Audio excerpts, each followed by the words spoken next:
challenge I have. All right. Yeah, I'm grabbing one. Are we expecting more cell interpreters? Because I only see 2 for. Yeah, I believe we have 2 more coming. Yes, they're kind of late. Yeah, I do believe we've texted. Yeah. They should be coming.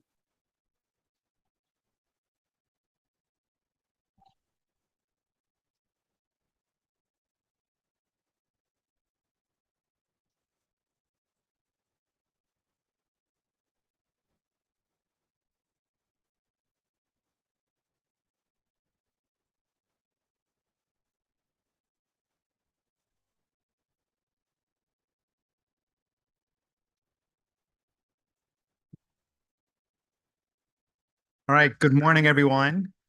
We're about to get started, but before we do, wanted to go through a few housekeeping items. So if we can move to the next slide.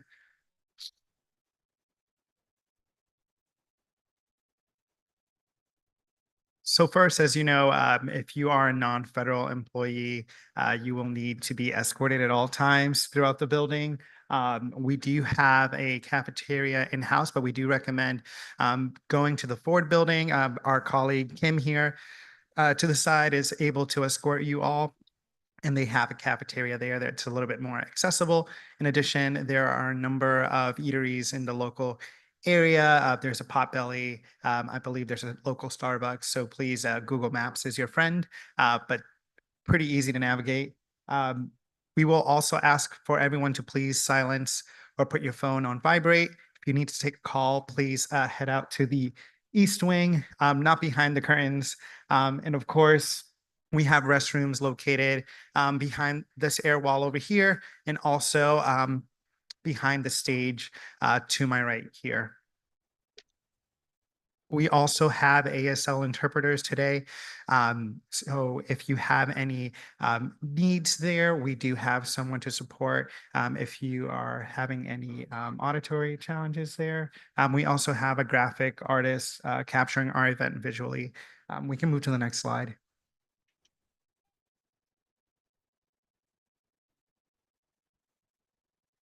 There is an emergency, please remain calm and exit through the front doors, the entrance, and please just tap into our OHSEPR staff team here, and we will make sure that you are escorted safely. Perfect. And let's go last slide. For mothers or soon to be mothers, we do have a lactation room available here in the Humphrey Building. It's located on the 7th floor. If you need to access that room, please reach out to our team members here. We have some folks at the front by the registration table, as well as along the wall here, readily available to assist you. So with that, I have one last announcement. We are requesting folks to sign up for video vignettes to share your experience and want to spotlight how you respond or any challenge areas that you've seen or best practices you've encountered in your disaster human services work. And so our friend and colleague here, Kim, again, say hi, Kim, thank you, is willing and open to sign folks up. We have a few time slots available. They are limited. So first come, first serve. And she's able to assist you from there. So thank you.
me see, what are you gonna?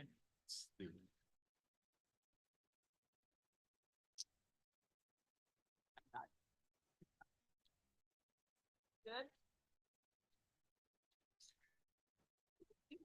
I'm not gonna. Oh, you're gonna use this book via this?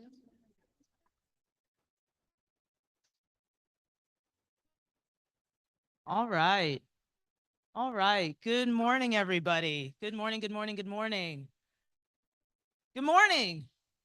I know we've got a lot of folks from the West Coast here. So first of all, thank you so much for being your shiny little buttons, or at least working to get there over the course of this early start to day 2. So just really quickly for the folks online, just to let you know, the afternoon session was really robust conversation about the topics that were sort of raised and surfaced by the presenters and panelists. We had an opportunity to take a deep dive onto topics such as mutual aid, some of the policies that may be both, barriers, but also opportunities for providing mutual aid support, understanding what resource allocation means and looks like in those times of crisis, and what some of those key considerations might be, so that we can begin charting a path forward in this human services, emergency preparedness, and sort of disaster response. So as we look ahead and as we look to the agenda for today, if you can advance to the next slide, we have a very, very exciting conversation, and it's really going to be focused on how do we empower strong and resilient communities, and also part of that community-based strength is about the leadership as well. So we're going to lead off with a conversation with a few of my very close friends and associates, speaking to the leadership point and also what the emerging threat risk environment for disaster response looks like. Then we're going to pivot to some of the direct service providers and understand what their experience has been and some of their key considerations in providing those direct services to disaster survivors and filling in the gaps of knowledge that we might have at this point. Then we're going to talk about a very important topic, which is compassion fatigue for disaster responders, and just how they maintain empathy in providing those critical services to the disaster survivors, while also understanding what repetitive community trauma looks like. So not only disaster to disaster, but also understanding what that no blank slate, communities were something before, and they may not have had sort of optimized conditions, understanding how that trauma may influence how services are provided. We'll have a lunch break, and then we'll pivot to what surfaced pretty robustly yesterday, a conversation about disaster human services case management. Yesterday, we learned about the FEMA's disaster case management program. We also heard about some other federal programs that conduct case management. So I think that'll be a really robust conversation with a number of our colleagues. And then we will break the webinar session and have some additional roundtable discussion. So a lot of really great topics. Thanks so much for the discussion. Keep your questions coming for all of you out there in Zoom land, and also for those of you that are joining us in the room today. And with that, I think we'll go ahead and get started, and I'll introduce my panel. As you can see, the presenters here are two fabulous folks. I'm going to start with Mr. Dave Kaufman. Dave is, let me make sure I'm getting this right, he's the Vice President and Director for Safety and Security at CNA, a nonprofit organization that provides in-depth research, analysis, and results-oriented solutions to government leaders. Dave is also a faculty member over at Georgetown University. And that's one of the capacities within which I know Dave, and I know he has a lot to say about the emerging threat risk environment for disasters. We're also joined by Ms. Kelly Bentz. Kelly previously worked for Airbnb. She now works for the Harvard School of Public Health, and also at the Kennedy School, right? It's a joint initiative on the National Preparedness Leadership Initiative, teaching meta leadership for leaders managing through crisis. Are folks familiar with the Meta Leadership program over at NPLI? No? Okay, great. Well, this is a really great opportunity, because that you're going to get a little sneak peek at some of the insight that they provide to executive leaders across government and non-government sector in how they address and engage, and how they can really adapt to the future threat risk environment. We're going to have a little bit of presentation, and then we'll have a little bit of discussion. And like I said, we really invite your questions for these super smart people. I do also want to note that Dave previously worked as the DASA policy. That's sort of right? Associate administrator, sorry, administrators. An associate administrator of policy over at FEMA. So these folks are really, really, trust me when I say that they are excellent in their trade craft. They definitely are. With that, I'm going to turn it over to Dave to get us started. Awesome. Thank you. Good morning, everybody.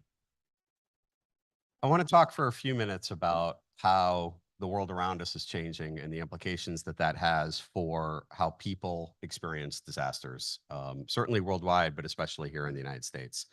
The short version is things are more complex than they have been. We are experiencing more events, more severe events, more compounding and stacking up on top of each other events. We start seeing all sorts of new language to describe crisis emerging. But fundamentally, it's things are happening faster, in a more interconnected way, and in a more complex way than we may have dealt with them before. I'm not going to spend too much time kind of covering points, but I want to spend a few minutes and just talk about some of the things going on behind those trends. So the first is, just in case you think I'm making that up, this is the NOAA billion-dollar disasters data. So this is just showing you the number of billion-dollar plus events over time in the United States. And the most important part of this graphic is the shape of the curve. And you really just see the slope climbing and continuing to climb up. I think this is a function of a lot of changes that are happening both within the country and within society writ large. But some of the biggest ones also, I think, have some of the most direct effect on all of you and all of your agencies and are worth highlighting. So exposure is one big reason why that curve looks the way it does. And I want to highlight two particular trends that are underway around that. The first is climate change impacts, and the second is population shifts. So the impacts of climate change mean that we are experiencing shifts in disaster patterns, right? It's really weirding of the climate, not so much as change of the climate, to kind of quote my former boss, Craig Fugate. But you're not seeing more aggregate precipitation. You're seeing shifts in precipitation patterns and more concentration, more deluge and more drought in areas that we haven't seen it before. You're seeing temperature spikes challenge the design parameters for infrastructure. You're seeing fire risk move across the country, not just the risk of greater intensity and rapid intensification of fires, or as we're also seeing with hurricanes, but changes in where some of those interface risks exist. But you're seeing that happen on top of a population that is shifting as well. And that's what this graphic that's up here is really showing you. You can see in the green where people are moving to, and in the red where people are moving from. And those areas that are receiving substantial growth in population are experiencing it in urban areas and in areas that are already exposed to intensifying hazard risk. Right? So you see how these two things begin to compound with one another. At the same time, we've got vulnerability increasing in our population in a lot of different dimensions, but I'm just going to highlight two as examples. The first is demographic changes.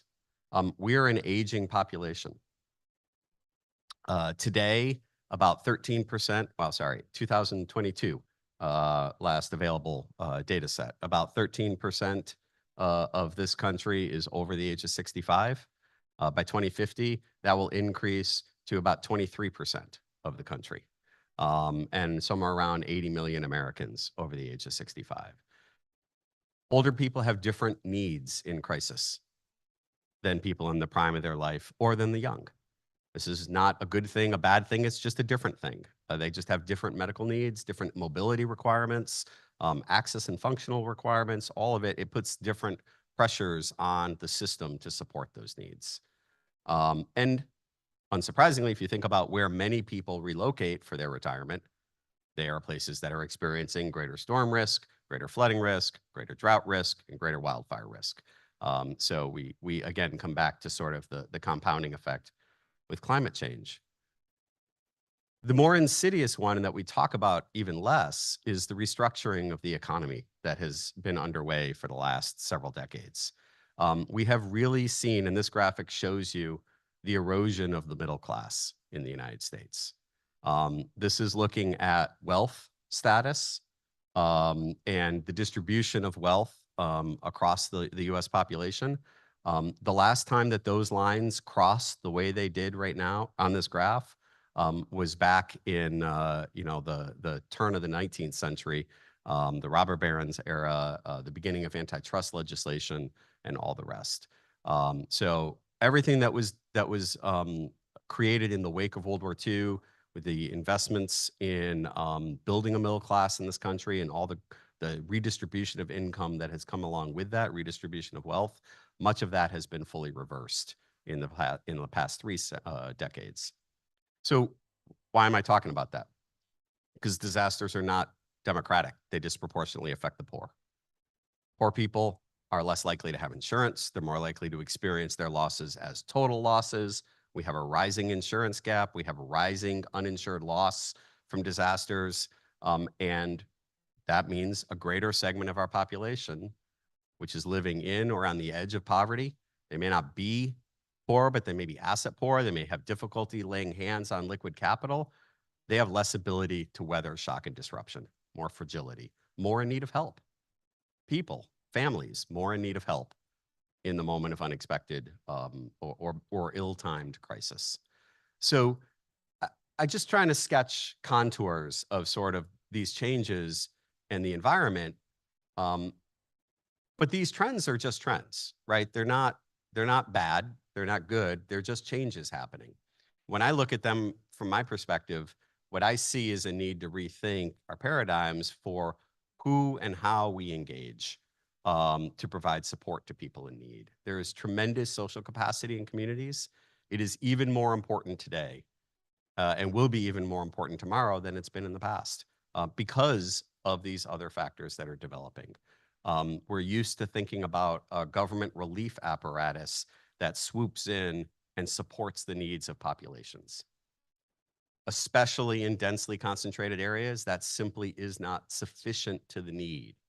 The capacity is not there to replace the systems that support especially densely concentrated communities on an everyday basis. So we need to be thinking more and deeper about how we work with the sources of strength and the sources of capacity in those communities every day, because that's where we will find avenues to successful disaster outcomes for populations. So we're here in HHS headquarters. For many years, I have referred to language out of the field of public health in talking about emergency management. There are social determinants of disaster outcomes, just as there are social determinants of health. We talked about one of them, means, access to means. Connectedness is another. Collective capacity at a community level, social connectedness. Isolated people are more vulnerable than well-connected and well-supported community networks. Trust is central underneath all of this. And this is the last point that I really want to make. The nature of trust is shifting. We often think about trust in institutions. I often think about trust in institutions. I get a very specific set of images in my mind. It's someone in a suit or a uniform standing up at a podium, delivering the information that we will all take as truth. And that's simply not the way the world works anymore. We can talk about this all day long, and I'd be glad to do that. Sorry, but I won't. But I'll just give you a quote from Richard Edelman. Richard Edelman, his company produces something called the Edelman Trust Barometer every year. They survey tens of thousands of people in 28 or so countries around the world on issues of trust. It's free, it's accessible. I recommend it. You can just search Edelman Trust Barometer and it'll pop up. And it's easy to read because it's just PowerPoint deck produced as a PDF. But speaking at the World Economic Forum maybe a year or so ago, he made this quote, made this statement: trust has moved from top-down to peer-to-peer to local. Top-down is that PIO, suit, uniform person of authority speaking to people.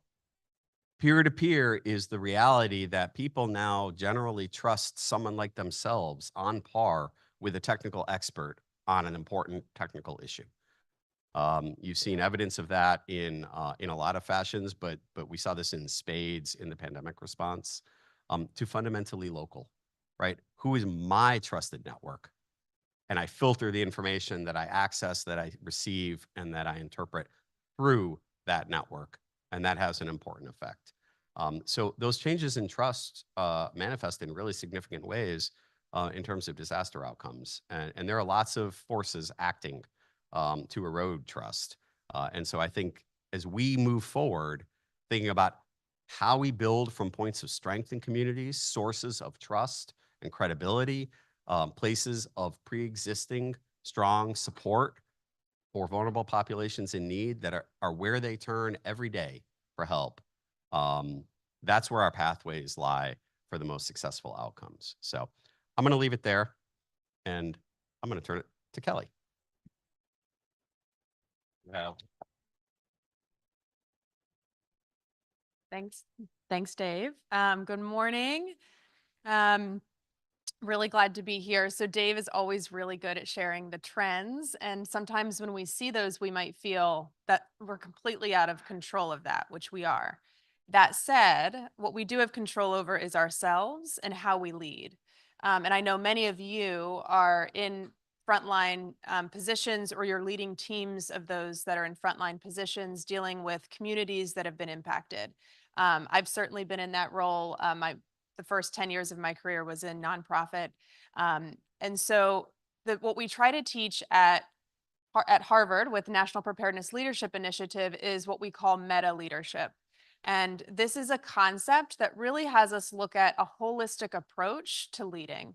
And this can often be hard when we're in the day-to-day, but I'm going to try to explain the concepts as quickly as I can, and in understanding this process, because we typically go through this in at least a 5-day course. So just know that what we're squeezing in about 10 to 15 minutes is literally just scraping the tip of the iceberg here. So when we talk about meta leadership, we're talking about how are we leading up, how are we leading down, and how are we leading across? And so what this relies on is connectivity. So often many of us were raised in or conditioned in a system where if we were the leader, we had to be not only in control, but we needed to know all the answers. And even if we didn't know the answers, we kind of needed to act like we did, or we needed to figure out how to show up that we did, and then go figure it out, right?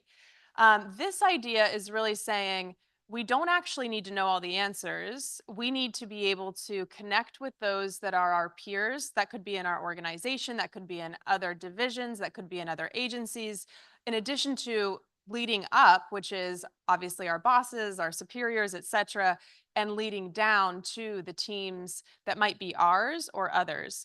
And so a lot of this comes down to the person, the situation, and then connectivity. So those are the 3 concepts to really think about with meta leadership: is understanding ourselves, understanding the situation, and understanding connectivity is critical to how we lead.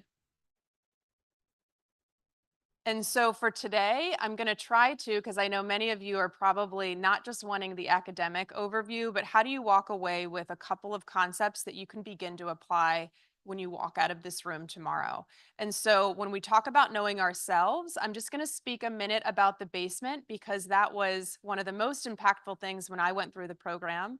So just for awareness, I went through the program 12 years ago. I became affiliate faculty 7 years ago, and became more involved as a senior advisor about a year ago. So I've been involved in this concept for a long time, and happy to talk to anyone afterwards as well, because this will be a very quick overview. We're also going to speak a little bit about growth mindset versus fixed mindset. I'm sure that's been a bit of a buzzword for many, but I'll try to speak to it, how we like to speak to it. Also working across silos. So leading up, down, across. This is many of us, especially in government, I think, but not just government. This is really in every sector. We find ourselves in situations where we're only focused on our department, our division, our agency, and we're not actually communicating with those around us. You all are probably the most connected out of many of the other government agencies, but even then, it can probably still feel very siloed. So we'll talk about two concepts within that to help, which is cone in the cube and swarm leadership, which we'll just give a real general overview. So the first concept we'll speak to is the basement and our overall brain function. So who has heard of fight, flight, freeze, fawn? Everyone, right? So that's the most reptilian part of our brain, and that's what we refer to as the basement. And so something to think about here, we literally go in and out of the basement often every single day as humans. And so this can be somebody triggers you, we call that a trigger, because they've cut you off in traffic. You might immediately go to the basement in that moment. Often in crisis, we go to the basement when there's a situation where lives are on the line and we don't know what we need to do, or we're trying to figure it out and we feel really overwhelmed. Our goal here is to get you out of the basement as quickly as possible. So as leaders, we need to get ourselves out of the basement, we need to get our teams out of the basement, and we need to not make decisions when we're there. So this is just a couple of, sorry, this slide comes a little funny. So again, never negotiate, never make decisions when you're there. And the problem isn't going there. We all do it, we're human, but it's not staying there and it's getting out. So again, how deep you go and how long you stay there is really the challenge. Oh, sorry. I'm just gonna go through this. So this one kind of shows up funny as well.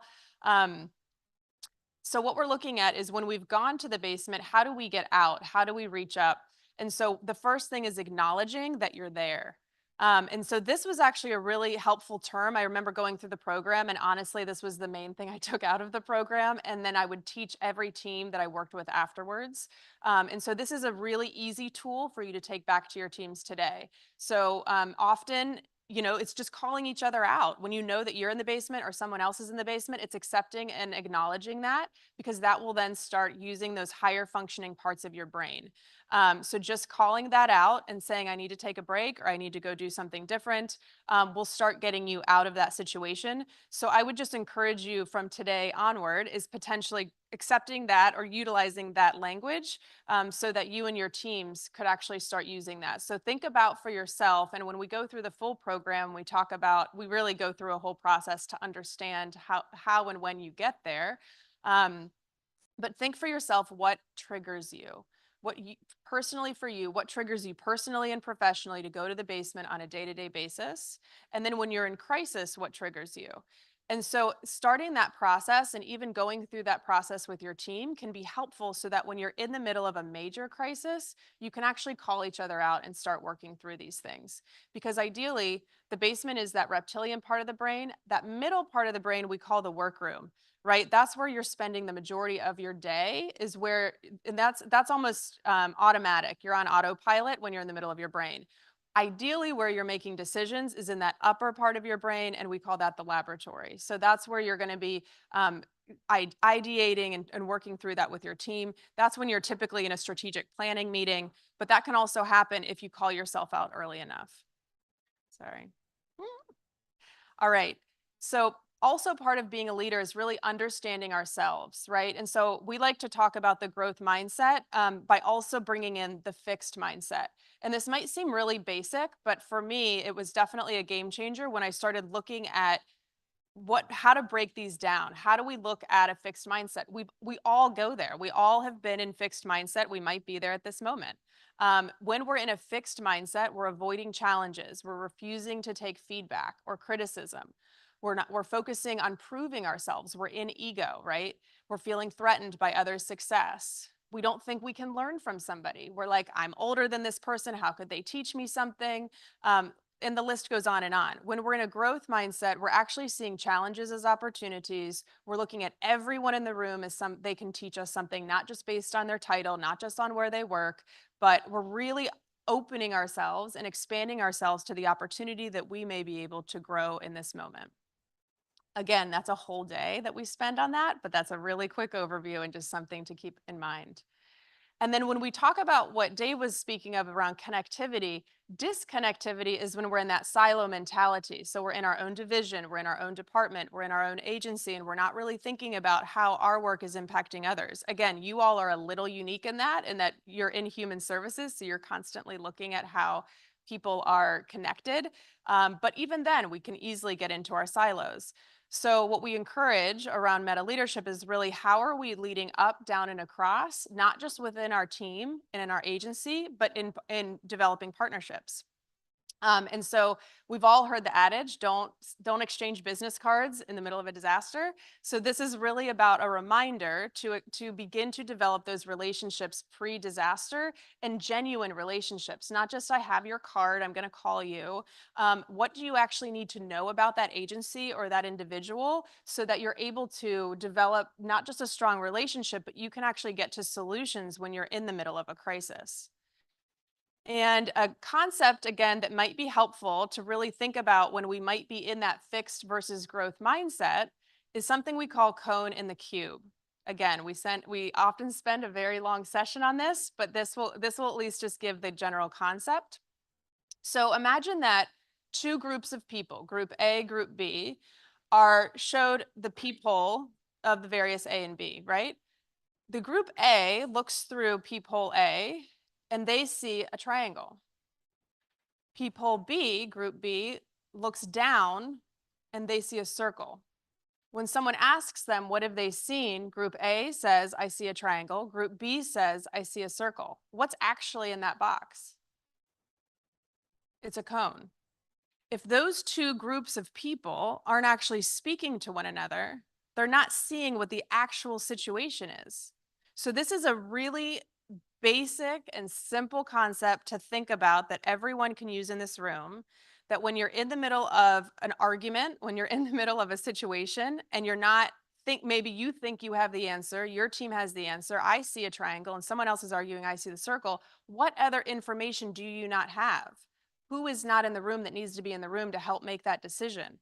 And try to honor the fact that everyone there has valuable input and has a unique perspective that is going to help bring that solution forward. Not just because you are the leader, you have the decision and you're going to make that choice. It's help me understand what I'm not seeing, right? So again, looking at the value that everyone's bringing to the table, a unique perspective that can be helpful.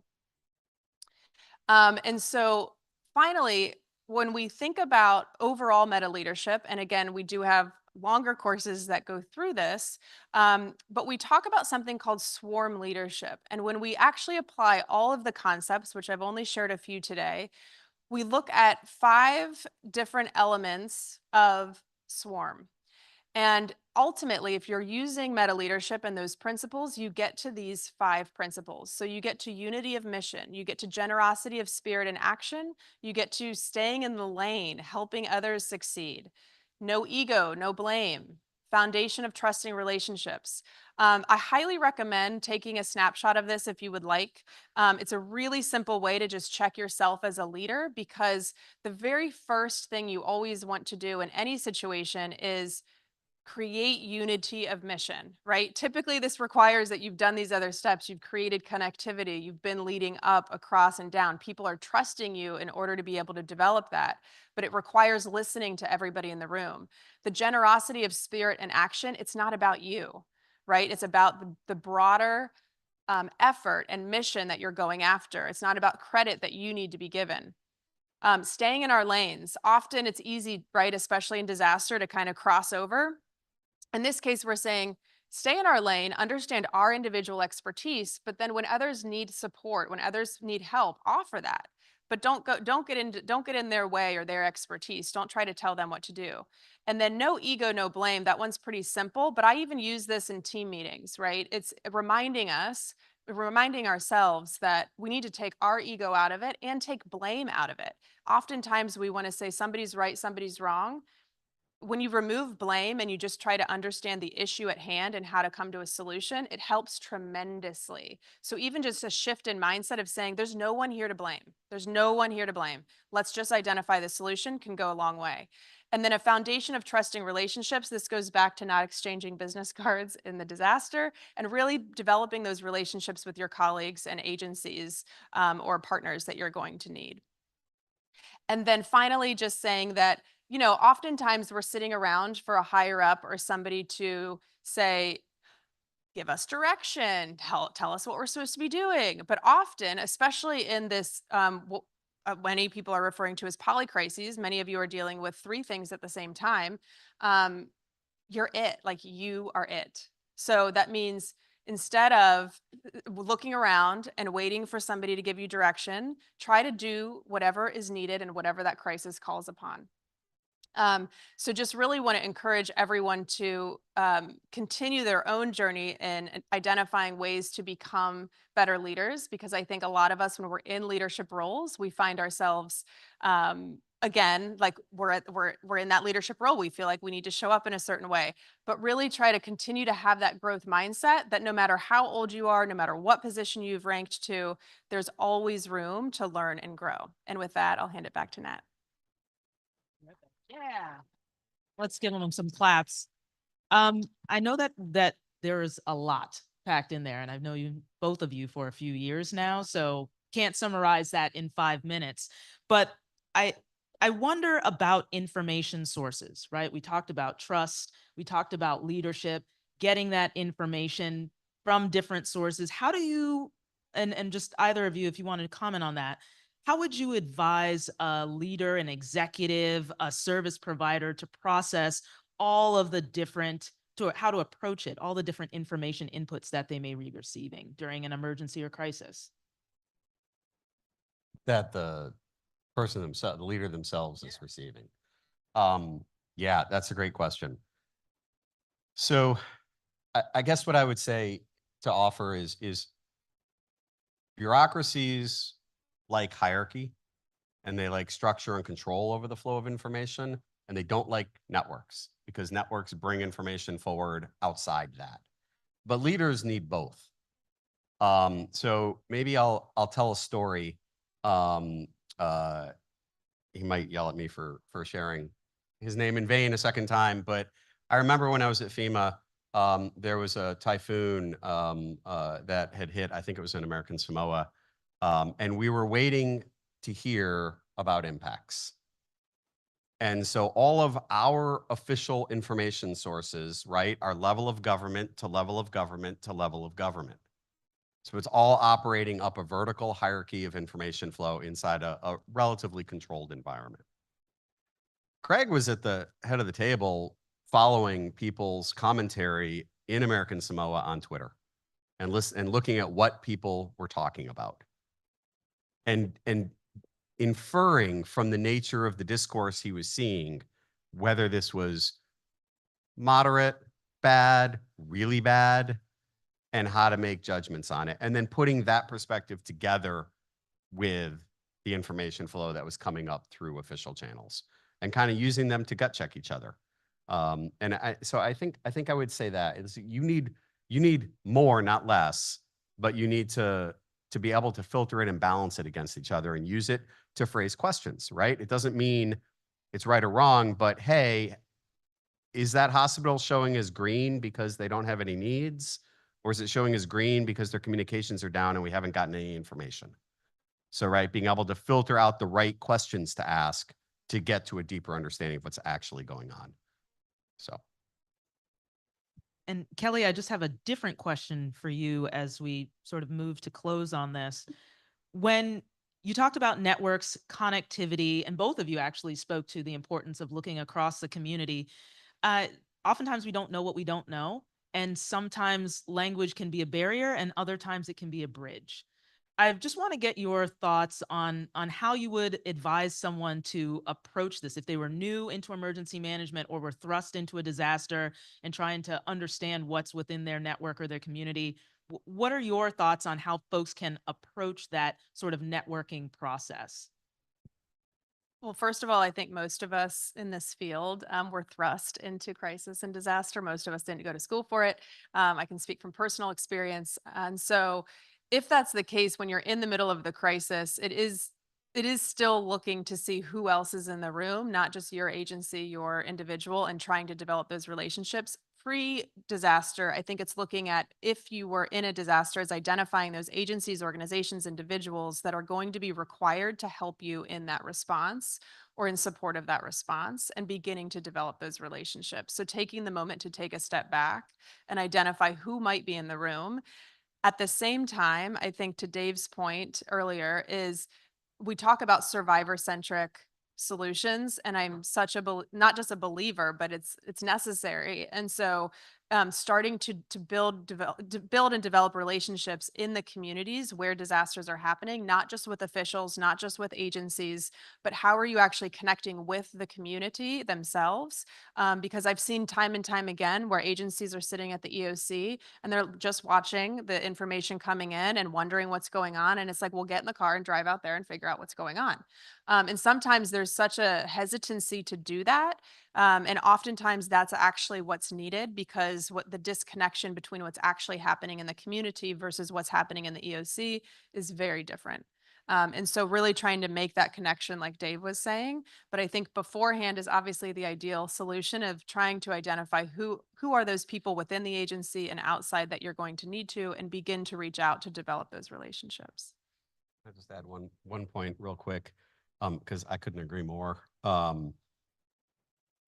Government likes, typically, I'm going to stereotype the field in which I spent my entire career, but government likes to show up and tell you, here's my mission, here's my responsibility, here's how it's going to work. Right? That's usually how we like to open most of our presentations. Here are my authorities, all the rest of it. That's not necessarily helpful for building new relationships. What I've experienced to be most helpful is questions. Tell me about how you work.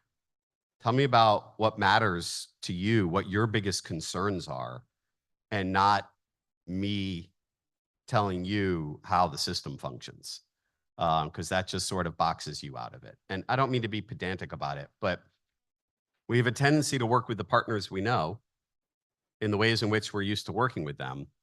And then we get stuck when we realize that there's a group or a set of needs that we don't know how to connect to. And so, well, who do they connect to? Who do they trust? Where's their point of organization? Who do we know who knows them? Right? How do we network our way into that from a point of credibility and trust with in this case, a community that we might be trying to reach, that is marginalized and that may not trust the government. So I just wanted to offer that perspective, because usually if we pause, take ourselves out of sort of our rote to-do list framework and start to think about this more intellectually, it's not that hard. And I'll end with quoting another friend of mine, Ellis Stanley. If you don't have enough resources to solve a problem, you probably don't have enough people at your planning table. You haven't thought hard enough about who has capacity that could be brought to bear on that problem, and how do we get them engaged? How do we reach out to them? And so that's why the meta leadership stuff and thinking horizontally about how we lead outward is so important. Thank you. Terrific. Thank you both very much. Claps for the panel. Thank you, thank you, thank you.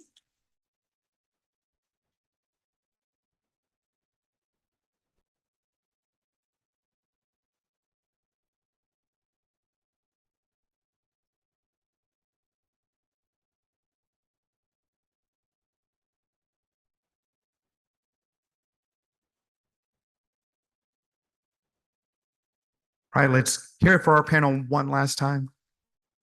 Thank you. In the spirit of today's theme, empowering strong and resilient communities, we want to hear directly from service providers and hear their perspectives. And with that, I'd like to introduce our next session, Understanding the Impact of Disasters on Communities and Families, Direct Service Providers' Perspectives, moderated by Seth Hassett. Let's give him a round of applause. Good morning, and thank you all for being here, and looking forward to having this conversation today with our wonderful panel. So I'm Seth Hassett, and I'm the Policy Director at the Office of Community Services, which is part of the Administration for Children and Families. And actually, to start things off, I'm going to share a little bit about our office and some of our background in terms of disaster response. And if we could go to the next slide. OCS is an anti-poverty office within the Administration for Children and Families. And our mission is to think about communities as a whole, to think about the needs within communities in a kind of a holistic way. And we have a long legacy of work in that area. We can go to the next slide. Some of our major program efforts in the disaster arena over the last couple of decades have included major disaster supplementals through the Social Services Block Grant. We were involved in Hurricane Katrina, Rita, and Wilma. We were involved in Superstorm Sandy in major grants to New York and New Jersey and other affected states. More recently, we've been doing more disaster supplemental work through our Community Services Block Grant. And we've been involved in both economic crises, of course, the COVID response, and even now recently more smaller scale disaster recovery efforts through our Community Action Network. And you're going to hear a little bit more about that as we talk today. We also oversee the Low Income Home Energy Assistance Program. You're going to actually hear a little bit more about that tomorrow. But LIHEAP is becoming increasingly relevant in terms of disaster response for a variety of reasons, but obviously because of climate change, extreme heat events, extreme cold events, and the importance of available energy assistance in those crisis situations. And then more recently, one of the most exciting things we did during the COVID response was we stood up a low-income home water assistance program, or we call it LIWAP, which was over $1 billion in supplemental aid to help families that needed help paying for their water bills or their wastewater bills during that crisis. And it really built on the network that we already had in place with LIHEAP. So let's go to the next slide. And this is just a kind of a high level of, you'll hear more about this tomorrow, I think. We have a flexibilities hub. We have an extreme heat dashboard. These are great tools to kind of learn about and our network, and we'll share the links to these after. And we have a variety of other smaller programs in community economic development, rural community development, a new diaper distribution network, medical legal partnerships, and supported housing. And we'll go to the next slide. So just when we think about disasters and the role of what human service agencies face in disasters, there are multiple challenges that we have to do all at once. Obviously, the first highest priority is always about making sure our own staff, the well-being of our own staff, are looked after while we're deploying in an urgently needed situation. Also maintaining continuity of service for existing service recipients, for our the people who already are in various types of care or types of assistance through our human service networks. And then we face the challenge of addressing new human service needs that are resulting from a disaster. Maybe households that haven't traditionally used human services or worked with our agencies. And then adapting our service approaches based on the new circumstances. Obviously, COVID was the major change in that area, but we're all facing that in all variety of ways and finding new ways to do either more outreach-based or more remote or hybrid models. And then the longer term challenge is how to redeploy existing resources and obtain additional resources in some cases to sustain that effort. And that can be probably one of the biggest challenges we all face. And we'll go to one more slide here. Next slide. Is there one more after this? Okay. We'll go back to the, so the only thing I was just going to frame up that there's one other, which is to just, when we think about disaster needs for human service in human service capacity, our traditional way of thinking about it is the households that had damage to their homes, that were displaced. But we also need to be aware that there is a ripple effect throughout a community. That ripple effect obviously starts with the most directly impacted households, but there are secondary household impacts, there are employment impacts, there are people that are disrupted in their transportation networks, and there are community-wide networks, sometimes through the loss of resources, critical resources that the community depends on. So in some cases, the whole community can face new human service needs as a result of a disaster. And even more complexly, more recently, we might have multiple ripple effects. And examples, of course, would be things like the COVID disaster and wildfires in California and economic crisis all happening at once.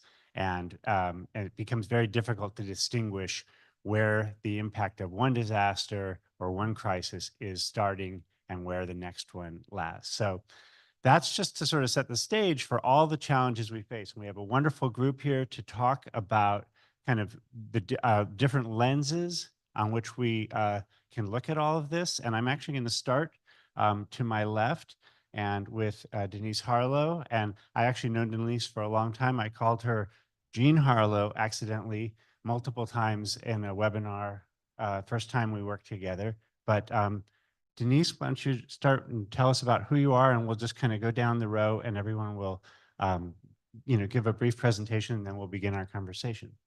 Thank you, Seth. A new generation now asks me if I'm related to Jack Harlow. So it's all about the shift. Community Action. We are a national network of organizations serving families who are living at or below the poverty line across America.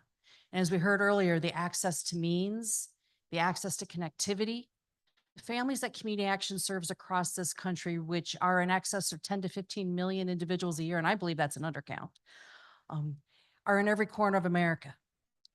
Community action agencies are designated because they receive the Community Services Block Grant, but they were founded as of yesterday, 60 years coming out of the Economic Opportunity Act.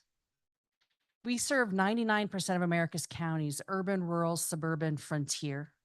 When a crisis happens, Community Action has been there. They're experiencing the crisis themselves, and they are called upon to respond.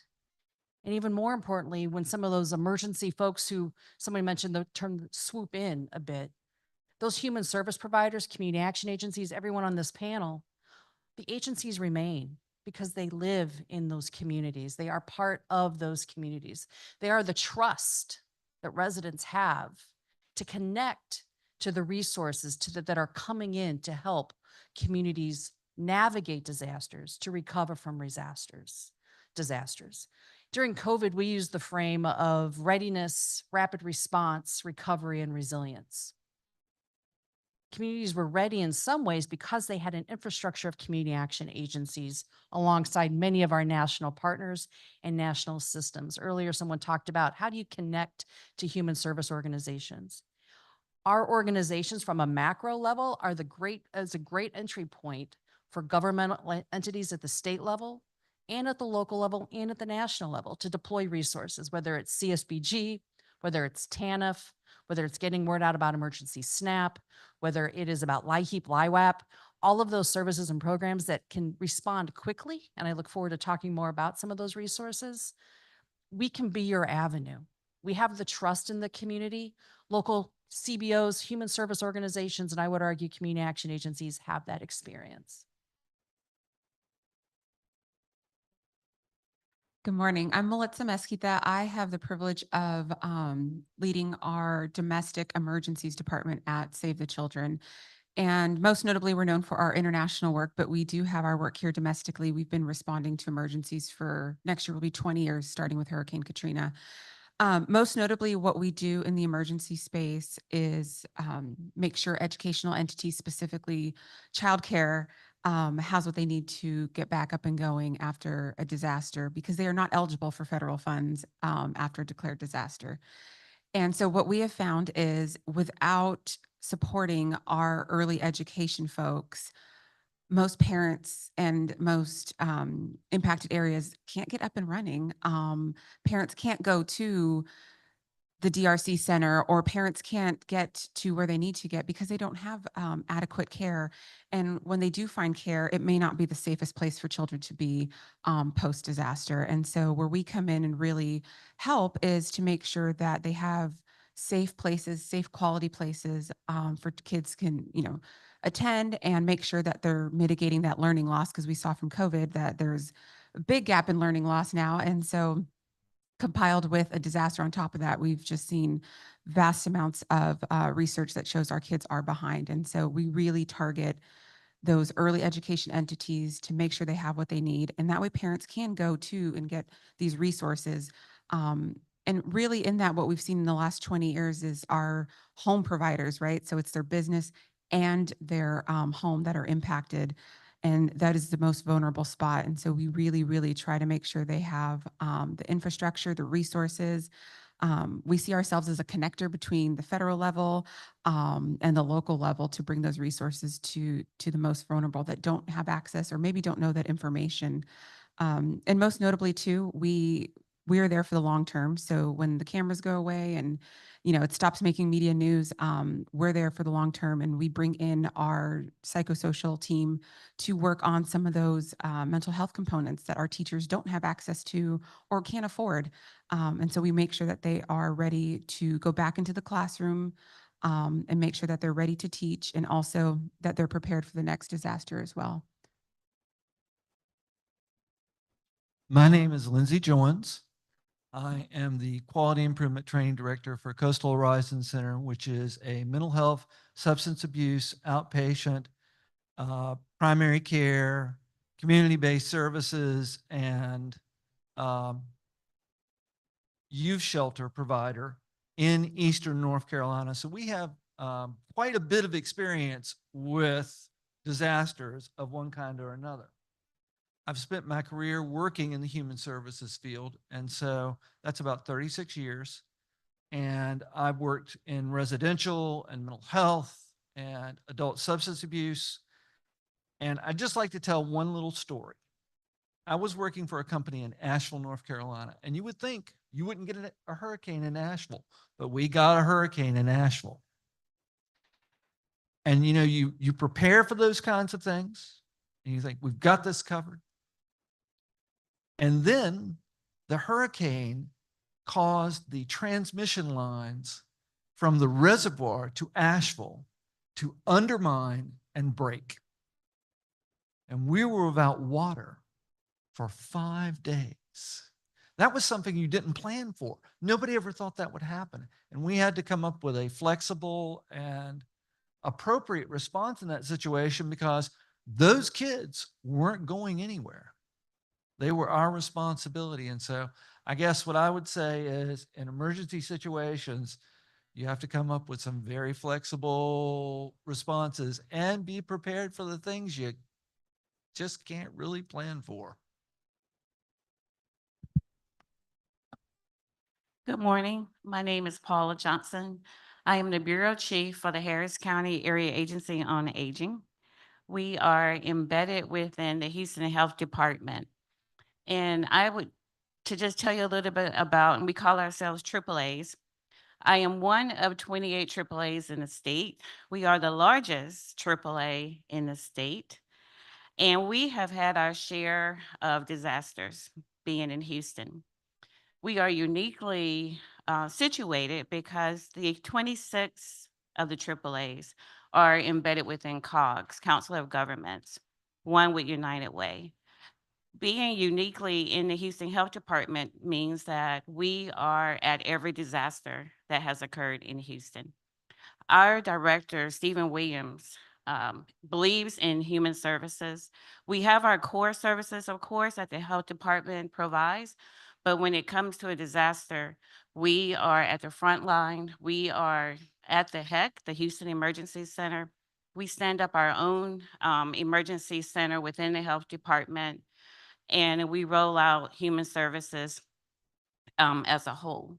Some of the services, if you're not familiar with a area agency on aging, is that if you've heard of Meals on Wheels, and I always say that because people know that instead of our nutrition services, but we provide normally pre-pandemic, we were providing about 1 million meals. Coming out of during the mid-pandemic, we were at 1.8 million meals. We have in-home services such as personal assistance, emergency response, in-home and out-of-home respite services, health maintenance services, dental, vision, hearing, and continence supplies, prescription assistance, benefits counseling, mental health counseling, all of those services that are needed. We partner, the biggest thing I can say, and going back to yesterday, and that was the question about public health and human services coming together.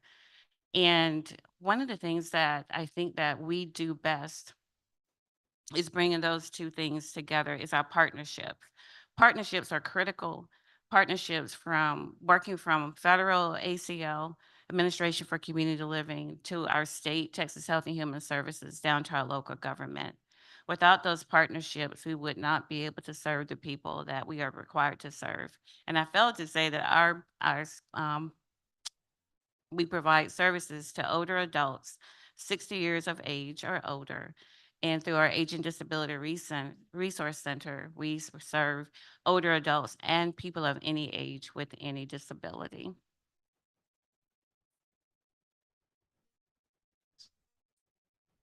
Aloha pumihana kākou. My name is Kaulana Ing. I serve as the director for the Pacific Region Training and Technical Assistance Center, a resource of the Administration for Native Americans, which is under ACF as well. And in that capacity, I work exclusively with Native community organizations and territorial state government agencies in Guam, the Northern Mariana Islands, American Samoa, and Hawaii. So, I'm not an emergency response professional.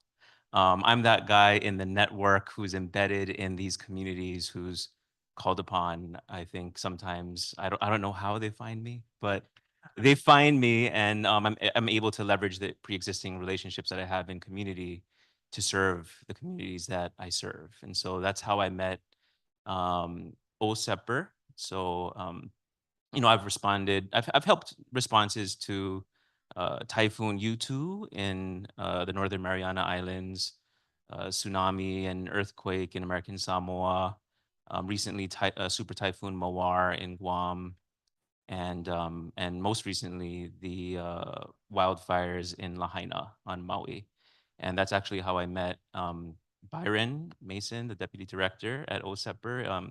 So on August 8th, a couple weeks ago, we commemorated a year since the fires broke out in Lahaina. And about a year ago today, on August 17th, Byron and Natalie reached out to me because FEMA and Red Cross responders were having difficulty connecting with the community, right? So these are people who were still processing trauma, and they were reluctant to approach the tables where they were doing intake at the intake center.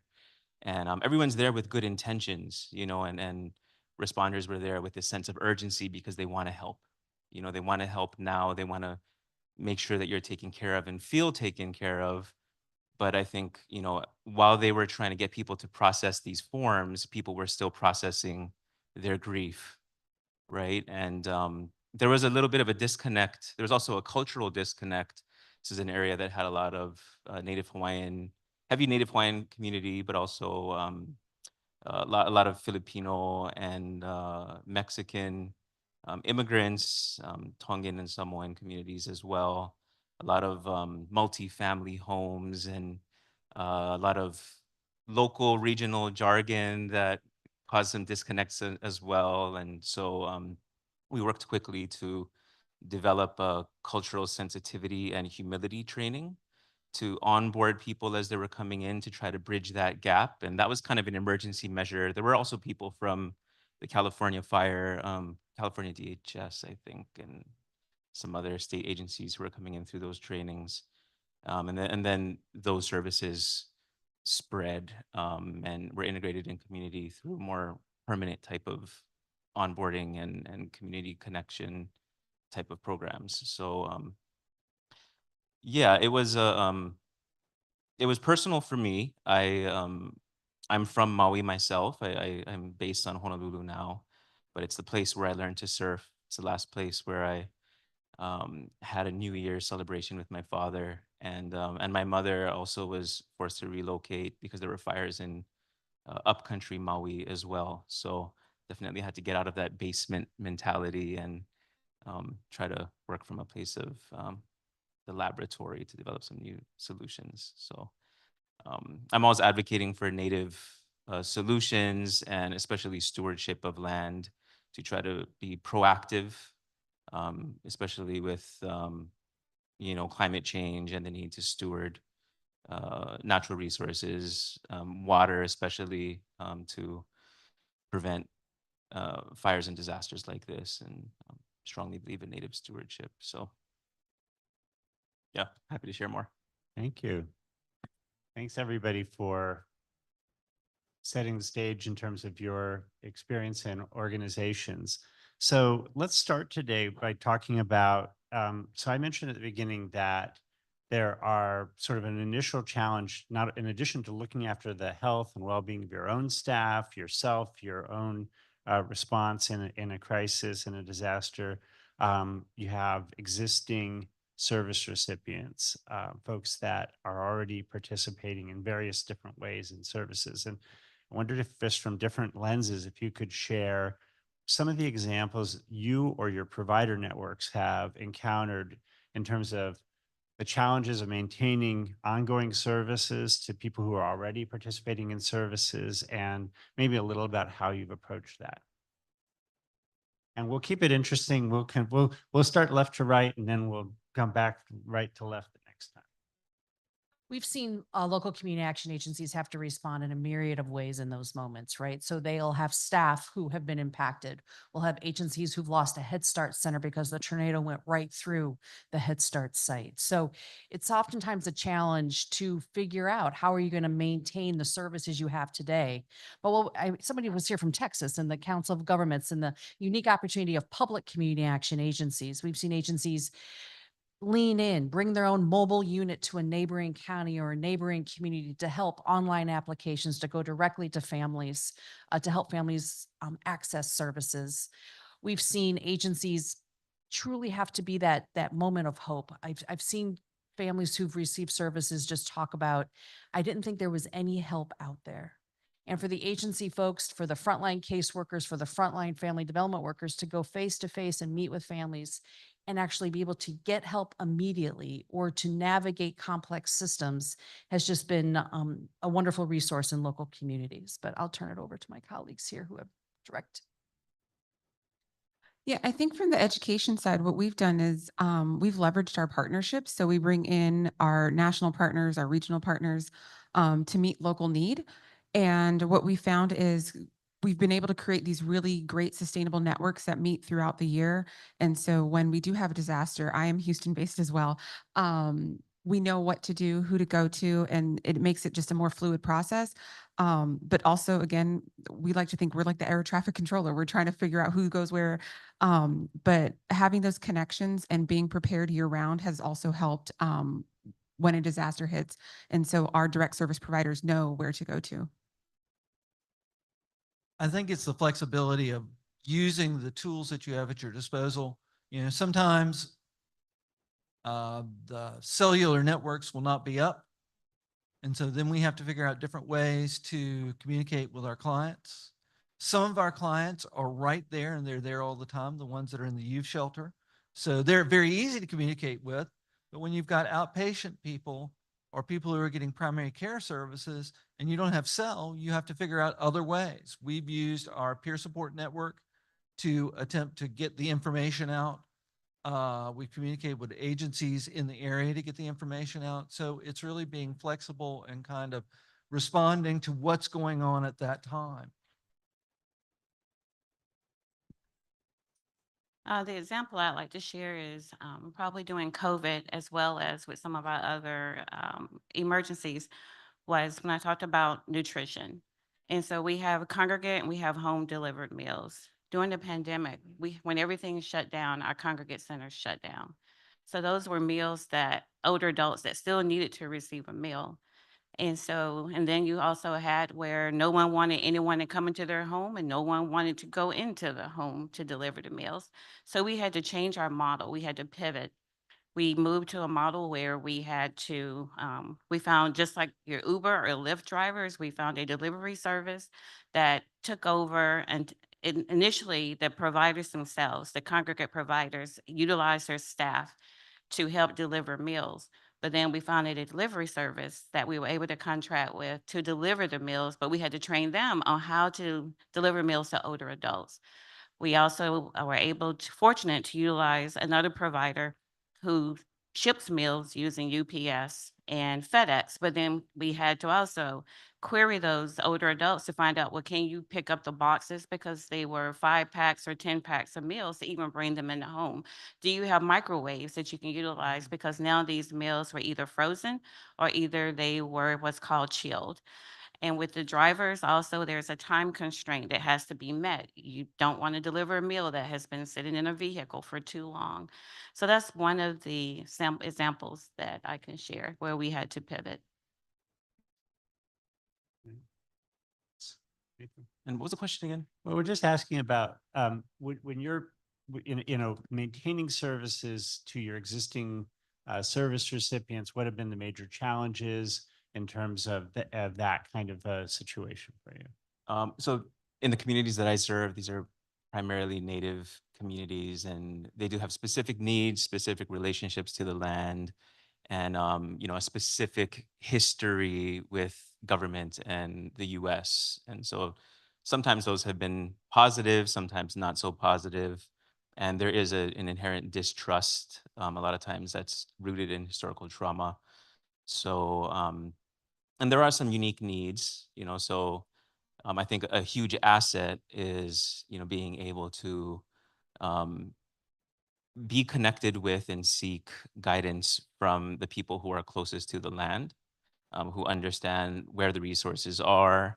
So I'm thinking of, in the wake of Super Typhoon Mawar in Guam, there was also power outages. The water pumps stopped as well. So there were areas without water or electricity for days. And some of the elders knew where to find water and food out in the land, but they, didn't have the energy to go out and go hike down to a water source and pack it back up to people's homes. And so they were able to pass that on to youth, that knowledge, some of the youth who had forgotten that knowledge because it wasn't really passed down to them. And they were making that intergenerational transfer of knowledge right there on the spot. Ideally, that intergenerational knowledge transfer would happen before the disaster hits. Those are the kinds of projects that ANA seeks to fund through our grant making programs, um, through the American Rescue Plan Act. They were able to make some emergency grants to help with language retention, native language preservation. A lot of that knowledge is stored in native languages as well. So these are people who are living on this land for 1,000+ years. They have some specific knowledge. So yeah. Great, thank you. Okay, so now, and this one, we're just going to popcorn. Anybody who wants to answer first, feel free to do this. But so I mentioned part of this is maintaining services to your existing recipients and service networks, but also after a disaster, people who might not have traditionally sought services through a human service agency, or may not have, have a history, may have new needs. and you may have new needs that you haven't anticipated in the community. So I wondered if you could just talk about how you or your service providers in your network have gone about identifying and assessing new needs in terms of and serving new households that, again, have not participated in services in the past. What have been some of the challenges in that area? And anyone can go first. Sure. So with, in May, when we had, there's a new term for me, derecho, which is the windstorm that came through Harris County, Houston area in May, as well as Hurricane Beryl. While we had our emergency center set up, I was receiving questions about 55 plus apartments. These are apartments that are for older adults. They cater to older adults and people with disabilities. We do provide an ombudsman program that must visit every single nursing home and every single assisted living facility that's in Harris County. And there are some regulations for them for power and connections and all of that.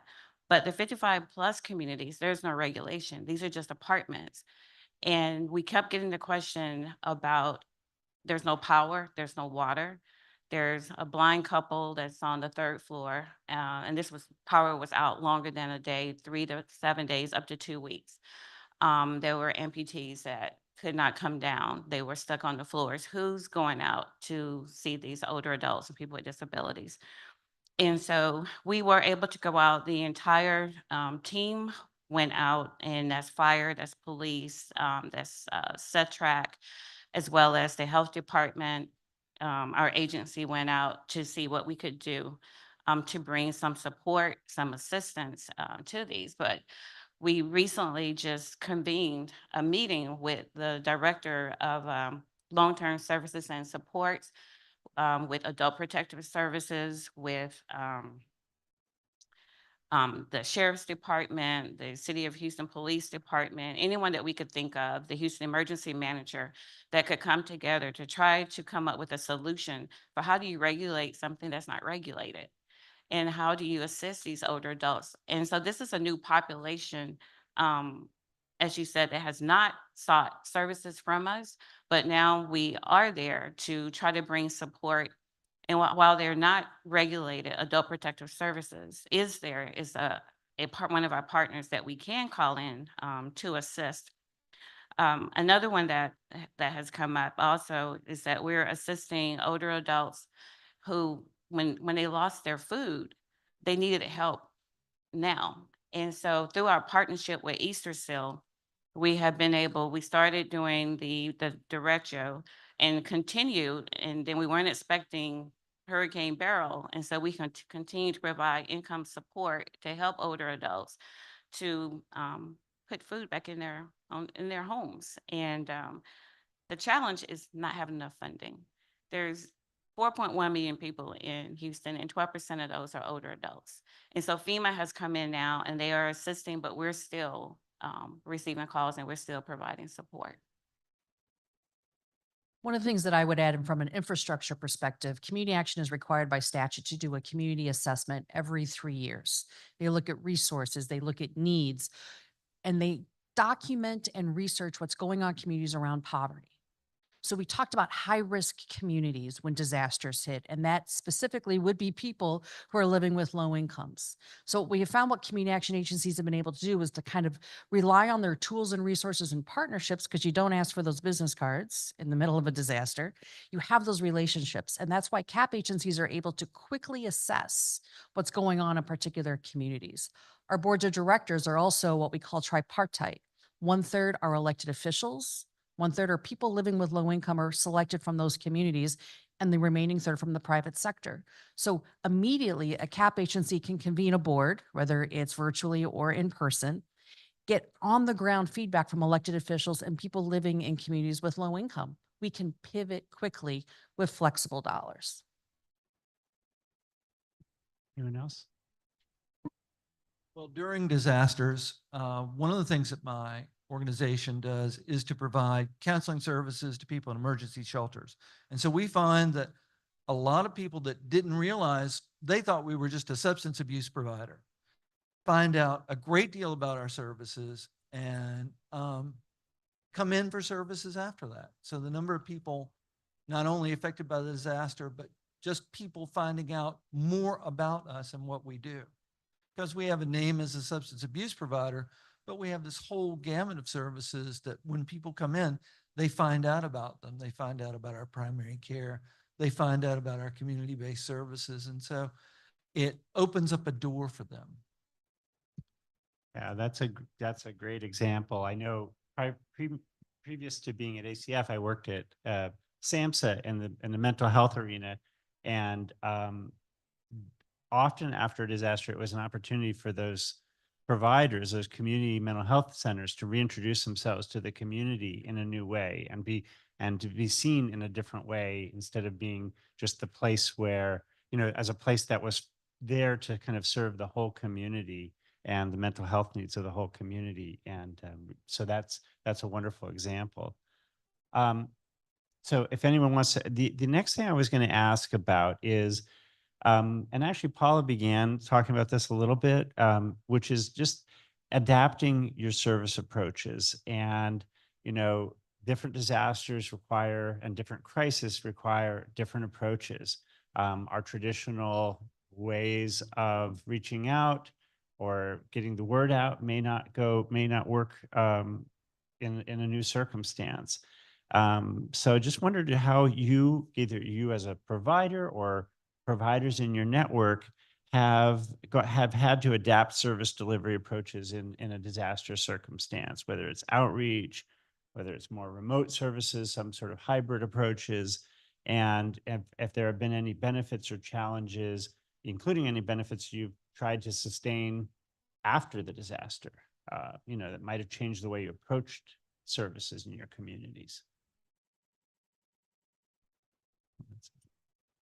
Yeah.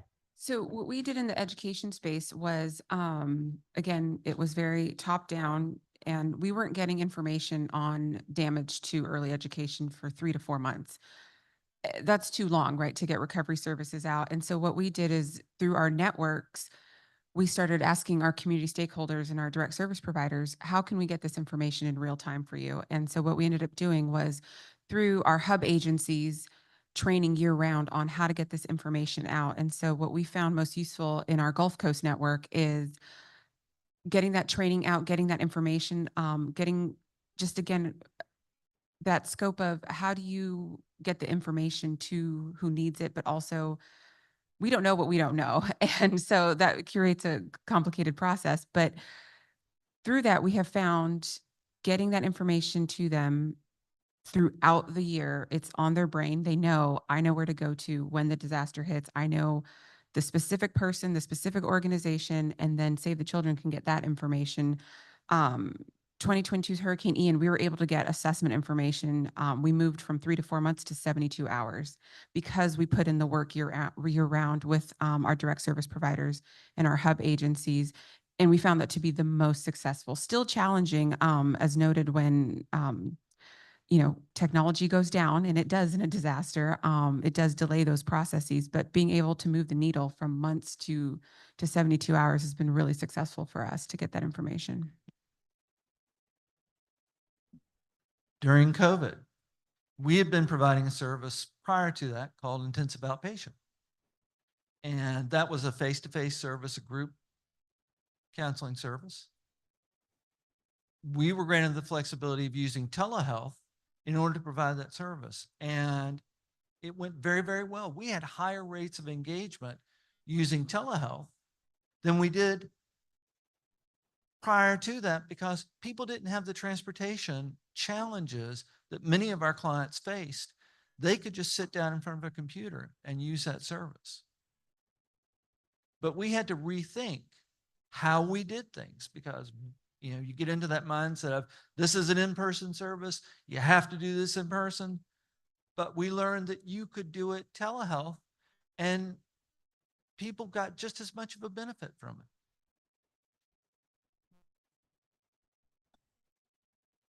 So during the pandemic, we actually set up a separate call center at the convention center when initially when it was just testing, we were just calling everyone on the phone, calling all of our older adults.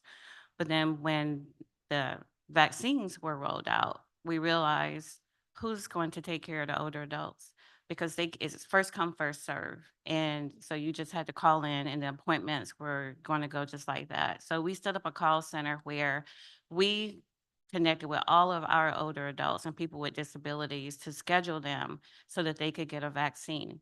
What this allowed us to do was we needed to get the message out though. So the city allowed us to use their communication system, Everbridge. And today they still allow us to use that. So we can pull all of our older adults and send them messages targeted just for them. And that has been beneficial. The other thing we realized and was able to do was what about the homebound seniors who couldn't come out and couldn't go to the different places to get vaccinated? So we contracted with an in-home service provider to go out and to do the vaccines in the home. But then the senior said, well, if you can come out and do COVID, why can't you do flu? And so then we started now we do COVID and flu, and then they wanted RSV, but RSV is expensive. And that's another unique thing about being in the health department. We have access to vaccines and are able to get them, of course, at no cost to the older adults who do not have health insurance. I think the lessons we all learned in COVID, there's so much there that what we learned on how to respond quickly and how to use technology, and technology can go down. Hotspots can be driven into parking lots so families can access internet. You can open up your access to internet in a variety of different ways. I think of Wayne Metro Community Action in Detroit. The complexities of trying to have families apply for services who've never applied for services before. I think there's this artificial thinking that there's all these resources out there, right? Well, it's incredibly complex. And in disaster, you can get some universality around eligibility thresholds, but the complexity of an application, now is the time to think about when you're running programs and services from a governmental perspective, where can we build in flex, right? During COVID, we were all flexible. And we learned a lot about how we can combine applications. And that's where Wayne Metro was at the beginning of the pandemic. They use Google Docs. They have a call center where they receive thousands of calls a day from people in the city of Detroit looking for services. And how do we get people hooked up in a way that's efficient? Because that shows respect. And those of us who may have the means to be able to navigate a disaster, if it happens, I can go live in a hotel for a week if I need to. I get respect when I check in with the hotel with my credit card. But how do we create a system when someone needs that emergency rental assistance payment to stay in the motel out by the highway? Because that's the only place where I can find shelter with my 4 children, my spouse, and we're living in one room. How do they get equal kind of respect in ease of access, ease of application forms? Now is the time while if you're not in a disaster, we're always in a sense of disaster, but now is the time to build that flex. I think one thing that we learned was that through training and technical assistance, so like TTA centers, we are out there in community. We show up on these small islands for trainings to hold community workshops. And a lot of times we are the only government presence that is actually coming to these islands all year round. And so, yes, we're able to help them to apply for these complicated grants, but it's also an opportunity to create and nurture relationships. And so, in disasters, we realize that we are often called upon as like these frontline relationship managers, these people who have established pre-existing trust. And so internally now we are really trying to create a system to manage those relationships and maintain those relationships throughout the year so that we can call upon them when we want. And one thing that we learned was that it's important to be additive in these relationships with community and not just extractive, not just always asking for stuff. And so throughout the year, we're sharing other funding opportunities from our agency or partners.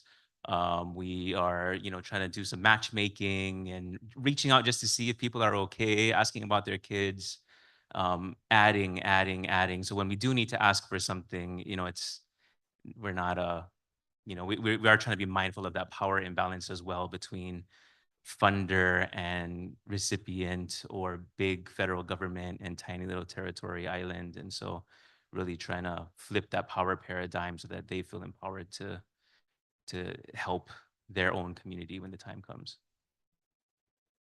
Great, thank you. So the next thing I was gonna ask about is, you know, we typically think, especially when we think about disaster response, recovery, most of us kind of begin thinking about kind of the immediate aftermath, the kind of the short term, the emergency response. But the human service providers that you work with, they're there before the disaster, they're there during, and then they're going to be there in the longer haul. And you know, just to give you one example, when I worked with Superstorm Sandy, there was a lot of concern that it took us a while to get some of the resources in a supplemental resources out through the states into the community levels. But what we were surprised, you know, and there was a concern that where there's still disaster needs out there. And 2 years after the disaster, 3 years after the disaster, there were quite a few disaster clearly tied to the disaster, not tangentially tied to the disaster, still going on in those communities. And people with socioeconomic vulnerabilities may take longer, may have a harder road to recovery. So just to talk about as kind of what happens in the longer haul in terms of the challenges of redeploying existing resources, identifying new resources, and kind of sustaining an effort for a longer term. How does that work? What are the challenges? Kind of how have you approached that with your networks? You run out of money, right?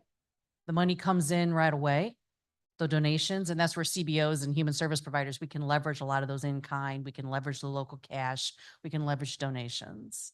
But that money runs out, the energy, the steam leaves, but those problems remain. I think if the community services block grant, sometimes those supplemental dollars can take a while to get out there, but those needs remain. And when those resources hit communities, those rents still need to be paid. The roof may have had the blue tarp on top, but it needs to get replaced. You may be in arrears for utility payments for months because you haven't had an income. To get right before the winter comes, you need some utility payments to clean that up so you can move forward. Those things don't just get forgiven because of a disaster happens. There has to be systemic, because that's how our systems are set up in terms of governments. But those long-term challenges, I think of the fires in Maui. Actually, one of the agencies talked about people would lost so many of their paperwork, their legal documents in the fires, and we hosted consulates, so people could come and reapply for or get copies of legal documents so that they could then go apply. But that doesn't happen, you know, overnight. That takes time, that takes focus, that takes intentionality to think about holistically. What do these families need? 3 months, 6 months, a year, the trauma. Someone talked about the mental health needs of families who go through this trauma. It's real. And when that money goes away after the first boom, governmental money matters, local communities matter, because we can stretch that as far as we possibly can. You know, I think a lot of times the unique needs of Native communities are kind of a gap in funding or even in recovery efforts. So a lot of times when FEMA leaves, there are still all these things that are really important to the Native communities that haven't been covered by any programs. So I think of after Typhoon Yutu out in Saipan, there was a canoe carving structure, you know, that wasn't covered by FEMA, but the practices that were practiced there were at risk of being lost forever. You know, this is a very unique canoe carving and navigation type of practice. And, you know, thankfully ANA, Administration for Native Americans, was able to put together an emergency grant that had all these different line items, each of which was like a tiny little mini project that was really important to the community, kind of low cost, high impact, but no one would have known about it unless someone like my office and the partners that we've worked with for years, you know, had conversations in community and, you know, figured out what was needed. And so in American Samoa, after a tsunami, there was this one park bench that wasn't covered and it was lost. But it was a place where families would gather to share stories, to pray, to leave their stuff on when they go to the beach. And so it was really important to the community, but it just doesn't seem important on paper, but it's essential for the healing of the community, especially in the way that the Native community wants to heal. So yeah, unique niche gaps. I think for us, it's definitely, it's the partnerships. It's the partnerships that you have created within our county and in Houston. Agencies such as Baker Ripley or Easter Sales or I can't think of their name, Catholic Charities. Some of the partners who provide services to older adults, where we continue to provide those services. And as you said, the money dries up. And once, as you know, once it's not in the news any longer, people tend to forget. But there are still people that are in need. One of our services that I can think of is our residential repair. We still have folks that still have not recovered from Harvey. And before Harvey had not recovered from her tropical storm Allison, that we are still assisting. But of course, now their homes are in worse shape. There's just not enough funding and we're capped by what we can do. But we're there to do health and safety only. But partnering with other agencies, and one thing I had down was with private sector funding. We're lucky that we get a lot of partners, corporations that will come and ask, what can we do? And we let them know what the need is, and then they assist us with additional funding to support that. But because of our Older Americans Act funding, which is Title III, that comes through the Administration for Community Living, we're still there providing those services to older adults. Our meals don't stop. Our in-home services don't stop. Our other, we have so many services that we continue, and we're the trusted voice for our older adults. But there could always be additional funding to help support the older adults. I think when you're working with a significant number of unhomed individuals, these kind of crises, these disasters, there's significant displacement. When you've got a Cat 1 tornado, hurricane coming into Wilmington, few people leave. I mean, they batten down the hatches, they stay around. If you've got a Cat 3 coming up the Cape Fear River, most people are going to probably try and get out of town if they can. And people who are unhomed, they have difficulty with weathering those storms outside. So they're going to try and leave town and then trying to reconnect with them once that occurs and finding out what happened to them. Yeah, I think, and maybe others would have, and also we will, like, if you have questions from that you would like to ask, be thinking of those, because we can take some questions as well. But this wasn't on your list, but the traditional sort of disaster recovery model typically is about getting people back to their pre-disaster situation or their pre-disaster level of functioning, what have you. You talked about unhoused people. You talk about, people who may not have been, who may come to your attention that weren't seen before, but do become seen after a disaster situation. And I wonder if you could just talk about that in terms of both a challenge and a goal, in terms of, human services. We're not necessarily trying to get, if somebody's in a substandard housing situation or in a situation of vulnerability, we're not necessarily trying to just get them back into that situation. We'd like to get them to a better path. And talk about that as a model in terms of our human services work and how we might have a different kind of mindset in some cases than a traditional disaster recovery approach. And Does anybody want to share anything about that in terms of the work you've done? Yeah, specifically for childcare, building back to what they had, oftentimes does not meet state standards. And so we really, really push them to think long term in terms of how can I build back better to sustain. Um, 2017's Hurricane Harvey, 3 years later, you still walk into childcare centers and you peel back the artwork and there's still gaping holes in the walls because they built back what they could with the funds, but they did not have the means or capacity to build back better. And so we work on these local networks year round to talk about long-term sustainability, long-term resilience, what that means, where can we get the funding, how can we help?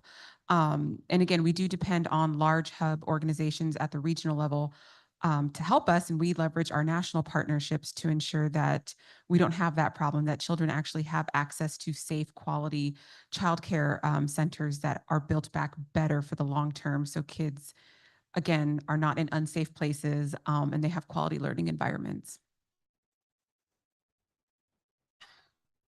I think the way that land and water has been managed is not necessarily a place that we want to go back to on a lot of the islands that have been affected. So I think of Lahaina on Maui. So historically, before white people came to Hawaii, the area of Lahaina was known as Kamalu'ulu Olele, or the lush green groves of breadfruit trees. And it was just, there was water, there was food plants everywhere. It was a place where people would love to come and relax. And it was actually the capital of the Hawaiian Kingdom for a long time. But through the history of colonization, sugar plantation owners diverted water to their monocropping operations. They became the big landowners, transformed their operations into real estate as time went on. They also are the people who staged a coup to overthrow the Hawaiian Kingdom. But Lahaina became a dry, tinder filled place. It was really dry, prone to fires.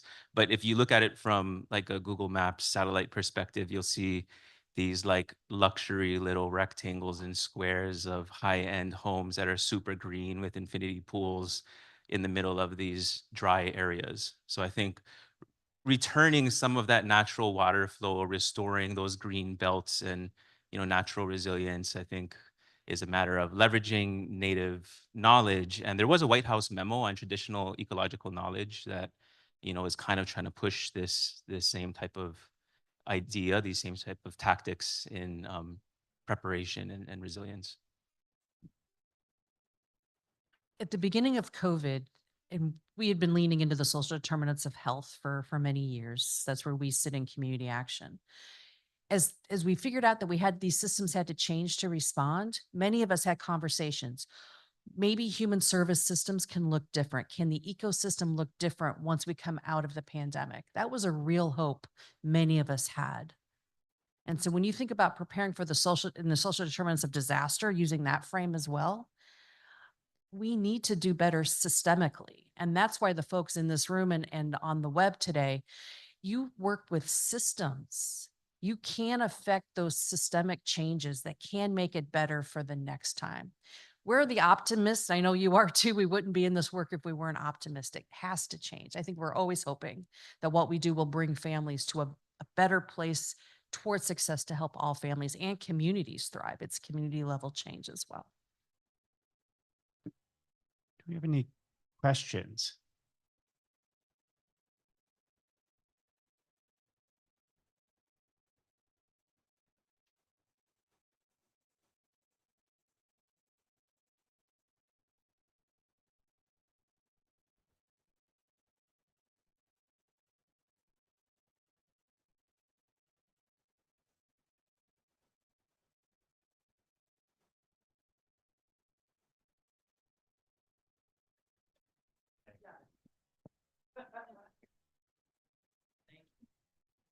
Perfect. Thanks, everybody. Got activated. Can't get too excited. Perfect. All right. Thank you, Natalie Grant from OHSEPR. I wanted to ask a question of the panel pertaining to a theme that seemed to resonate with regard to how services are provided. Specifically, it seemed like you were speaking to dignity and respect in terms of the services that are provided and so on. It strikes me that oftentimes in disasters or emergencies, in our effort to save lives, that may be something that's lost in the shuffle of things. Can you give us some examples or some strategies for how we keep that sort of agency, or at least try to restore some agency to the disaster survivor or the impacted community provider?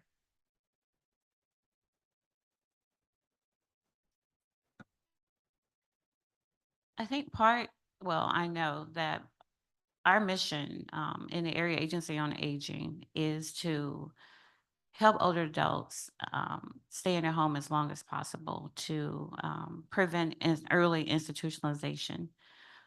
But as you stated, the services that we provide them with dignity. It takes a lot. We get a lot of letters that come through to the mayor.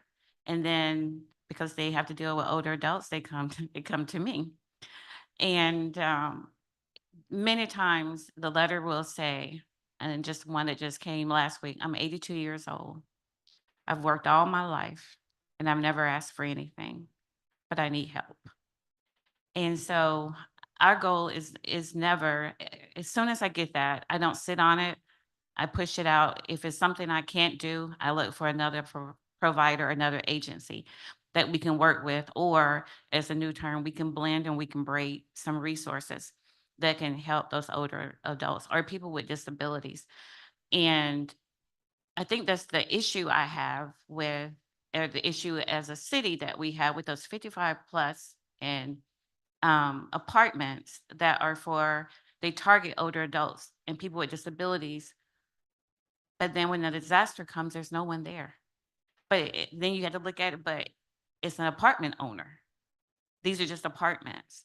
And so our goal is always to serve our older adults. And at the health department, even through all of our human service programs that we have, is to use person-centered practices, to not tell them. I think someone said yesterday, not telling them what we think they need, but letting them have some say so, let them encourage them, as I would say, with what they need, and then try to do our best to provide the services that they need so that they can remain their dignity and respect. Good morning. Thank you so much for the presentation. I'm Susan Ellenberg. I'm a elected county supervisor in Santa Clara County in California. My question is primarily for Melissa about childcare. Of course, as happened everywhere when the shelter in place began, we own and operate 3 hospitals with about 10,000 employees, a third of whom at least were parents. We were confronted with the fact that that third was not going to be able to come to work the next day without childcare. So I didn't know that Save the Children was part of this. We pulled together quickly a coalition with the YWCA and Boys and Girls Clubs and some other entities to stand up emergency childcare for essential employees. During the next 2 years, we lost hundreds of providers, some of them permanently. Post-pandemic, we've been investing primarily ARPA funds in facilities grants, in workforce apprenticeships, but I'm interested in really kind of a concrete walkthrough of, had I known about Save the Children, how would you have interacted with our county during and post pandemic, sort of as an example of how you would do this anywhere? Thank you so much. Yeah, great question. So yeah, during the pandemic, when we all were shut down, ourselves included, it was really difficult in the first few weeks because we didn't know what we didn't know. But as PPE came out and as ARPA funding came out, we decided to partner with one of our national partners, Project Camp. And so we fund emergency childcare now. So what we have done is leverage our partnership with them. 2022's Hurricane Ian was our greatest example. They stood up emergency childcare for firefighters, hospital officials, and we funded that to make sure that kids of emergency service providers had a safe place to go. And during that, what we also embedded for the kids was literacy, numeracy, and social emotional learning skills. That way they had a safe place to talk about what was going on in their area, why mom and dad were working for so long, but also to mitigate that learning gap that they were going to experience because being displaced from childcare. And so that's what we're doing. In addition to, we are, 24 hours fundraising. We have our Children Emergencies Fund that's open all the time. We pull from there in real time to allow us to fund entities, nonprofits, whatever we can do to make sure that those children have a safe place to go to.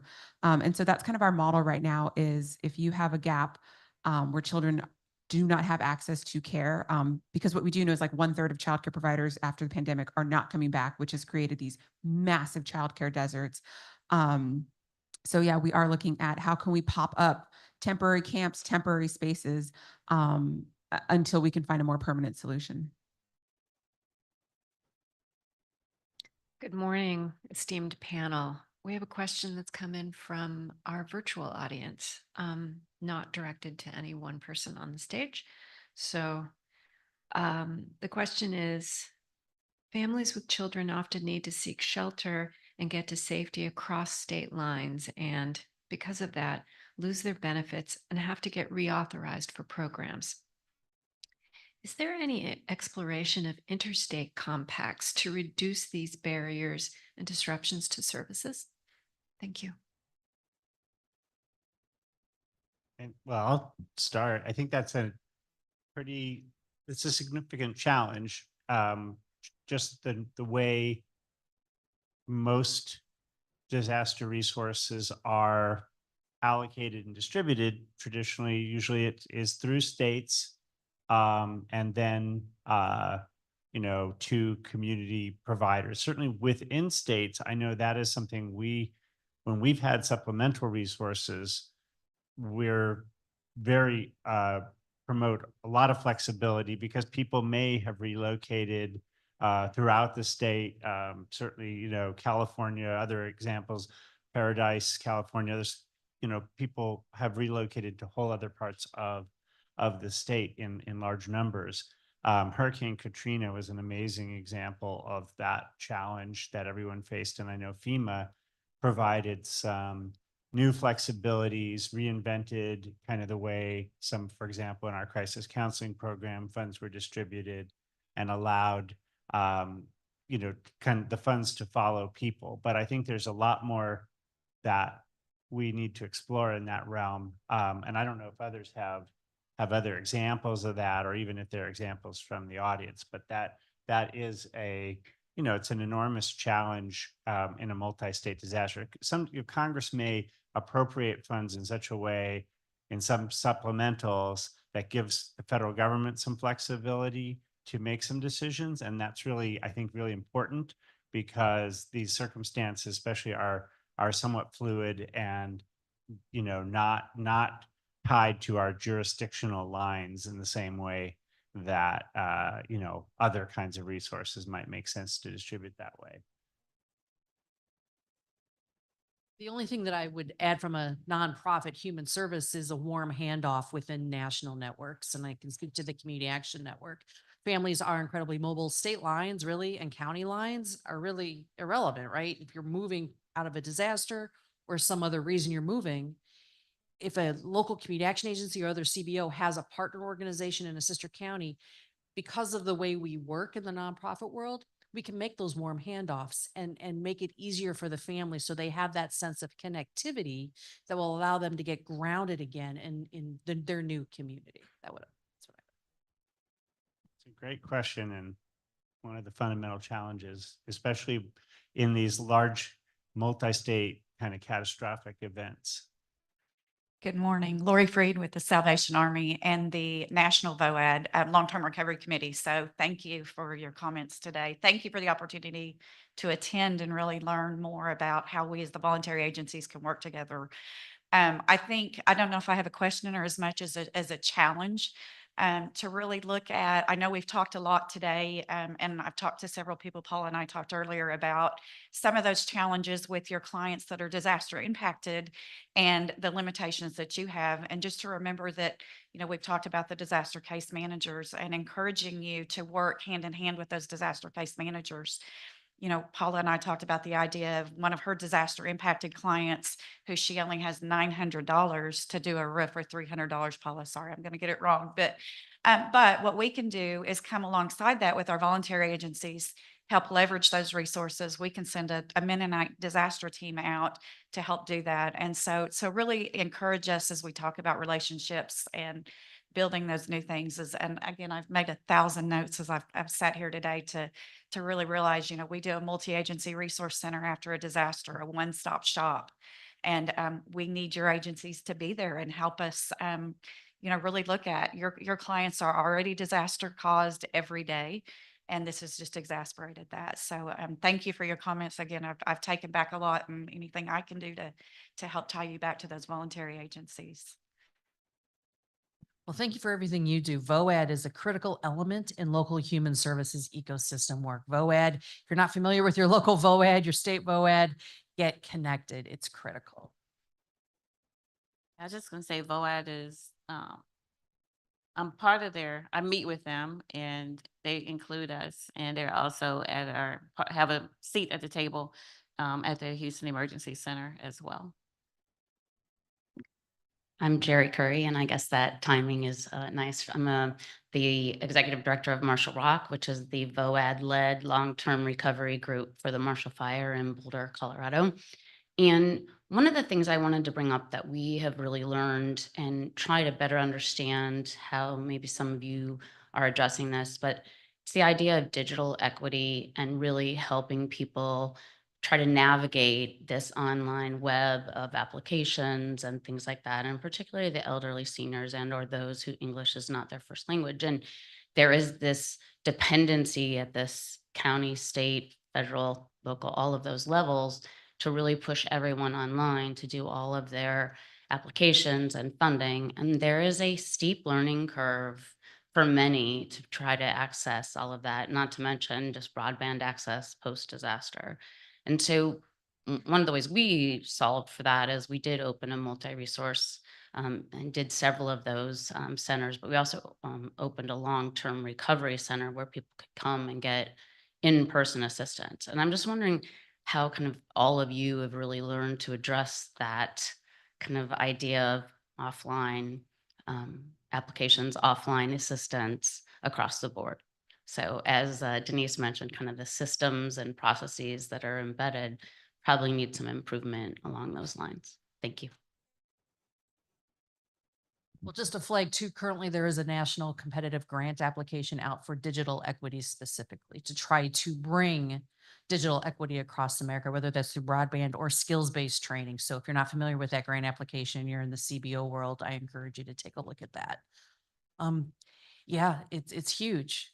We see, oh, well, I think, and I know Akam, you're in the room with LIHEAP, right? We've seen some states where it's like, we're going to have people apply for utilities, but we're going to stop using community-based organizations. We're going to create an app for that. A family who's struggling with utility assistance, giving them an app isn't going to be the thing to do in regular life, let alone in a crisis or a disaster situation. And so a lot of CBOs, community action agencies, do tech training. We can provide resources. We've had computer centers for 30 years, right? But it's an ongoing piece. And Paul, I'm sure with the older adults, it is a huge issue in terms of having people navigate. I mean, that I can take a picture of a form, upload it and do all that's great. But I have to have one of these. I have to have enough data. I have to have enough whatever.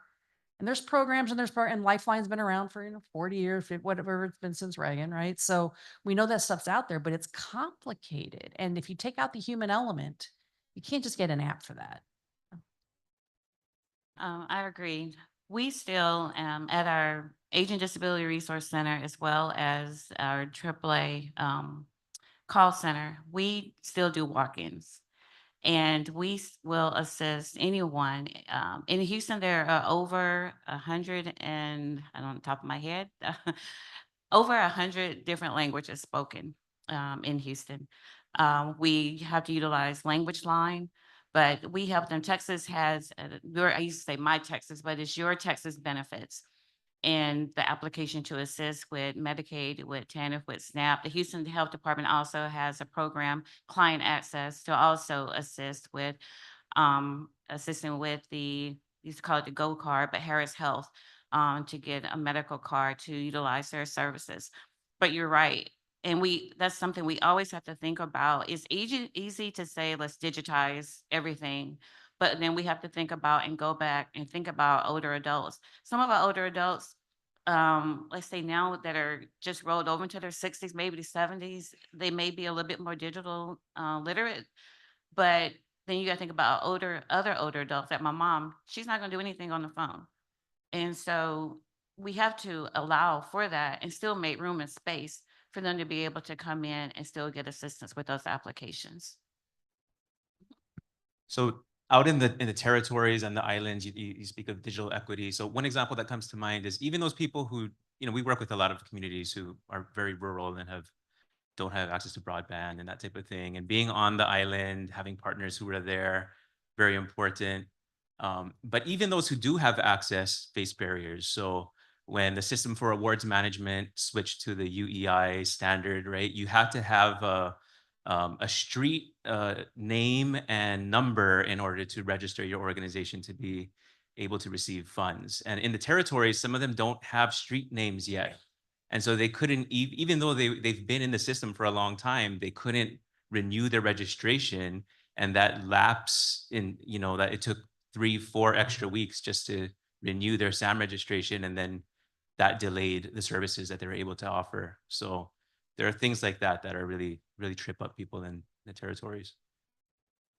I was just going to add that even this, just as we recently visited a series of in Oklahoma, a series of tribal governments, and it was very interesting just to see the range of digitization. Some had extremely sophisticated systems.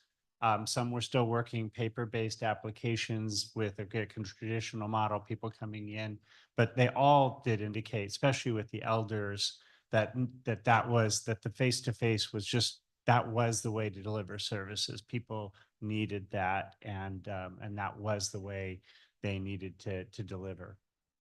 Can I just add to that? Paying for that real person is important. And funders, what do you mean that caseworker or family development worker isn't just going to talk about my funding stream? I can't pay for that person. And that's where the need for flex and understanding from the systems and government needs to matter. That case manager needs to be able to be paid from all of these different sources so they can do that. There's so many barriers to pay for those people because it's complicated. That doesn't have to be. And perhaps maybe that's a good linkage to connect to the question that I'm going to ask.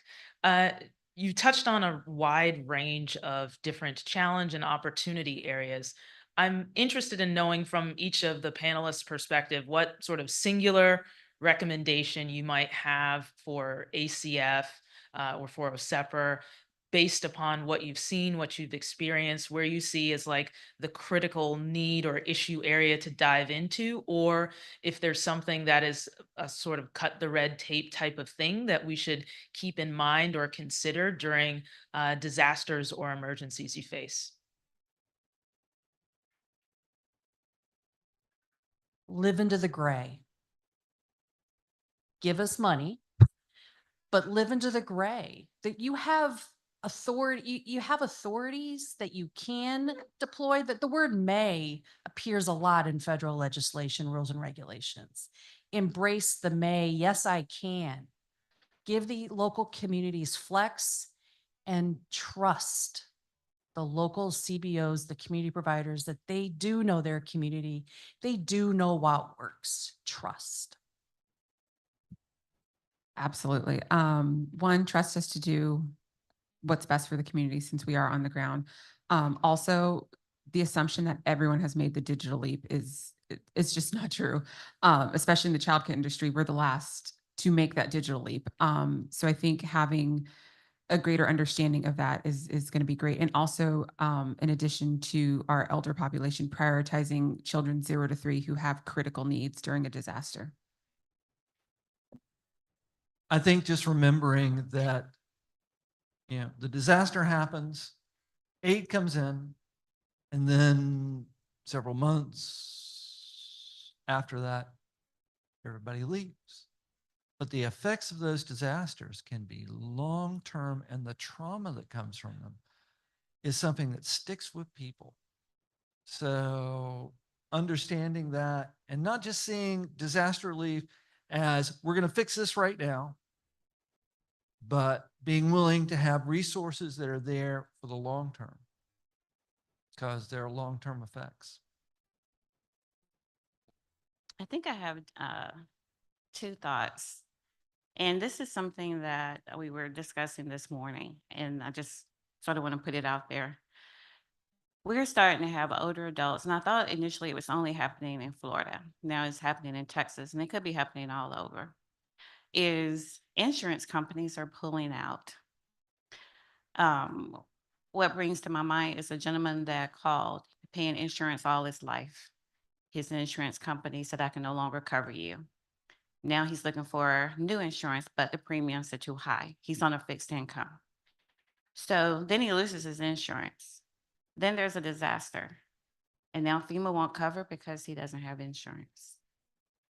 That's something that is starting to, and we've had other cases with the insurance companies. And so I don't know if there's something that can be done, but it should be considered. And I think I probably forgot my other thing. So I'm going to pass it on and maybe it'll come back to me. I would say we Native people need to be able to stay on their native land. And what I'm seeing and what's been happening in Lahaina, you know, Lahaina, everyone wants to vacation there, they want to live there, and they want to buy their second, third, fourth home there. When Native Hawaiian communities who've been struggling just to, you know, and families who've been struggling to keep this land in their family through generations, now their land burnt down, all of their assets are gone. They are incentivized and they maybe for survival need to sell that land. So community land trusts are great. You know, it helps to keep the land in the local community, but speculators, especially now that the real estate market is really international, are quick to swoop in and try to take that land. In Lahaina specifically, 86% of the remaining housing supply was short-term rentals. And so these housing is more of a commodity for real estate investment trusts or people who want some kind of side income than it really is like shelter for local families. And when Hawaiians move out of Hawaii, when all of the Hawaiians move out of Hawaii, then they lose their connection with their native land, their whole identity as being Native people. So trying to factor that in somehow, the connection between Native people and their native land, especially if they don't have a tribal base as well. All right. Thank you, everybody. Thank you for all of your insights and thoughts. Thanks for the wonderful questions. And I know we are basically at time, so we will look forward to further conversation as the day goes on.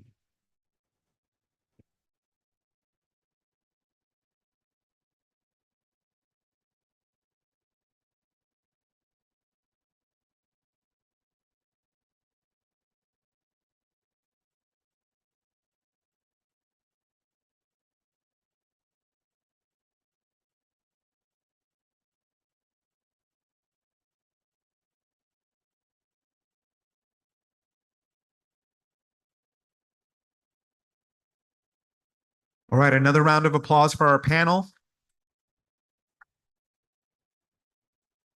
At this time, we will be taking a short break and we will begin promptly at 10:30. But before we do, we have a quick video that we'd like to showcase. And yeah, we'll see you at 10:30.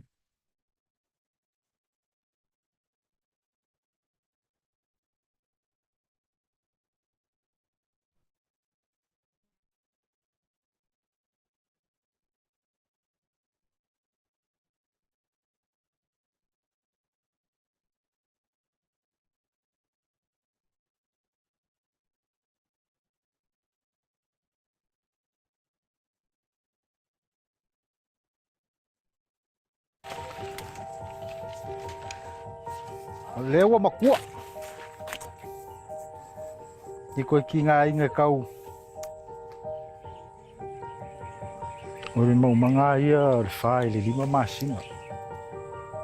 Ya ai ke me awa ngala mole se kim. No fa mo molo la e swa vai dia. E pelo pai.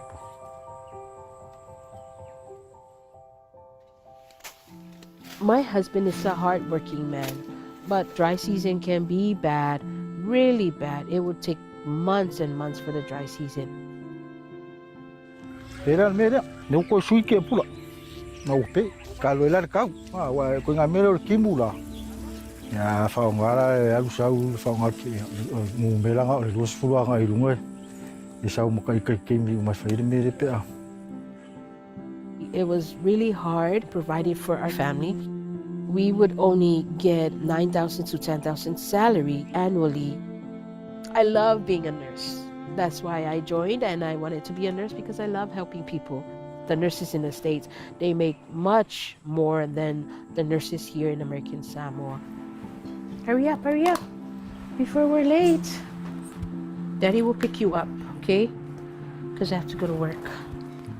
I was always trying to go in to work on my days off, stayed back to help out so that we can get a good paycheck when it's my payday. It was really hard stretching out one paycheck to one paycheck. Come on, let's go. Our priority was always paying our utilities so that we don't go dark or without water.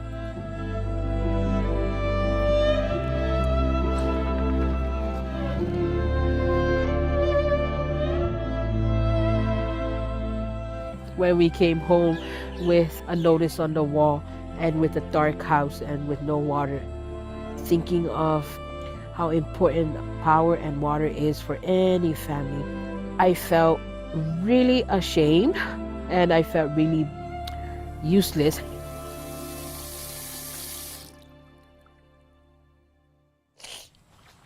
I'm sorry.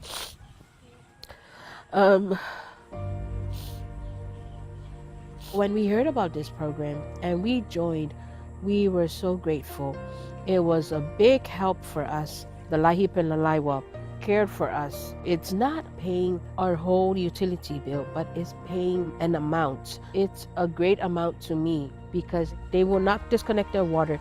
And my husband uses water almost every day for his plantation and his farming.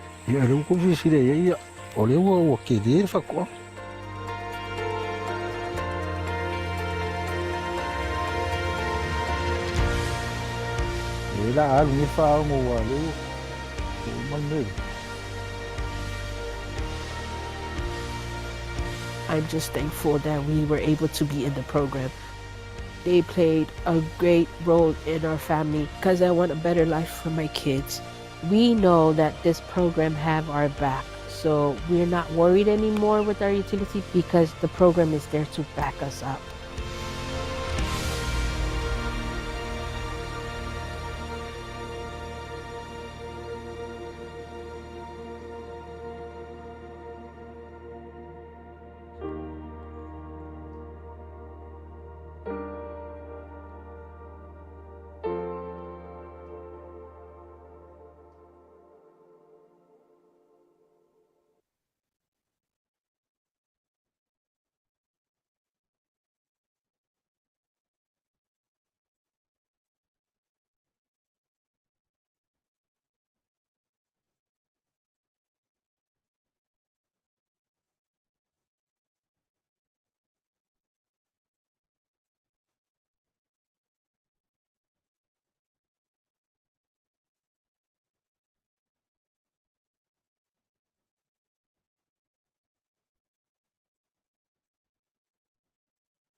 Welcome.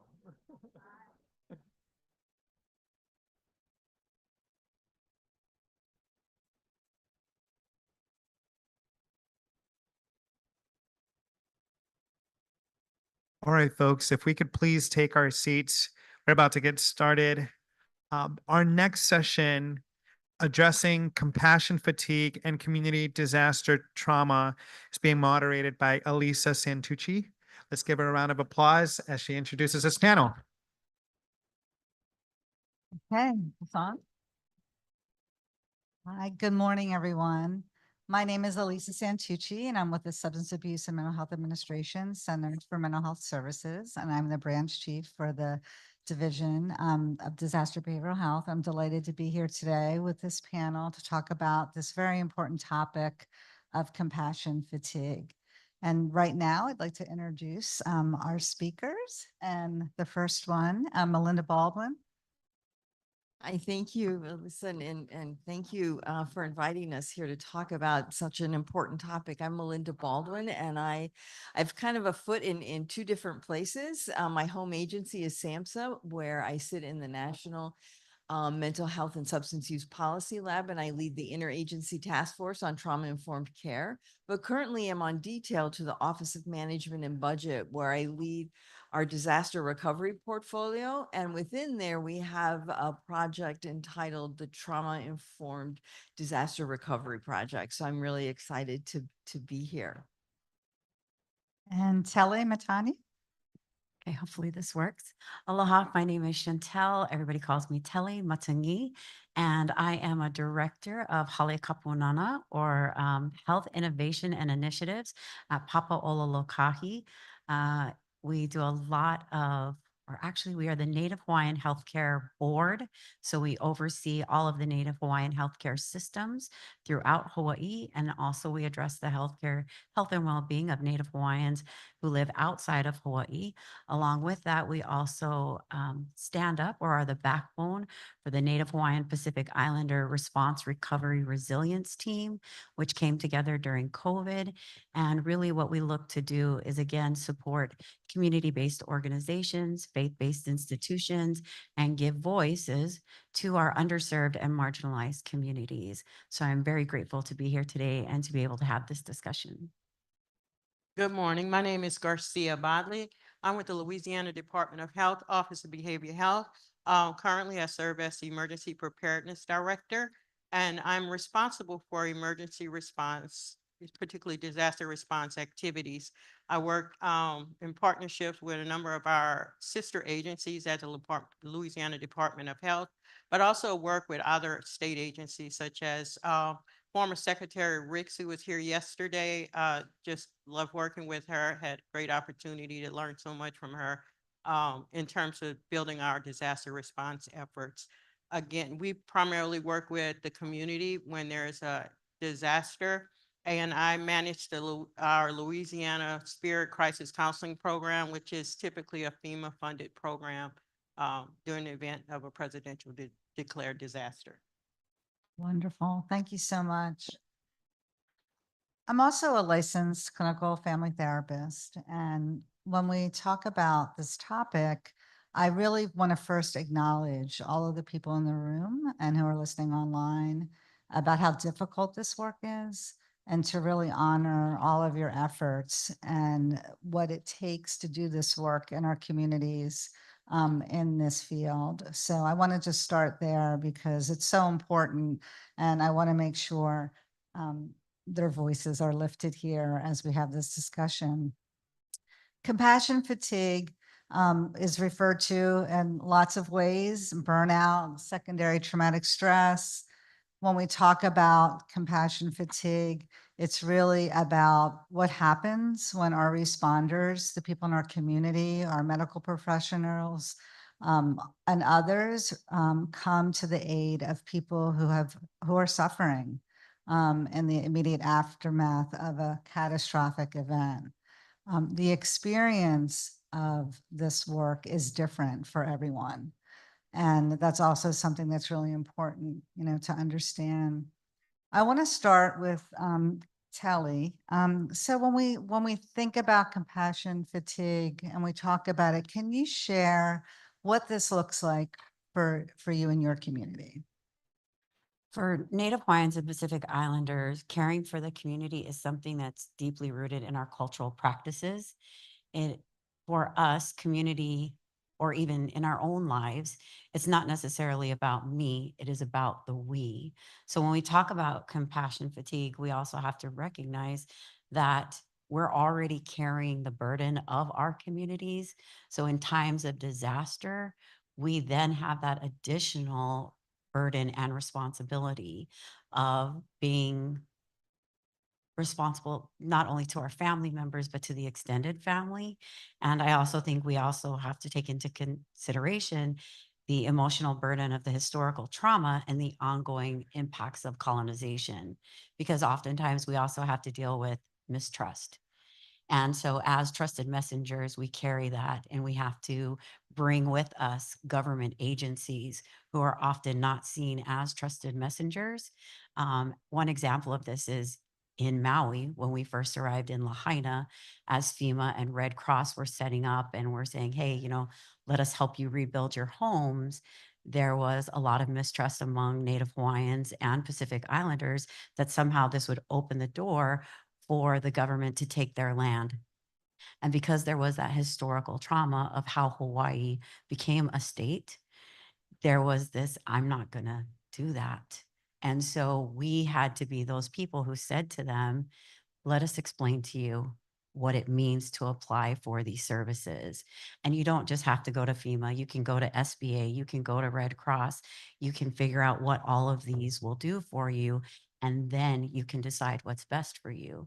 But having that responsibility and carrying that with you and knowing at the end of the day, if you give them bad advice, they're going to show up at your door and they're going to knock and they're going to say, but you told me that I should do this. And so there is that additional stress, and that's a huge responsibility to carry. And so when we talk about fatigue, that's part of it.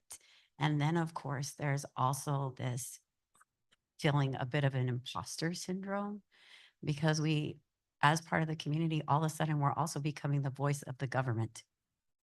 And so, how do you navigate those waters while still using your native language or also traditional practices and feeling like you're being true to where you come from and who you are?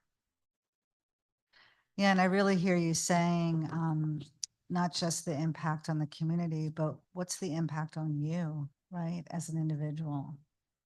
And how are you navigating that? Mhm. Definitely. I mean, after 3 months, my boss said, it's probably time for you to stay on Oahu a little bit and take a bit of a break because you need to care for yourself. Mouse want to respond to that? Garcia, can you also share the impact of compassion fatigue on the community where there are multiple disasters? This is something, of course, that we're seeing more and more. I am going to speak upon. Talking to Oh, I'm sorry. I'm going to share information, particularly for us during COVID and the multiple hurricanes that we experienced. Well, more than hurricanes, we had a couple other events such as tornadoes and floods, but it was constant with, COVID starting on March 2020 for us at the state when we started our response effort. And then this is what it looked like for Louisiana in terms of the number of hurricanes, the various threats that we had within that same year. For us, the biggest one was Hurricane Laura, which was immediately followed by Hurricane Delta. And there was a serious shift in the way that we deliver our services because we were still under COVID mitigation, we had to resort to non-congregate sheltering, which was a whole new process. And this was something that we had to immediately put into place. And so with that non-congregate sheltering, there was so many different variables that came into place. One is that the community that was hit, if you look to the southwest, the Calcasieu area, bordering the Texas area, those areas, it was from the coast all the way up north, that impact. Laura did not hit the center of Louisiana or the southeastern part, but that impact devastated that entire community from the coast all the way to north. And so people were relocated primarily to the New Orleans area. And if you know Louisiana, most of the area that was impacted is rural. And what happens is you're taking people from their rural, safe community to New Orleans, the big metropolitan that everybody is afraid of. And then also there was a situation for us during that time that the impacted area was more resistant to COVID mitigation measures. And so we had some challenges in terms of our service delivery. And New Orleans area, they were compliant. For whatever reason, they were very, very compliant and they were fearful of folks coming into their areas. So our folks had to deal with the non-compliant folks and helping to respect where they are and, also educate, help support the New Orleans area as well. So there was so many things taking place in terms of that. People were separated from their natural resources. So we had to set up an infrastructure at the hotels. We had like 18,000 folks that were displaced to the New Orleans area, and Secretary Ricks mentioned that on yesterday. And so that was a massive undertaking. And to be able to set up wraparound resources to help support that environment it took a lot. We did have someone from Save the Children there, which I'm happy to say. We had so many different resources that came in to support that, but there was an overwhelming effect in terms of being able to support the needs of folks while we're dealing with COVID and all of these other multiple disasters when folks were, even our our responders who were responding to help support the survivors, but at the same time, most of them were impacted.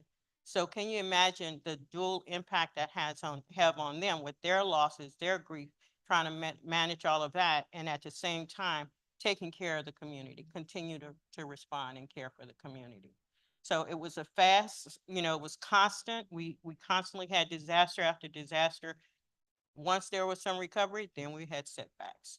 It was constant. And that went on for 2 years up until Hurricane Ida in 2021. So we constantly had serious setbacks that really exacerbated every effort that we had in terms of trying to help people learn coping strategies and being able to provide the appropriate support to our staff and other responders in the community.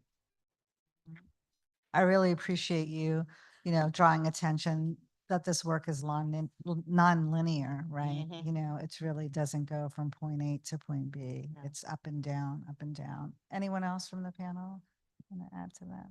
Melinda, can you talk about how the federal government or the work that you're doing, is approaching compassion fatigue? What does that look like in that work? Yeah, thank you for that question. And I think it has come up very organically. So the life experience work comes out of an executive order that was signed by President Biden, asking or tasking the President's Management Council. Let's look at how we can improve services, right, to folks who need them. And all of the previous panels have talked about what a confusing array it is to just figure out, where do I go, what do I apply for, how do I apply for.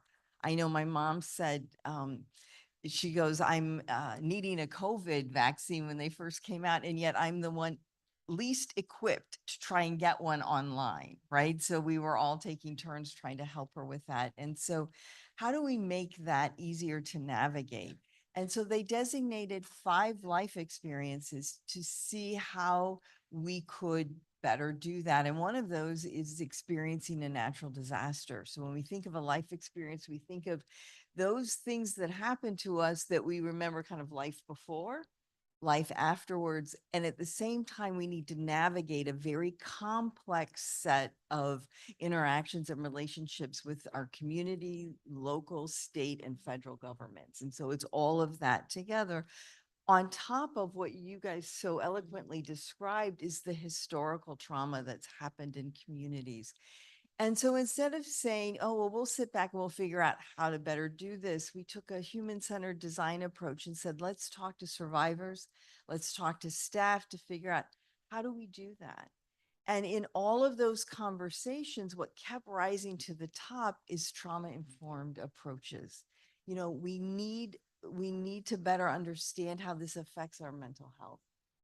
And that's how I got pulled in to this work, is how does this translate? And so it was not only in our verbal interaction, but it was also in our written communication. And that's one thing I hadn't thought of, is how do we make forms and processes trauma informed?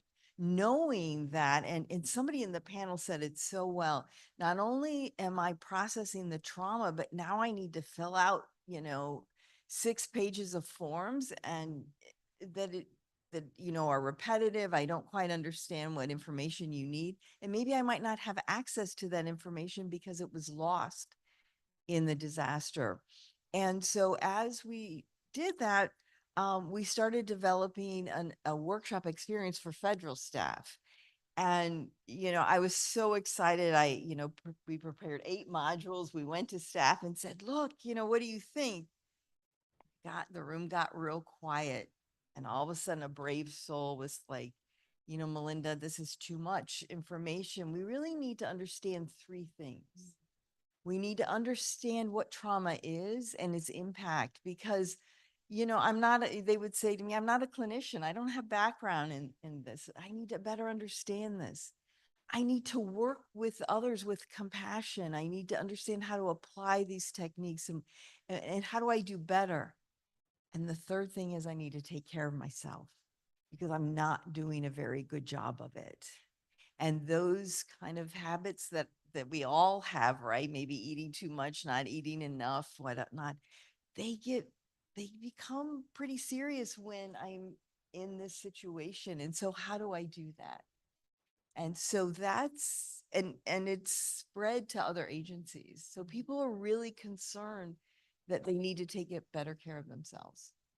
So important. I know at SAMHSA, you know, in our branch, we're working very closely with FEMA on the crisis counseling assistance and training program grants that are available to states after a major disaster declaration has been issued. And our team works very closely with the emergency management people on the ground to help states help facilitate the kinds of services that communities need with their local community providers to do this work. And it really brings to mind, you know, I just wanted to share, we have also a disaster helpline that's available for people to call in the immediate aftermath of a disaster. We also provide a disaster technical assistance center, which has lots of wonderful resources that people can access for free. And I wanted to talk a little bit about, you know, how you're doing this work, how you're supporting your responders, you know, in the community. And, you know, Garcia, maybe you could give us some examples of how you've done that. Particularly during COVID, we realized that we needed to, because everything was virtual, we needed to do something to really build a more bonding and trusting within our workforce more than anything. So we had regular calls to, more than anything, check up on folks, to encourage the importance of self-care, a number of series of trainings. We were the recipients of funding through FEMA for psychological first aid, which truly invaluable, and skills for psychological recovery. Not only that, it was a trainer series. And we had a number of them, and we were able to build a state's capacity by training others. And that helped support us in our work as well, being able to build that capacity among the, you know, other agencies within the state. And that has truly been really, really beneficial for us. More than anything, it has to start at the top with our leadership. Our leadership has to be invested in, you know, making sure that we're doing everything that we can to support our workers while they're out there, because it really starts top down, you know. So, and we focus a great deal on resiliency. So prior to coming to Papa'ololokahi, I actually worked at the Department of Health. And we had in Hawaii a team that was specific to Native Hawaiians and Pacific Islanders. And that's because what we saw during COVID is that Native Hawaiians and Pacific Islanders were overrepresented in deaths and cases. What we heard from the Department of Health prior to my hiring is that we can't find enough educated Native Hawaiians or Pacific Islanders to hire. That sadly is not true, and is unfortunate that that seems to be what most government agencies see and express about underserved and marginalized communities. Luckily or unluckily enough, I was going through the contact tracing training. And so when I was hired, I was asked to create a team that was specific to our communities. We started out with 10 Native Hawaiian and Pacific Islander community members, and at our largest, we were at 32. In August of 2020, Native Hawaiians and Pacific Islanders were 50% of the cases, of which a large number of that were largely Pacific Islanders, and Pacific Islanders are only 4% of the population in Hawaii. So you can imagine the responsibility that we felt as we came on, and there were only 10 case investigators in order to do that. And we were charged to do it in a way that we had to move very quickly because time was of the essence, because of course we're in the middle of an emergency. And then also we had to work quickly to provide resources. The first thing we did was we worked on data disaggregation. And so we found out very quickly that when you collect granular information, you're better able to resource allocate.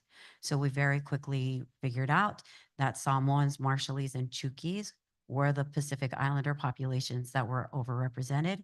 And so we hired community speakers who spoke the native language, understood that culture or the diversity among those cultures. Heavy burden, but every day we created culturally safe spaces in order for us to meet. Now, I know this is going to sound super weird because we were in a government situation, but Pacific Islanders and Native Hawaiians take great peace in starting their meetings with a pule or a prayer or a chant. And so I gave space to my staff in order to do that. And then what we would do is we would talk about what happened the previous day. And we would say, who needed food? Who needed resources? How could we get them in touch with these hotels? And then the next thing that we did is we pulled money from our own pockets to provide food because oftentimes government is slow moving. But then at the end of the day, I would hold a secondary meeting and I would say, how's everybody doing today? And what do you need? And maybe it was an icebreaker where we talked about what's the most embarrassing thing that happened to you today? or you know, what was funny? What did uncle say to you? Or how did you ask about someone's weight today? And I had this one guy who he just loved to say, because BMI doesn't necessarily translate into a Pacific language. So he would say to his community members, are you fat or are you fat like me? Which would always get a laugh out of them, but they understood what he was asking. So it was finding those ways, but it was also letting other people on the team know that it's okay to struggle, but it's also okay to laugh about it and to find that strength and that camaraderie. And we did that for all up until the end. And really, that's what saved us every day. And again, when the Maui wildfires happened, and it's so funny that somehow, even though I'm not a part of government anymore, within 24 hours, I got the call to fly to Maui and to figure out how I could create resource fairs so that we could bring together community members.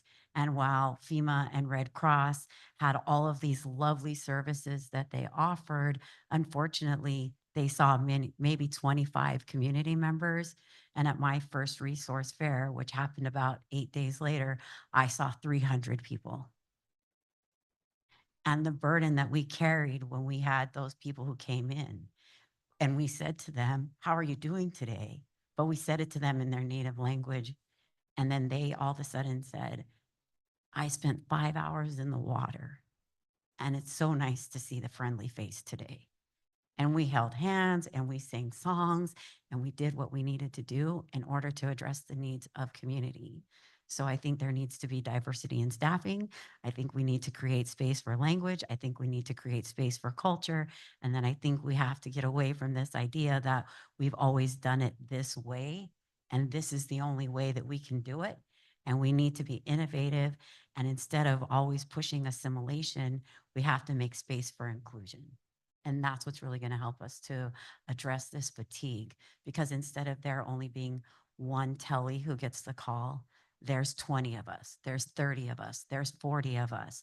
And we're not only being asked to volunteer and do this for free, we're being paid, because workforce has to be paid. Because I can't tell you how many times I get the call and then I also get told, or I get asked, you know, do you have any funding? My question to you is, you're the government. Why aren't you funding me? Why aren't you funding my community? Because we always get asked to do it for free. How many of you do your job for free? So thank you. Telly, such a beautiful example and examples of authentic engagement, the kind of humanity on, you know, a molecular level, you know, just human to human of what it takes to do this work, to do this really important work, and how impactful that is for people's recovery and for their healing. So I just want to acknowledge, you for sharing such wonderful examples and really concrete ways for people who are listening to understand the work. Yeah. Did anyone have anything to add? No. Definitely appreciate you sharing that. Mhm. And it's a Garcia. series of stress management services that we also provide. We really try to help people to kind of escape from where they are. And so we'll do fun things in the workforce, in the local government or some of the agencies. We'll do fun things such as chair yoga or name that tune. And you'll be surprised how excited people are to just get a break from the stress and the anxiety that they're dealing with. So any type of opportunity to allow them some type of release is so important.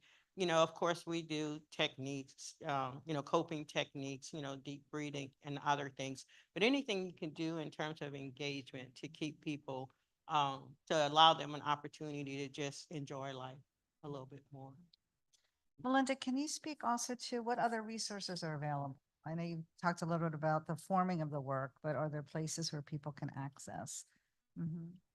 Sure. We have developed through this work 3 videos that are online on performance.gov, and we can make sure that those links are provided.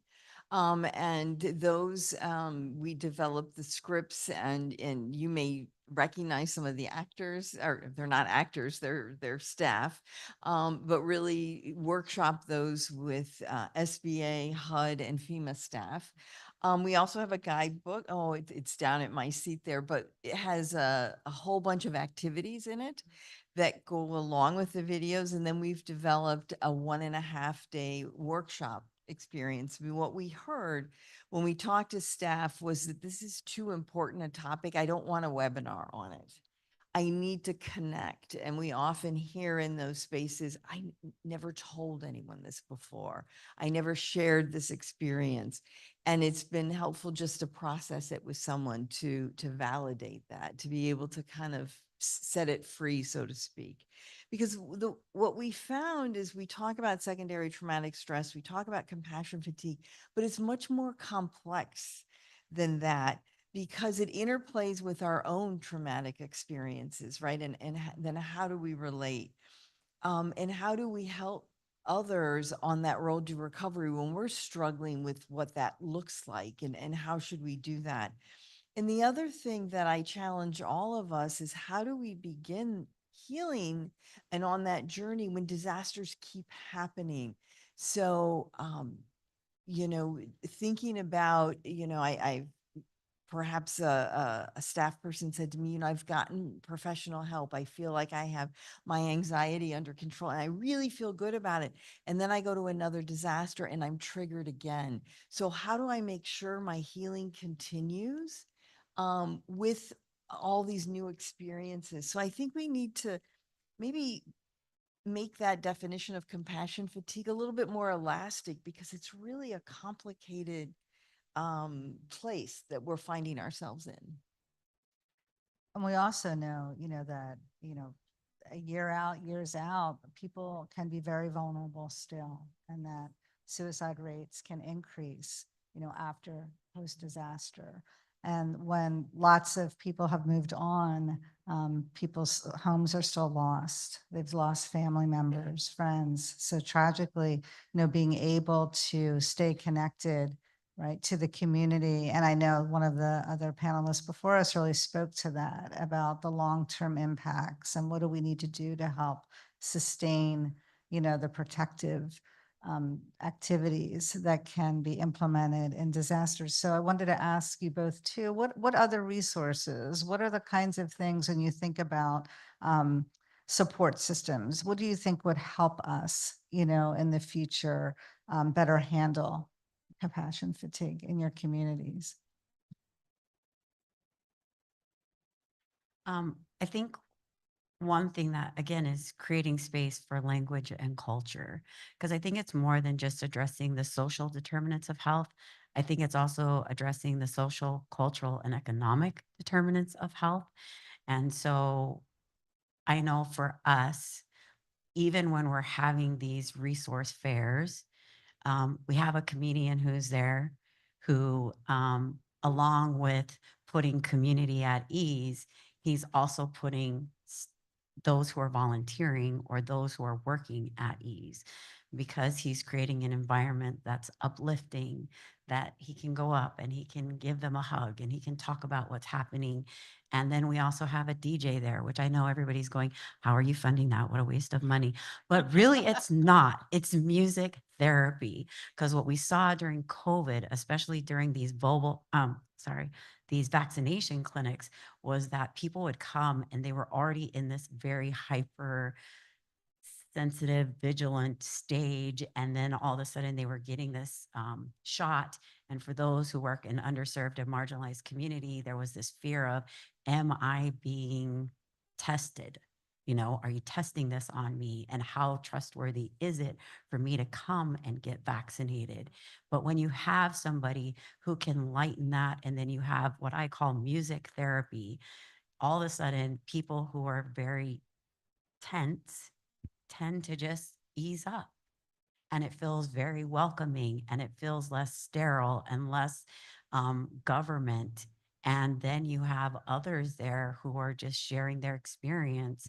And it changes that whole atmosphere, and it makes it less fearful, which also makes it easier for those of us who are there working it.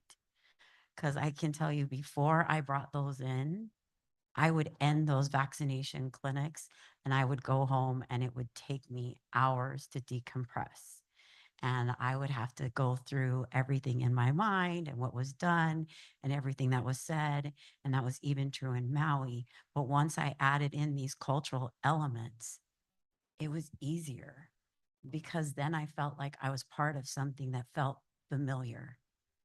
And so I think that's what we have to talk about, is, again, creating spaces that meet community where they're at, that look like community, that feel like community. And you just take, I mean, if you're in the fire and the fire's gone, you don't want to feel like the fire's still there, right? So what do you do? I mean, for us as Native Hawaiians and Pacific Islanders, we have a party. You know, I think about why we have first birthdays for Native Hawaiians and Pacific Islanders. It's because when the colonizer came, many of our babies didn't make it to their first birthday. And so we had a celebration, and we had music, and we had dancing, and we had food, and we celebrated that life. That's what we should be doing as part of the recovery effort, is celebrating life and finding ways to heal instead of just reinforcing that trauma. So that would be my suggestion. I agree with the celebration. Really powerful. I definitely agree with it. And, being from New Orleans, a party city, we're big on that, but definitely incorporating celebrations as often as we can, our accomplishment, things that we need to be able to acknowledge everybody's contributions and everything. And, offering them the opportunity again for safe spaces, that's going to be so important. You want to add anything to that? No, it's beautifully said. Beautifully said. Is there anything else before we go to questions? Is there anything else that you think is important for people listening online or in the room that you'd want to share about this topic or your experience? I think with most of our teams, they struggle with wanting to repair everything, to fix everything for the survivors.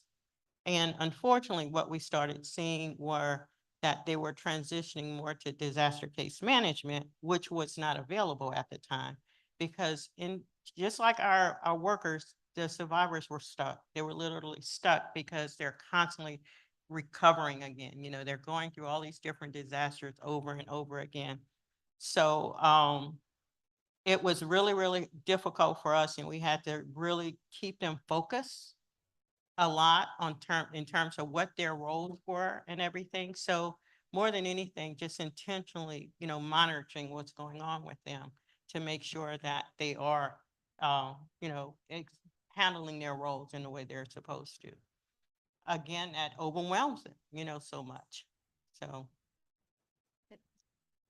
I was just going to say, as leaders, we need to make sure that leaders are taking care of themselves, that often they do wonderful things for their staff, but then maybe making, poor decisions or whatnot. So making sure that they carve out spaces for themselves, but also that staff allow them to do that as well, because they can provide wonderful examples to staff by doing so. I think I would add to that is adding more seats at the table. I think oftentimes what we get used to is the idea of, well, I'm here and I know other people who have done this work. And so what ends up happening, and we saw this in Maui, and we saw this during COVID, is that government agencies go to those that they know. And I think what you have to do is you have to go out to those that you don't know, because the problem a lot of times why we experience fatigue is because we're the only ones at the table. And so my thing is there are lots of other boots on the ground, community-based organizations who are doing the work. Just because you don't know them doesn't mean that they're not there. And so you need to expand. You have to make funding more accessible. You have to open up the floodgates, so to speak, because what ends up happening is if you're just going back to the same people, the same people, the same people, then of course they're going to get tired. They're going to get burnt out. We hear it all the time. Here today, gone tomorrow. And why is that? That's because once somebody knows about them in the government, all of a sudden everybody else is using them. But is that the best use of resources? So, and I think also we have to utilize our faith-based institutions. They're out there, they're doing the work. So how do we partner with them? How do we build these collaborative partnerships? But also, again, how do we get funding to them? Because is the current mechanisms in place? Are they working? And if they're not, you guys are the policymakers. You decide who gets funded. You decide how the funding mechanism is implemented. How do you make it easier instead of harder? And I think that would go a long way in addressing fatigue. Because if I'm the only person who's carrying that burden, I can only go so far. But if there's 20 other, 40 other, 50 other organizations, we're moving it along. And also as we begin to transition out of the CCP program, we need to make sure that we have those partnerships in place to connect to provide those resources to others as well. Absolutely. Questions for our panelists? Thank you so much. Thanks so much to the panel. And first question, when we think about all of the ongoing disasters and just as you indicated, multiple I think it was poly disasters that were mentioned earlier, either multiple years or simultaneous disasters. Can you talk a little bit about community resilience and some of those dimensions? Because we oftentimes hear that, I've lived through this hurricane, I've lived through this wildfire. Can you just describe what you see as the sort of differentiating factors between something that like equips you to manage that, or if there's something else that we're missing from that experience that actually lends itself to resilience? What's the line between resilience and repeat trauma? And I think as we start to build their capacity, more than anything, building those individuals in the community's capacity to be able to better cope with these disasters that will continue to come. I think that's going to be really, really important, is provide any kind of resource that we can to better equip them to handle these upcoming disasters. I would say that there needs to be an equity-focused approach. So this is prioritizing community-led initiatives. Oftentimes we come into these situations and we're very paternalistic, well-intentioned, but it's, I know what's best for the community, but that isn't always in line with what the community needs. So I think the most important thing is to allow community to lead these initiatives and us being the support. Because when we come in and we try to dictate what happens, that's not sustainable. And you see that a lot in these situations where it's like, well, I think this is what you need to do in order to fix that situation. And I think how many times does that really help? Well-intentioned, of course, but also I think when it's a community-led initiative, they understand the languages that are present, the cultural nuances, the historical context, and that enables them to create a more effective and culturally relevant intervention. I would just add on is that it's a long-term process and that support needs to continue. Hi, Duan Hernandez here. Also a clinical social worker, and I really appreciate all of the commentary that you all shared and just the experience that you all bring. My question is related to not only vicarious trauma and post-traumatic stress, but how do we, as we're on the front lines working with communities and being human-centered and community-centered, how do we embed and instill hope? How do we cultivate hope in the face of disaster? And how do we move from post-traumatic stress to post-traumatic growth, right? And helping people kind of deepen and know that they can overcome and will overcome. So that's my question. Well, how you frame that question and how you ended it is really part of it, right? It's really the messaging and the messengers and the community-led voices who are there as role models in some way, right? To really instill the hope in the community as the community rebuilds. And it's also that our individual work that has to happen to help heal the trauma and the suffering and the pain that we're experiencing as we're going through this work to be better able to help others. And also, making the communities and helping the communities rather be aware of these resources and where they are and how they can access them. It's a long-term process. It doesn't happen overnight, but it really is an ongoing journey to that destination. Anything else that you'd like to? I would just add that we need to make sure our systems aren't re-traumatizing folks who come to them for assistance. I think that we do often do that. And so our hope through the project I'm working on is making those systems trauma informed so that folks that interact with them can begin building hope and recovery from the moment they walk in the door. I think we all have experienced those spaces where we enter and we know this is a different space. You talked about having music. And so we just know that when we enter those spaces, it's different. And we need to think about that for our government spaces as well. I think the other thing that I think about is during COVID and even the Maui wildfires, it was community that responded first. Government takes time. And so what gives me hope is when I go into a space and I see people who have very little, but who bring what they have and share it no matter what. And so I think building on that resilience within communities, especially when you look at it through a colonial lens. For the Pacific, we're often referred to as small islands. But if you speak to a Pacific Islander, we're not small islands. We're part of the larger Pacific, which is larger than the US itself. So we see ourselves as coming from greatness and being large. And I think that's what gives me hope is this eternal belief that I was here before the colonizer, and I will be here long after they are gone, because I am a part of the land and the land is a part of me. And so again, embedding that and including that in the system will only make it stronger. It will not take away from it. Hi, another question coming in from online. Just a moment. I'm at that age. So this question came in from online.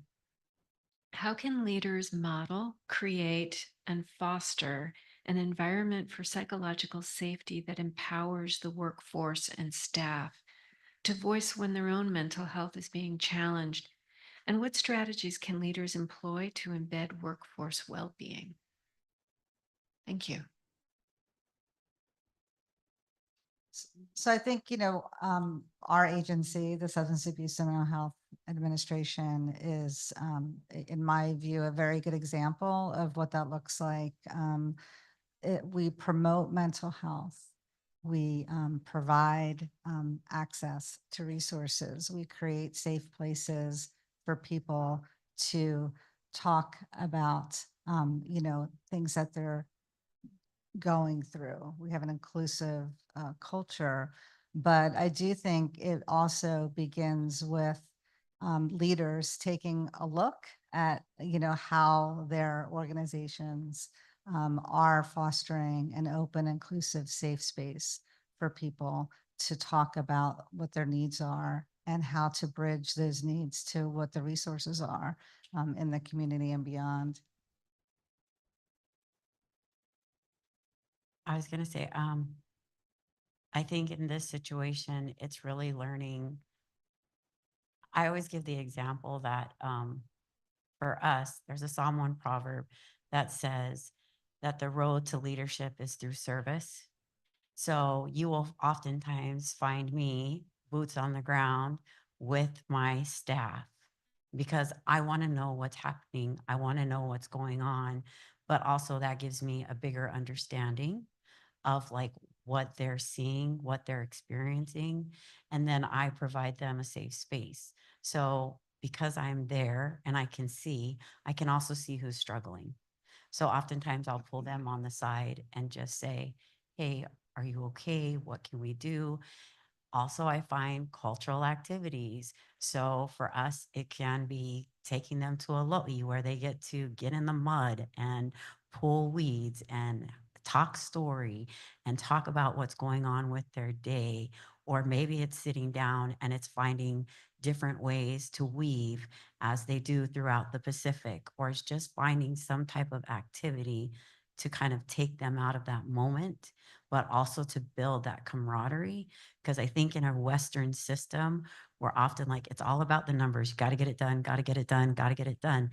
The truth of the matter is you don't solve these problems within 8 hours of a day, within 5 days a week, within 365 days of the year. It's a long-term process and we have to allow for that time. And we have to actually think about what is humanly possible in order for them to get this job done.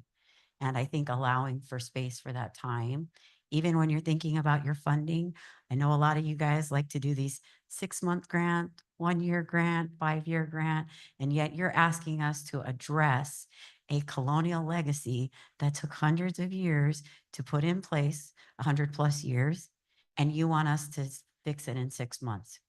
How realistic is that? And then you think about you put that on your staff on a daily basis. So allowing time, space, open communication, culture, language, all of that has to be something that's incorporated. Let's say that you have a circumstance where you have a staff who is suffering from compassion fatigue. They don't realize it. You do. How do you, in a respectful and appropriate manner, address that with them? And sometimes when you find that they're a little bit resistant to that idea. What we found in doing our workshops is talking about it very openly and being able to recognize it in themselves, giving a space where people can say, this is, what triggers me. This is some of the things that behaviors that result in creating that space, but also in times where it's not stressful to make plans. So one of the last workshops I led, the group themselves decided to hold each other accountable. So being able to say, George, I see that you're under stress. Can I relieve you? And making sure that those things are happening, but creating an environment where we can hear one another and be able to say, Lisa, maybe, but also that she's able to say, that I can say to her, I need a break. So I think we have to enable that safe space that people feel comfortable acknowledging that, and maybe seeing a leader do that, like I need a walk. And so, I'm going to take 15 minutes. I recently started to get healthy. which is hilarious because I'm in public health. But every day, my staff knows that I'm in the gym from 7 to 8. And I tell all of them, what are you doing every day?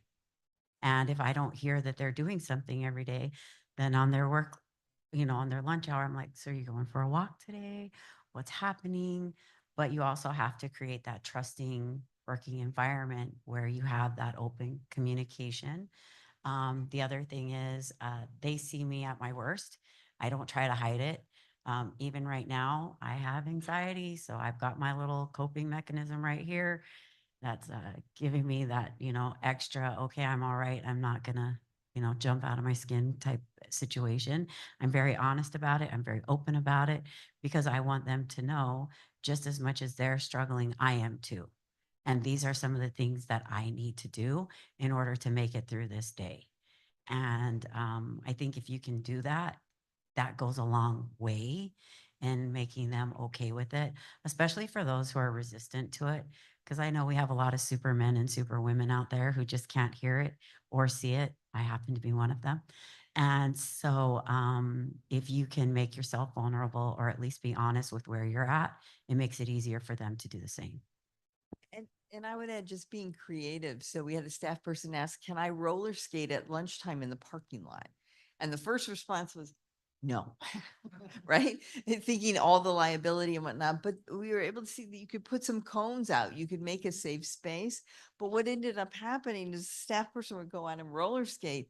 And then people started going out during their lunch hour to watch and to cheer her on. And then all of a sudden there was a whole group of folks that were eating lunch outside.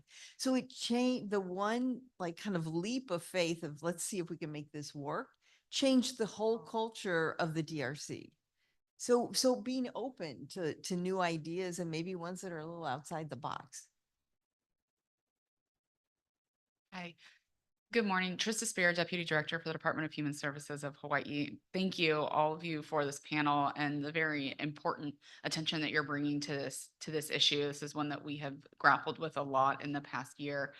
I guess my question is to everyone, but specifically to Elisa and Melinda with your work with our federal family. What efforts, if any, are your organizations or others within the federal family taking to provide those of us in leadership positions, those or even a step down that are doing the work on behalf of the governments so that we can provide this space, this respite for our team, for our employees, for our community, uh, you know, um, partners? Because I agree wholeheartedly with everything, but what we have struggled with, or just anecdotally being vulnerable, I can't keep saying, let me create space for you if I don't have the resources to give my team or my community partners, because then I have no credibility. I have no authenticity. I'm just empty promises. I'm perpetuating, right, the colonization and the fake empty promises. And it is a struggle. And also leaders, I mean, I think everyone here, I'm sure you're the same. If we don't have funding, we can only personally fund those efforts so much as well, and can't create space for ourselves without resources. So I know that was more of a comment and I hate doing that. So I guess that's my question. Sorry. I think it's a tough one. So I think that as we think about what services can be provided under federal grants, how we structure those services, it's a point very well taken. Is how do we think about that, acknowledging that and being able to provide the elasticity within government funding to do that. Are there any efforts underway specifically targeted for that and not the resiliency for the survivors, not the, which is important. I'm not trying to take away nor minimize that. Well, SAMHSA, as you know, I mean, or you might not know, we is a very large, grant making organization. So we have numerous grants, across the nation under funding traumatic stress initiatives, as well as other, mental health promotion, substance use prevention, and support and resources. I think what you're speaking to also is the challenge of how do we help you and others understand where those resources live, how available are they, how can people access them? So I know that My colleague's going to talk a little bit about that, the resources in the next session, but also, where can individuals find these resources on the ground? There's community-based health centers, there are wonderful resources, nationally that also can help assist communities in this very, particular crisis moments. And we have national efforts, obviously, to reduce stigma, which is really important to the point that we're talking about before. So, there are many, many resources available. I think one of the challenges is getting, and there's not enough to in many ways, but it's also helping to connect states and communities with where these resources are. And that is a work in progress, but thank you for the question.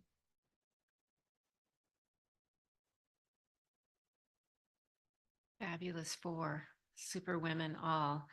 We've had another question come in from online, and I'm hoping, audience, that maybe we can make this be the last question for this panel session. And it's a short one. How do you engage with centers for independent living and disability rights groups as part of your planning?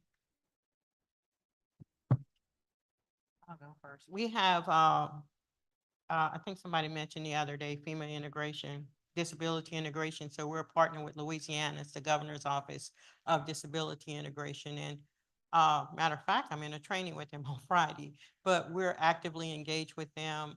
They provide a great deal of training to help support our staff as well on a regular basis. So we meet monthly, so we're constantly engaged, and especially during a disaster, we reach out. We'll have more regular meetings to where we address some of the live experiences that's going on and how we can better support them. For us, for Native Hawaiians and Pacific Islanders, oftentimes we care for our disabled or our elderly at home. So really, when we're looking at creating these resource fairs, we're looking at creating resources for caretakers or caregivers. And that can be difficult. I know that when we were in Maui, we had a lot of our disabled that, in fact, when I first arrived in Maui, there was a Tongan gentleman who was there. And part of the reason he was at the disaster center was because where he was receiving dialysis was no longer there. And the only way that they could get him dialysis was if he was there at the center, but he didn't speak English. He only spoke Tongan. There wasn't a Tongan interpreter there, and his family couldn't stay with him. So we then had to find ways and resources in order to do that. And that's very difficult. And so we worked with Kaiser Permanente, who were the boots on the ground medical providers who were there. We found a community health worker who spoke Tongan, who was able to go and be on site because they were CHW and they were seen as being a medical professional or paraprofessional.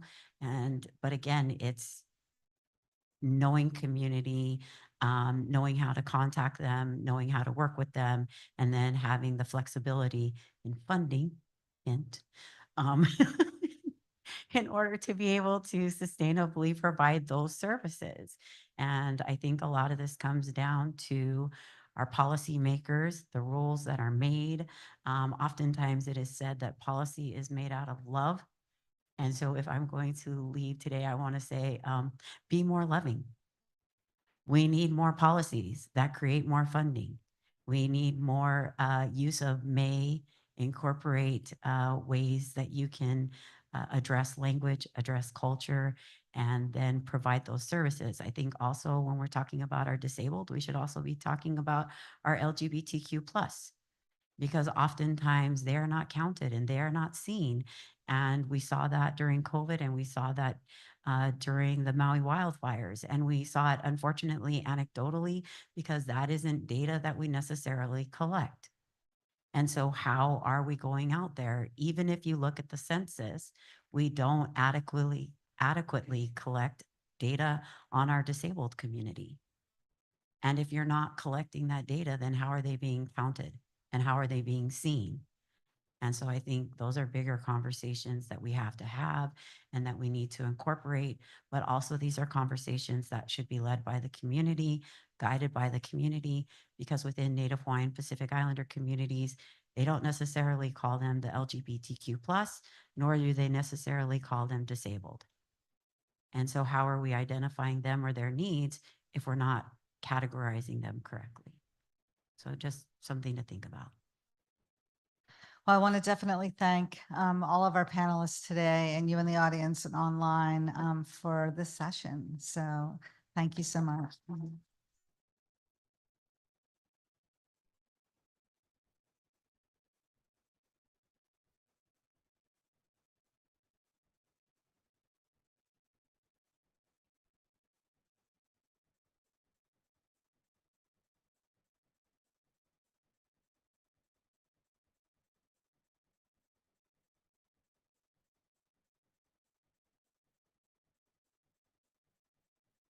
That was wonderful. Let's give him another round of applause. So I know folks are probably hungry at this point in the day. We have a quick video that we want to share, and then we will break for lunch, and we will resume promptly thereafter. I believe at, to make sure, 12:40. But let's watch this video, and we'll see you soon.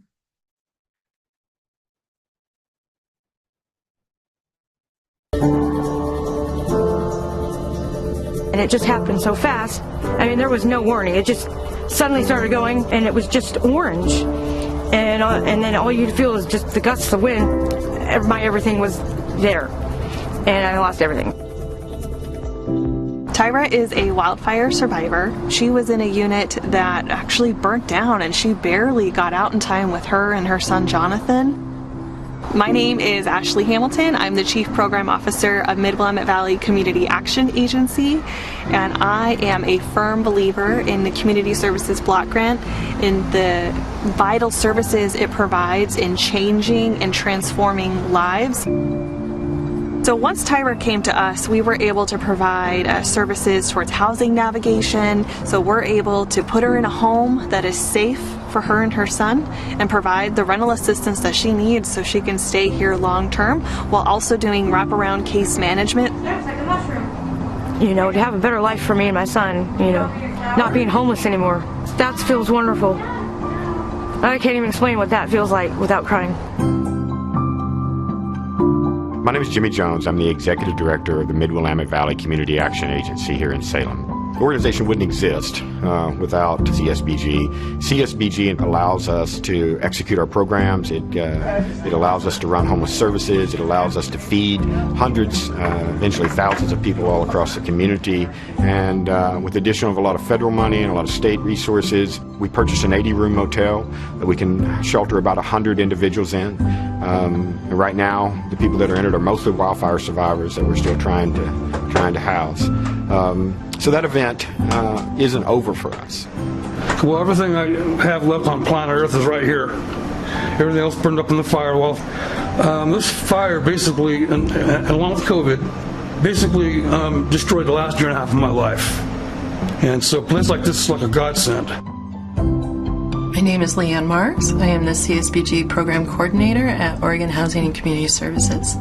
So the beautiful part about the CSBG funds is that they are able, the community action agencies are able to go ahead and, use these funds in a way that meets an immediate need, such as what we had with the wildfires and the heat dome. We begin here at 5 o'clock. We start with the devastating impact of our historic heat wave. Several of these high pressure systems or heat domes are much stronger and hotter than what we're used to seeing. Now, the last time it was this hot, at the end of June, nearly 100 people died. During the heat dome of 2021, we had daytime temperatures that were in the range of 115 to 118 degrees. So a lot of times people in poverty especially live in places that don't have access to any air conditioning at all. We sent our outreach teams out into the homeless camps to check on everybody. We went tent to tent. And remember, this is in the middle of a COVID environment, so that was a very difficult thing. We brought with us nearly 6,000 bottles of water that we distributed over the course of about 3 days. We distributed about 1,200 pounds of ice as well. Without CSBG and without all of the assistance we get from the Office of Community Services and the Administration for Children and Families, all of those folks would not have had an answer. in situations where there's a wildfire or there's other dramatic community events that we need to be emergency based and responsive to, CSBG affords us that opportunity. The program's given me and my son a lot of hope, more hope than I could ever imagine, and strength as well to begin a new life and start over. Produced by the U.S. Department of Health and Human Services.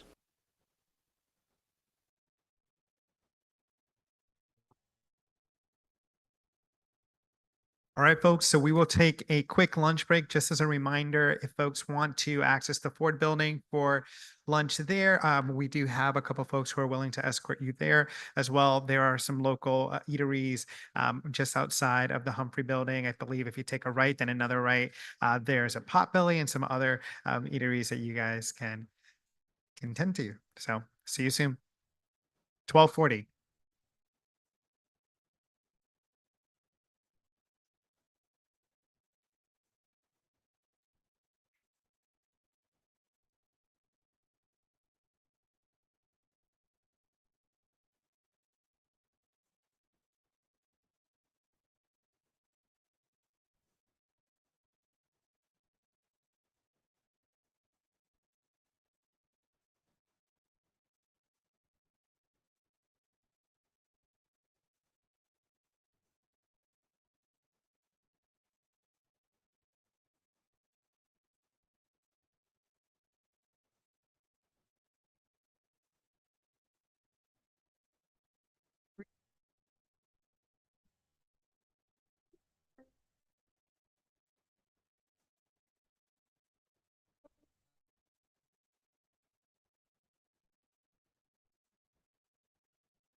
All right, folks.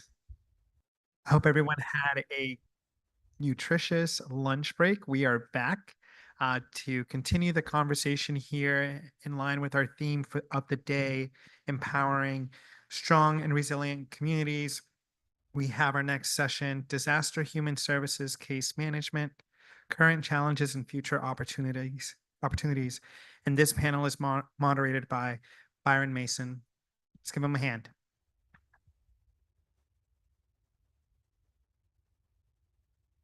Thank you and good afternoon. Hopefully the mic is working well.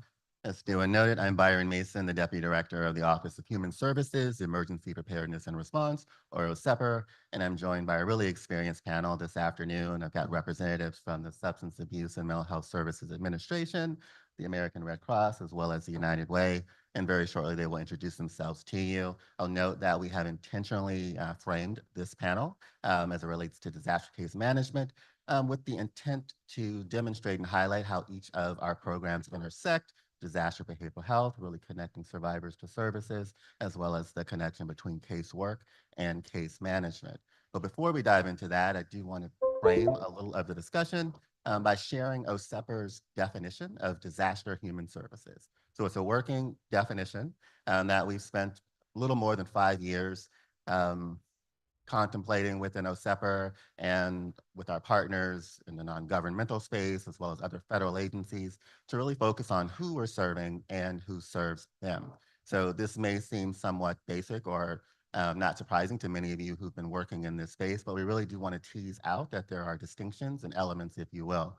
So you'll note that there are 4 elements to our definition, and the first one really focuses on the people that ACF human services providers all across the country support every day.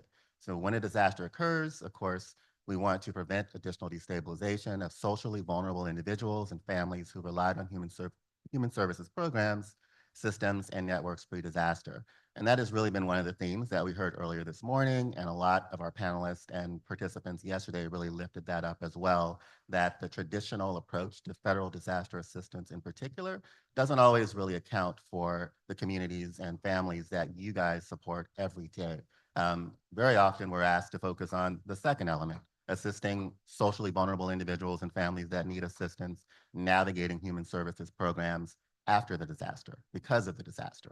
And when we're called in to support with federal disaster assistance, particularly disaster case management, the focus tends to be on those individuals who perhaps were doing pretty well before the disaster and may have been living right at the margin, may have relied on their social network, and now because of the disaster, they're coming forward and we're asking them to navigate bureaucracies and interact with lots of federal agencies. And that was one of the items that was highlighted earlier this morning, noting that there's been a great deal of focus within the last year or so on the customer experience, the disaster survivor's journey, and the challenges that disaster survivors encounter when we're asking them to engage with multiple federal agencies who are not always coordinating with each other and not sharing data, and really requiring disaster survivors to be re-traumatized as we ask them to repeat their story time and again, and very much focus on eligibility rather than their needs and the support that we can provide them.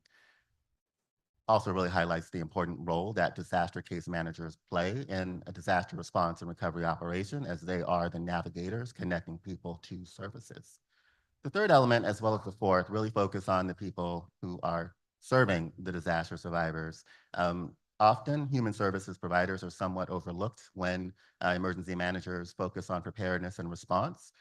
Certainly, human services providers are the ones that are staffing the congregate shelters when we think about mass care operations under Emergency Support Function 6. When we think about Disaster Supplemental and Nutrition Assistance Program, DSNAP, very much the local human services providers are implementing those programs. But they're also the ones who are connected, of course, to the community before, during, and after the disaster, and they're directly impacted, and they're also responding. So when we think about disaster case management operations, we want to ensure that we are integrating them fully into the operation as we set it up, as we carry it out, and then also as we transition out of the field, recognizing that particularly at the federal level, once we leave, it's still the local providers, it's the county, it's the parish, it's the municipios, it's the state that is going to continue to connect with those survivors.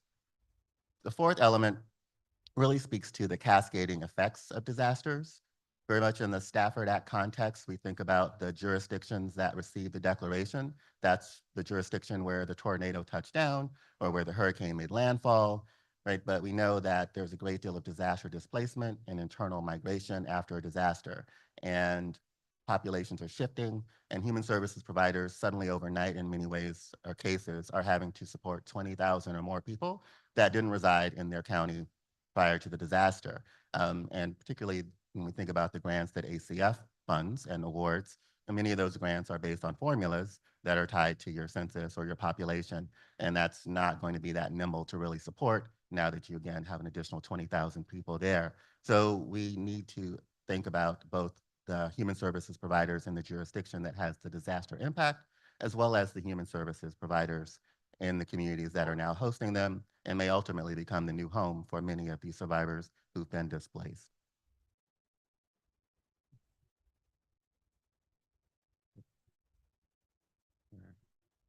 Yeah, apologies. All right. So, and I know we have several colleagues from California and Butte County, and Shelby Boston in particular, who I had the opportunity to meet following the Camp Fire in 2018. I'm sure many of you are familiar with it. You may have directly responded. I highlight this operation because it really helped us and OHSEPR develop the definition that I just shared. Like full transparency, how we implemented this program didn't really enable us to integrate all of those principles and those concepts. We did partner with the Federal Emergency Management Agency, FEMA, back in 2019 to implement the Immediate Disaster Case Management Program's mission there. And over the span of 120 days, we had a minimum of 20 case managers that were working generally 5 days a week to connect survivors to services. So I'll note that I stepped into this position roughly 5 years ago, and Natalie told me I really needed to get out there and connect with the state. Things weren't going that well. So day 2, I got on a plane, and again, I connected with Shelby Boston, and she was kind enough to share openly and freely the things that weren't working. Full disclosure, I think we had some case managers that honestly weren't meeting the survivors where they were. We needed to get them out of the Disaster Recovery Center and out to the 29 and more campsites and other locations where the survivors were residing. We needed to think about how we could set up the county for success once our mission ended. So, kind of stepping into that operation when it was well underway, it was a bit of a patchwork, and certainly I think we learned a lot of lessons that we are looking to apply as we move forward with disaster case management. Our mission ended. We were able to transition the data for the files that were still open to the state. And then, of course, they had their operation thereafter. I would encourage you to read, you subscribe to the Washington Post, The Last Days Inside Trailer 83. The families that are referenced in that article are families that were supported initially by the Immediate Disaster Case Management Program. And it really highlights the importance of intersecting and integrating human services providers at the outset of the disaster, at the outset of the mission, rather than moving into the final. So this is really where we pull in our panel. And what we're looking to highlight and lift up and elevate and see implemented elsewhere is trauma-informed, human-centered approaches to disaster case management, noting that communities have strengths there, that there are partners that are working in those communities every day, and they pretty much know what the needs are and again, who the partners are, connecting survivors to services, and really, again, integrating human services providers throughout the operation. With that, I'd like to start with Captain Eric Hierholzer. Introduce yourself, sir. Yeah, hi, good afternoon, everybody, and thanks for having me. Happy to be here and talk a little bit about some of the work that we do at SAMHSA. And I think first and foremost, my experience coming to SAMHSA in 2008, for about the last 10 years of my career, I actually retired from the United States Public Health Service this last August and then started back up as a Fed at SAMHSA. But prior to that, I was the team lead for the Crisis Counseling Assistance and Training Program for roughly 10 years or so. Also the core for the Disaster Technical Assistance Center contract. So a lot of work and experience in this area, responding to a lot of different disasters, going back to American Samoa tsunami, the tornado in Joplin, Missouri, Superstorm Sandy, of course, COVID, which really threw us all for a loop and had us working at max capacity for over a year, for several years, actually. It dragged out. And then, more recently, I've been working on the Michigan flooding disaster and a couple other ones recently that have popped off. So we stay very busy in this program. It's a little bit different, I'll say, than disaster case management. We don't actually have, practice case management at SAMHSA. The crisis counseling program is more of a paraprofessional disaster behavioral health outreach program where states, territories, and tribes are funded by FEMA. And SAMHSA works with an interagency agreement with FEMA to implement the program.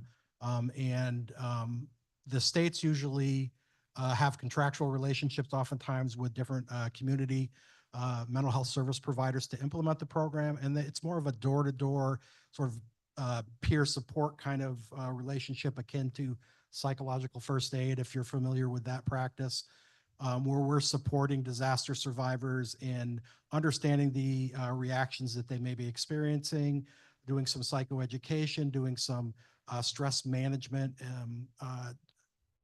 facilitation to support healthy coping mechanisms. And then, furthermore, to sort of do some case identification to identify those individuals that maybe have a higher number of risk factors, whether that be, all of the things that you would think about, poverty or lived experience with mental illness or substance use or misuse, language barriers, a whole host of things that makes a person more vulnerable, or whether they were just impacted more directly by the disaster. We try to identify those folks that are having a more severe reaction, and we don't do the traditional sort of case management where we have a diagnosis and we take on a case and sort of shepherd that person through from beginning to end. But we do the outreach. We inform the people about what the resources that may be available within their community are, and encourage them to access those resources, and then maybe check back with them at a future date to see if they've had success or what some of the challenges were. But it's more about empowering folks in their own recovery, and not formal referral as is done in disaster case management. We do track some data, related to sort of reach and quality of services. We do look at things like, the demographic data, the kind of reactions that the person may be experiencing, in terms of symptoms, what kind of risk factors they have, and what kind of, how they were impacted by the disaster. So on an aggregate level, we can sort of track over time community recovery, but on a case-by-case basis, we may see somebody only one time and not see them again.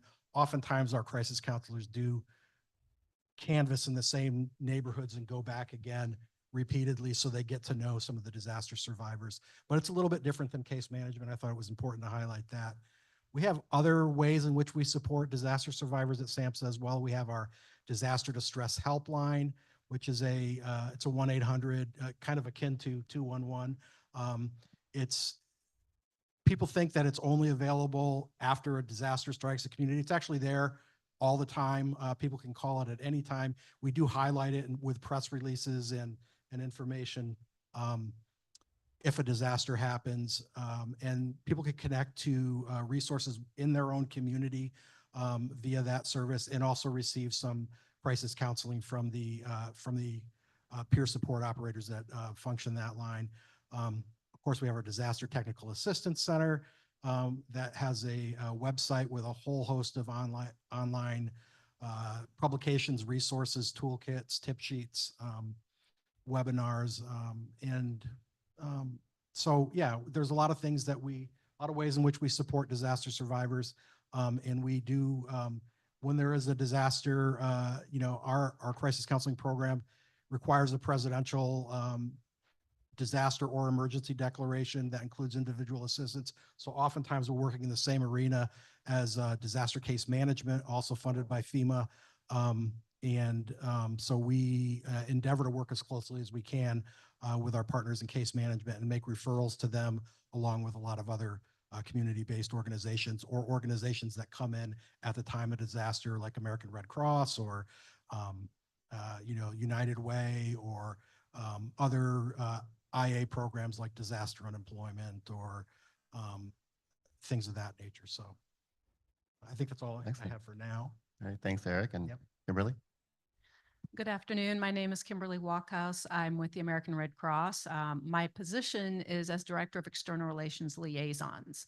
What that basically means is I'm responsible for our disaster relationship managers and having a unified approach to how we're working with our federal partners in particular, but also our community partners, our elected officials, et cetera.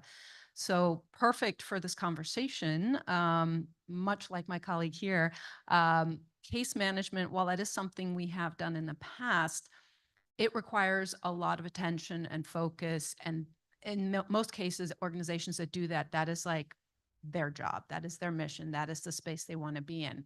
What we do, as was mentioned, is we come in when a disaster happens to address those immediate needs that someone is suddenly experiencing out of the blue, even if they were pre-disaster homeless or unhoused in some way, shape, or form, or precariously housed, trying to figure out ways that we can help them get back to their lives or even improve on it. So there's what I would call of like a continuum of casework.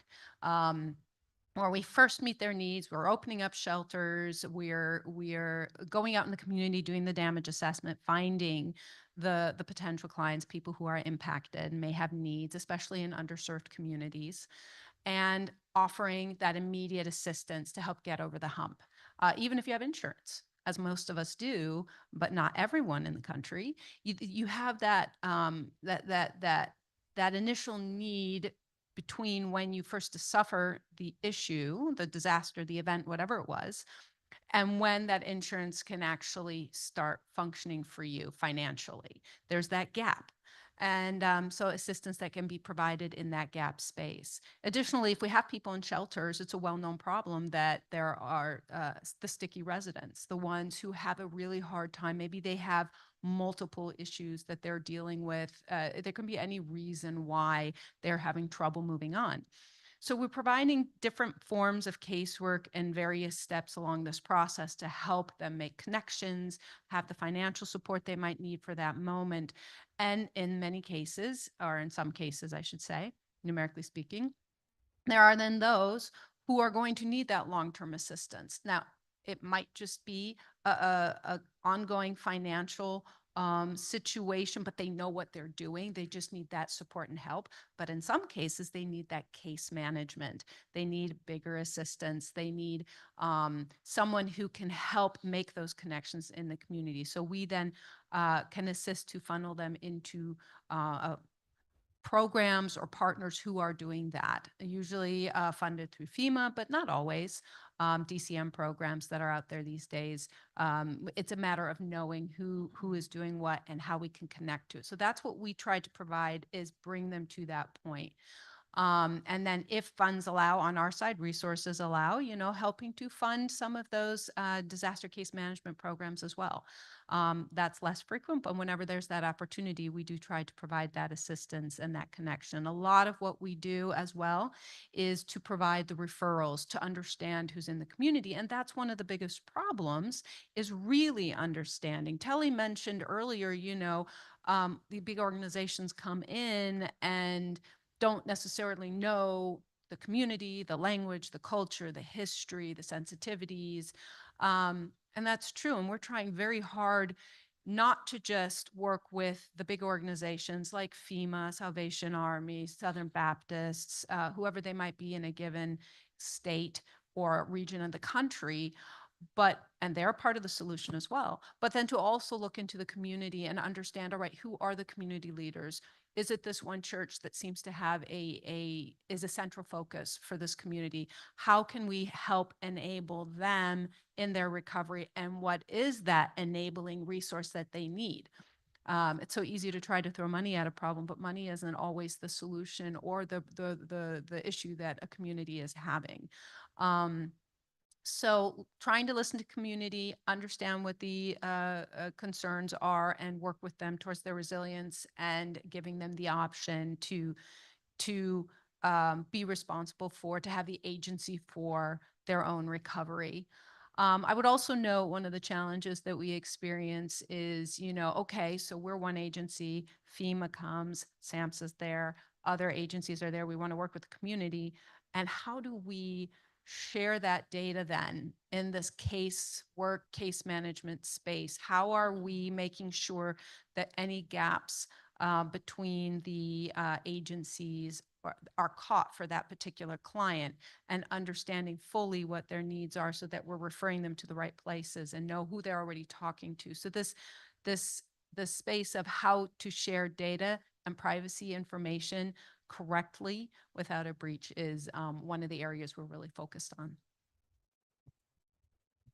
Hi, I'm Heather Black. I'm the Vice President for 211 Systems Strategy at United Way Worldwide. I think what makes United Way and 211 really unique in this space is that we do have that local presence.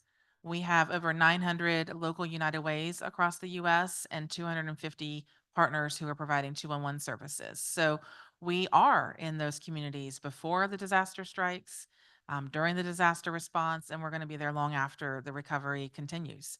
And we're really proud to be in that space and to be there to support our communities. It's taking just one step back to United Way Worldwide and the work that we do. We focus on four pillars: one around financial security and stability, health, education, and then we very recently added to our mission a fourth pillar around community resiliency. And that really is focused on disaster response, but also making sure that as communities prepare for our changing planet and our changing climate, that they're also building and designing communities with strength and resiliency in place. And then, of course, as we rebuild after disasters, we're having that same mindset. And our organization is very committed to using our network of United Ways and our network of 211 to help sustain that. In my role with 211, I am able to help bring additional capacity and strength and leadership to our national 211 network. What's unique about 211, I hope many of you are familiar with 211. It is just that simple 3-digit dialing code, but there's so much more to 211. 211 is not solely owned or operated by United Way. About 50% of the 211 network is operated by United Way, and about 50% of the new 211 network is what we call independent, meaning it may be operated by a local municipal government or a state government, or it may be operated by another independent nonprofit organization. But what I love about the 211 network is the level of collaboration that happens. I spent 8 years in North Carolina building out the 211 system there prior to taking this role about a year ago at the national level. And so I've certainly seen my share of disasters in North Carolina, being on the East Coast and the South. You don't get a chance to get away from that. So I've done a lot of hurricane response. And what's really special about the 211 network is how we help each other during those disaster times. No 211 has the ability to surge on their own to get through a Hurricane Matthew or a Hurricane Florence or a Maui wildfire or a park fire. So because of our adherence to standards and our commitment to how we deliver 211 service, our similar technologies that we use, we actually help each other out. So when Hurricane Matthew hit in North Carolina, 211 calls were not just answered in North Carolina. I was able to tap into my 211 network colleagues in New Jersey, in Michigan, and then I realized I needed somebody on the West Coast because that 10 o'clock news hour was killing us in North Carolina. It was killing my team. So then I got California to help me out. A couple of years later, when Hurricane Harvey hit in Texas, we were helping them out because they had helped us out. So we have that capacity to surge and flex and be very nimble, which I think is very unique about 211 and our ability to use technology to our advantage there. When it comes to the case management aspect, I think 211 is something that I'm hoping we can talk a little bit today about how we can be that entree point. Because again, we are being leveraged by so many state governments. During COVID, 31 governors leveraged 211 as part of their response to the pandemic in some way, whether it was vaccine access, testing access, general information for the public about the pandemic. So our state governments have recognized 211 in this space and in this way because they recognize that people trust 211. People who are already vulnerable before a disaster strikes are calling 211 every day. 40,000 people nationwide are accessing 211 in some form on a daily basis. And these are people who are calling us for things like food, housing stability, utility assistance, mental health resources, caregiving, things like that. So then when a disaster happens, those same individuals are contacting us. So how do we take that, that trust and that ability to then help those individuals through the disaster cycle? And I think that's where we can transition that into more of the care coordination and the case management space, because that's a very scary proposition, as we all know, when you've been impacted by a disaster, is then having to share a wealth of information with individuals who maybe aren't part of your community, who you haven't met. And so how can we leverage not just 211, but our United Way network, who are part of these communities, to help solve this gap? I've watched it too many times. I've seen the loop, I've seen the cycle, and I think we all recognize, and as I've heard both of my colleagues here touch on, there are some real opportunities to help maybe fix the loop a little bit. So Thank you, Heather and Kimberly and Eric. And I think you really demonstrated why you, again, are all on the panel. I'd like to kind of tease up and follow on to your question there, Heather, and kind of open it to Eric and Kimberly as well. Eric, you noted that when you're doing crisis counseling, while you're not exactly doing case management, that's not the mission of that particular program, but you're identifying individuals with higher needs, right? And we know that Red Cross, particularly in the mass care space and ESF6, when the sheltering is starting, the concurrent shelter operations, that's also an entry point for many of disaster survivors, casework, not case management. And kind of how the sequence would roll out if there is a disaster declaration, crisis counseling missions may not begin at the same time as disaster case management would be. Often we see multi-agency shelter transition teams to support those individuals that are in those current shelters who have the most need to get out. And I'm curious how, if you have some thoughts on how the two of you guys could be sharing data, even with the disaster case management mission, and also leveraging a lot of the resources that 211 has on the ground. Well, it's interesting because we also have health and mental health workers that are mandatory in every shelter. They don't have to be there at all times, but they have to be present throughout the day. So there is a component of that work that does overlap with what SAMHSA does. And it's not really something that we've explored at great length yet, honestly, so this is interesting to be on the panel together. And one of the things we are trying to rectify is looking at the shelter residents in particular. What are their needs? What are those continuing ongoing issues? And who are the right partners? Because we're not, obviously, I mentioned data sharing being one of the concerns. We're obviously not just opening up the portal and anyone can have access. It has to be in a controlled environment. So if we're doing that, where are those best resources? If it requires an activation, Stafford Act, disaster declaration activation for IA, well, we're responding whether there's an IA deck or not. And so there may not be a SAMHSA presence at any given event. So it's one of those things where, you start getting into this. How do you do the case management? How do you do the casework? How do you meet the needs of the clients where they are, the survivors? So what are those nuances then? It can't be a standard like annual agreement. We just always share the data because they're not always there, right? Or we might not be at something that's not a disaster event, but that SAMHSA might be at, or United Way might be at.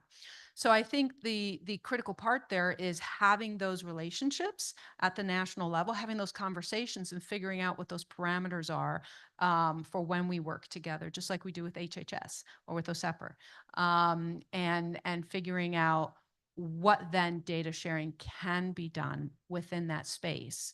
Do we have to have regular agreements every time we share it? And a lot of that comes through our lawyers, right? We have to talk with our OGCs or whatever the acronym is with your organization to find out, how are we being risk averse and treating the client information appropriately. And I can pass it off to you if you have any thoughts on it. Yeah, I think one of the things that's challenging for our program in particular is that we don't collect any actually identifier or identifiable data on clients. I mean, so it's all de-identified. We see people, we may see them again, but we're not collecting names, addresses, phone numbers, things of that nature. So we have data that gets more at sort of community reactions at an aggregate level, which can be of some use, but it may not be particularly useful to, for disaster case management or ARC to follow up with individuals. So there's that. I mean, I think we have shared our data before. I think typically the sort of standard response that we give is it can be shared with FEMA approval, and, or with, FEMA and state approval, because these are state grants. But, given the approval of those two, participants in this program, we have been able to share the data, to inform other programs. But again, it's more at a community level. Where are we at in community recovery? What are some of the symptomatology that we're still seeing? And both physical and behavioral health wise. But it's not necessarily, here's a case that you could follow up with. So that's challenging, I think. And I would say similar for 211. So in every 211 interaction, I always think about it as the who, the where, and the why. So we're collecting anonymous data, but aggregated as to who's calling us, demographic information such as age, gender, health insurance status, household configuration, military status, disability status about a caller, where they're located by the zip code, and then why are they calling? What are the needs that they've presented with, and what referrals are we making? And I think that actually can tell an amazing story about what's happening in a community, what the needs are, and then what gaps are there. So I actually would propose that that's a huge opportunity when we think about case management and an ability to advocate at the local and state level and federal level for what needs to happen after a disaster, where those gaps are, so that I think it can surface up so much more quickly what the opportunities are following a disaster to actually start solving problems. I think sometimes it can take so long when we look at it case by case and try to bring that data together. But if we can pull our systems together and have some opportunities there, it can really bring those threads together. The other thing I do want to share, since we're talking about data, is that 211s, as I'm sure many of you are aware, locally curate their resource data. That's the other kind of data that 211s think about, is all that community information around shelters and food pantries and all of the locally curated resources. We at United Way Worldwide have built a technology architecture that allows us to bring all of those locally curated resource sets together through a set of APIs. And we can partner with you now on a local level, regional level, and hopefully on a national level to lease that data. And we're working with our network very strongly to make that a revenue diversification stream. But be thinking about that and use cases for you all as you. I always say, please don't don't reinvent the wheel, and just know that your 211s, as you build partnerships with them, they have access to that kind of a technology structure to be able to help you if you have a use case to have access to data beyond just your local footprint. And just know you can also contact me about that. But I think that's something that we've made a significant investment in, and really believe there's a strong use case as well around helping to bring all that. It's 1.7 million resource locations across the nation that we've been able to pull together. So we're very proud of that accomplishment. Heather makes a really good point about the technologies that are out there. And I think all of our agencies are always looking to improve what we're doing. One of the things we're doing at the Red Cross as well, so we have a call center for people to call in, just like FEMA does, say, hey, I need help. And unlike 211, it's not about immediately telling them where the resources are, although that can be a part of it to some extent, a lot of which is call 211. But also, it is, okay, you have a feeding need, you have a sheltering need, you have a funding need. What are your needs? And putting them on a map. So we look at that map as well, just for the calls we're receiving. And we also look at the underserved or vulnerable communities. So we have all that data from the CDC, from everyone that's out there that's a public mapping layer, API, and have a team that puts that together for a given response to look at, all right, where do we want to really look based on where the weather was or the event was, based on where these communities are, based on where these calls are coming in, so that while that isn't yet down to the granular person, we know what communities we have to go to and look at for damage assessment, to communicate that there's assistance available if you have a need and you haven't seen anyone come to your door yet. Here's where you can reach out and we can get you connected. So I think these technologies really help versus before, a tornado came through the state. Now we have a bunch of people who are just driving around in cars looking for the damage, which is an effective use of their time, of the energy, when it could be focused on actually already be providing that assistance. So technology is a really huge boon and can help move that case work, finding the clients, having the casework, and then getting it to case management forward more rapidly. I was just going to say also that FEMA obviously has a lot of mapping capability and can get down to they're not going to share personal data, but they can share zip code data and, to sort of map out where the most of their registrants are coming from. And that really helps to guide us when we're doing our outreach and crisis counseling as well. So. Thank you. And I think that's an excellent discussion about the data. We will have another panel tomorrow that really focuses on data sharing, and ACF is doing a lot of work in data-driven decision-making in that space. And we note that with human services providers and responders, very often we're not at the same place or level as other sectors or industries, if you will, and having a common operating picture of the impacts to the communities that we serve post-disaster, right? We have the community lifelines, but they don't fully reflect the human services needs. So it's really exciting to see that that work is ongoing and hopefully would be developed. I'm curious as well, if you could, Eric, just kind of maybe tease out a little of how SAMHSA may have used some of the data from a crisis counseling mission to inform any engagements with states that have been impacted as they're considering additional grants. I'm trying to think. Yeah, I mean, it's certainly, there are, other than crisis counseling, I mean, certainly there are other grants that, can assist individuals in the recovery process. I know that when crisis counseling and disaster case management are operating in the same disaster under individual assistance, we are able to coordinate with, and oftentimes, some of the same state leadership is running these two grant programs, and are able to coordinate in terms of what we're seeing with our data in terms of community recovery, share that with disaster case management, which may go on for quite a bit longer than crisis counseling. Our programs go, there's two grants. There's a 60-day ISP grant, immediate services, followed by a 9-month regular services program grant. So it's up to about a year, maybe a little bit longer. In some cases, disaster case management, if they get their intermediate program up and running as a grant, they're around for, correct me if I'm wrong, but I think it's 18 months or so post-disaster. So a little bit longer than we are. A lot of times that's one of the organizations that we're coordinating with, and inclusive of, sharing data on community recovery, going so that they're able to continue to support the cases that crisis counseling has been supporting. I think oftentimes even when there's a lack of staffing in certain communities, the crisis counselors oftentimes transition into the case management program to fill some of those positions as they're going on. So yeah, I don't know if I exactly answered your question, but I think there are definitely opportunities to be able to leverage the data that we're collecting, to assist in furthering community recovery beyond when crisis counseling is active. So, thank you. I appreciate that, and I'd like to circle back then to some of the points that Kimberly and Heather you raised. Just noting that United Way is always in the community, and very often when I guess funding is available, Red Cross is able to fund disaster case management programs. I'm curious, kind of, if you could share how you guys work to build capability and capacity within the local communities to, if they have the ability to take that on themselves.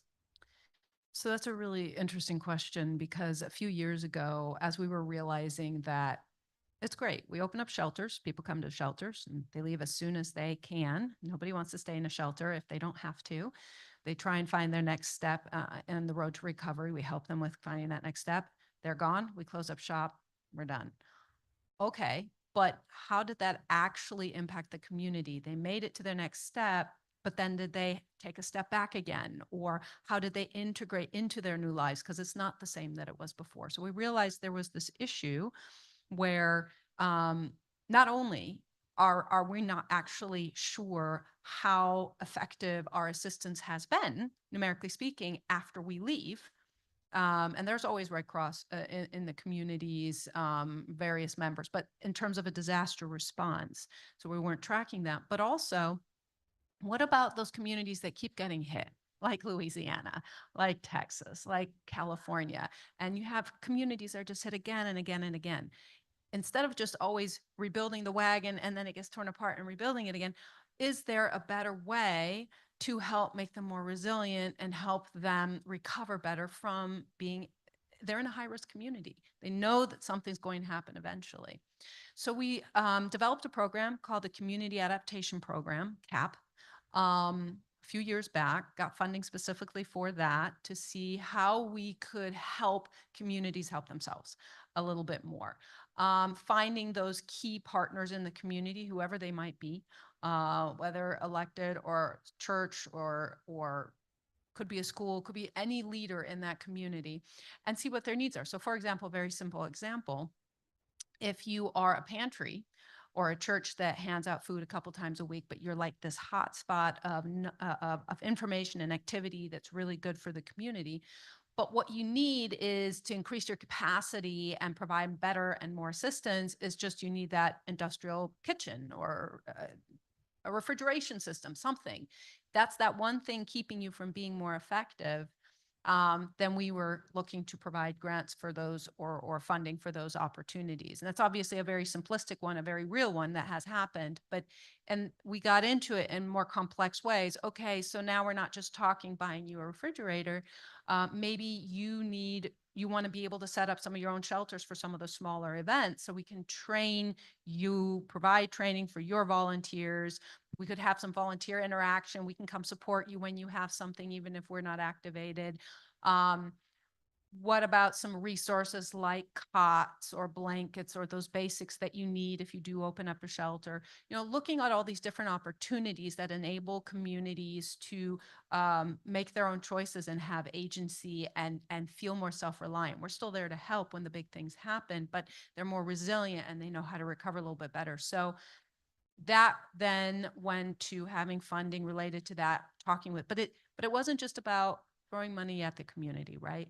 It was about meeting with them, talking with them, their culture, their specific circumstances and needs and what they anticipate, and really engaging them on their level and finding out and listening to them on what they actually need and then trying to meet that need. And we're not always the answer, of course, but if we can learn what their real needs are, we may also be able on the macro level to connect them to the right resources that can help as a team, all of us, meet that need of the community. And then when the disaster strikes, they're better able to respond to what is happening. And we continue to support them through that. And that has been pretty successful so far. So I would say United Ways have, again, I think a unique role in the sense that they're often seen as the convener in a community. So post-disaster or when a disaster impacts a community, I think often United Way is going to try to bring together all the right parties. You know, so who are the local organizations that need to be filling those gaps and creating the space for that collaboration and that conversation. I think another role that United Ways are often going to play is to be that trusted fundraising partner. So setting up that fund, having the infrastructure at the ready, because often United Ways do, to manage what may be a larger volume of money than any of the smaller local organizations, especially in some of our smaller rural communities, are equipped to handle. So being able to step up, and we also even some of our United Ways are not fully prepared for that. So that's where our national organization comes in, is to say, you know, we can provide that support to you. We have that ability.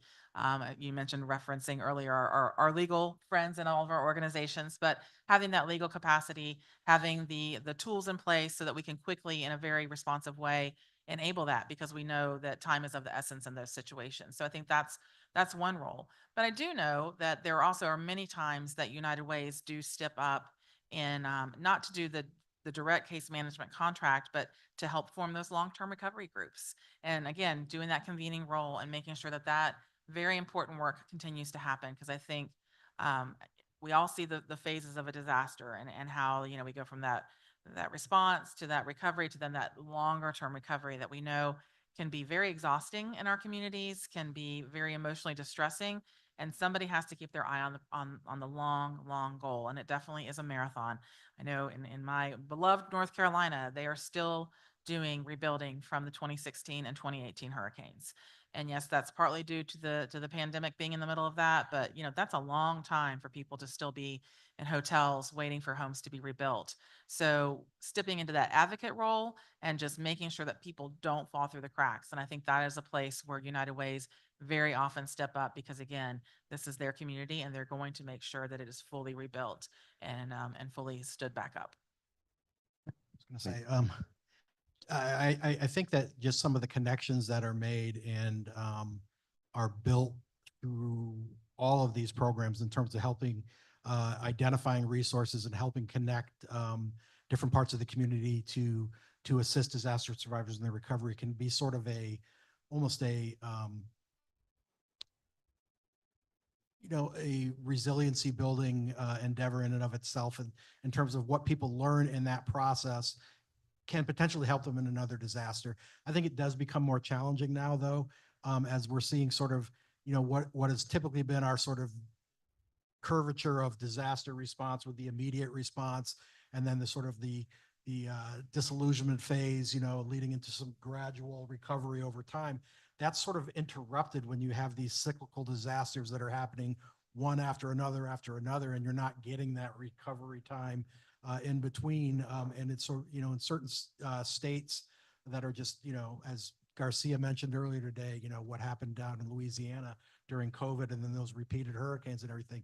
It's just, the opportunity to sort of catch your breath in between and move forward isn't happening in some cases now. And I think it is getting increasingly challenging. So, but in some ways that's also the opportunity because it keeps that, I mean, you hate to think of that continuity of disasters in a community, but I mean, in North Carolina, we hadn't had a disaster for 12 years before Hurricane Matthew hit. And in all honesty, a lot of people had forgotten how to do it. Like we didn't know what we were doing. Like 12 years is a long time to not have a major disaster. And you do have to then recreate systems.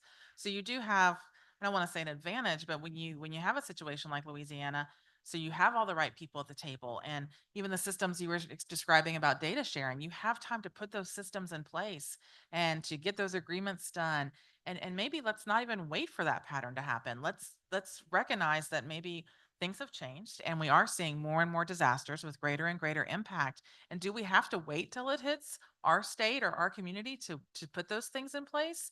Or is there a way to go ahead and get the right parties at the table and start thinking ahead about how can we actually, what systems can we put in place now, knowing that it's likely that we're going to need to leverage these systems to build our communities?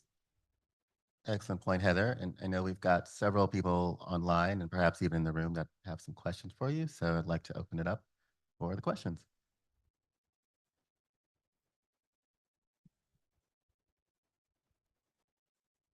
Oh, no, the lady in charge.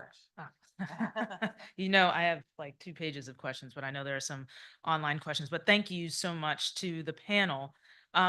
In your discussion, we recognize that there are multiple different actors operating and providing support to disaster survivors following an emergency or crisis. And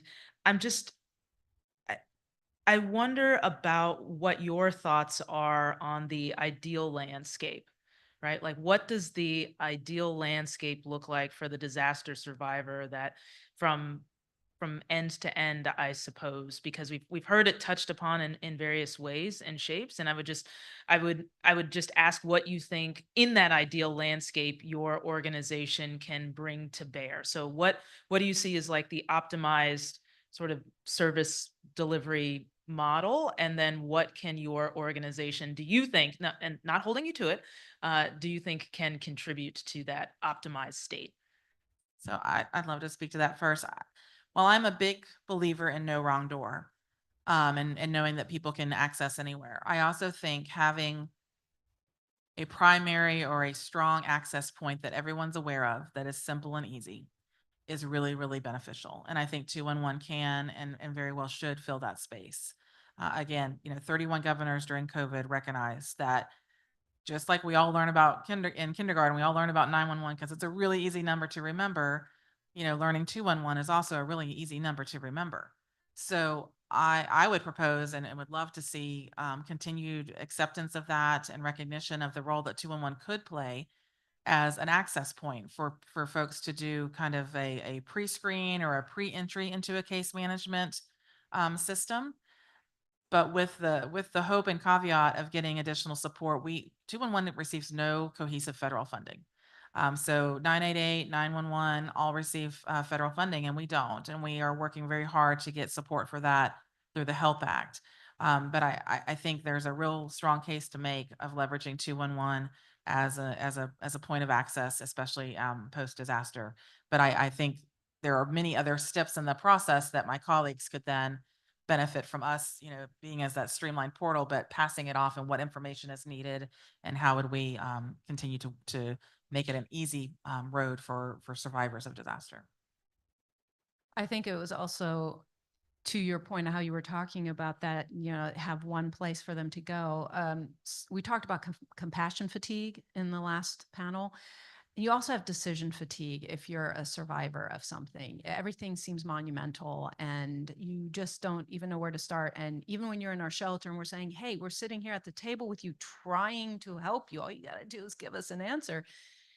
It's not that simple when you're on the other side of the table. It's not as simple as, oh, I'm just going to tick these boxes. You give me these phone numbers. I call these phone numbers and then I get the help I need in order to get to my kidney dialysis, whatever that might be. And every step is paperwork and calls and talking to someone and making a decision. So I think my ideal landscape would be something where we can't remove decision making. I mean, the whole point of people getting back to normal is they're making their own choices, but we can simplify it. Simplify is a big and an important word, and how we simplify it is the complex part.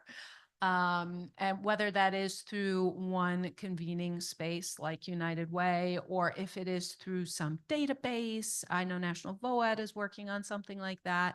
I don't know, I believe DART might be what it's called, but not to speak on their behalf. But there are things happening that would lend themselves towards making a system. And I don't think we're in technology.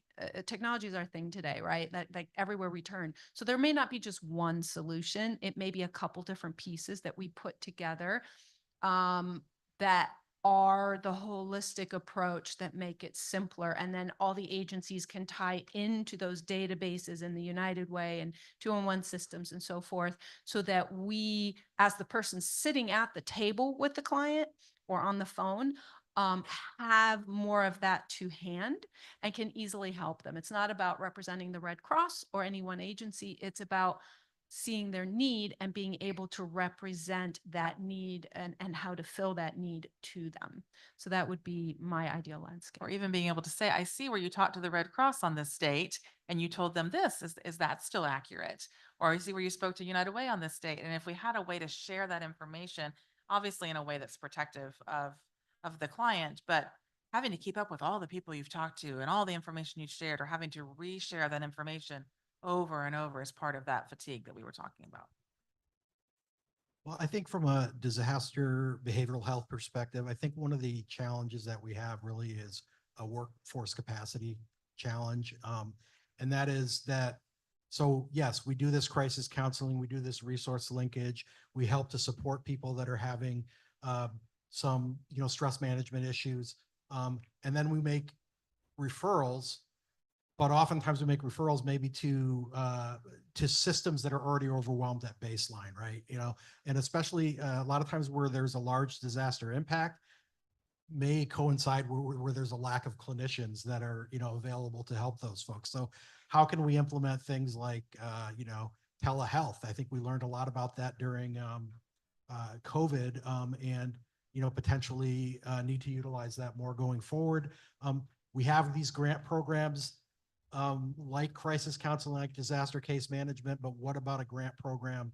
I don't know where the funding's coming from. This is my blue sky, but what about a grant program for actual treatment services? For those people that fall in those gaps where they don't have health insurance, they're not covered by, certain entitlement programs that would support them for that.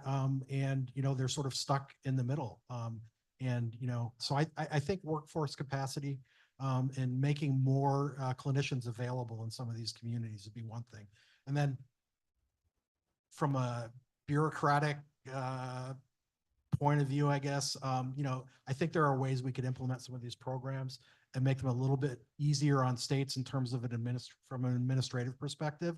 Unfortunately, we have regulations and those take a little bit of time and effort to change, but I'm all in favor of trying to get the dollars out there, as expediently as possible to be able to respond to the disasters. And sometimes I think, we trip over ourselves to try to do that, but we make it challenging. So.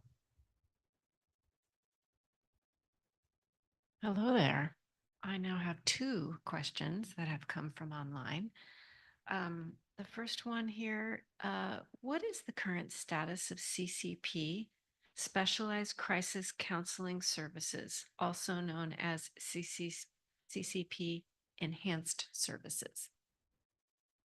So, we do allow training for skills for psychological recovery, which is sort of an enhanced intermediate set of tools and trainings that crisis counselors can utilize to respond to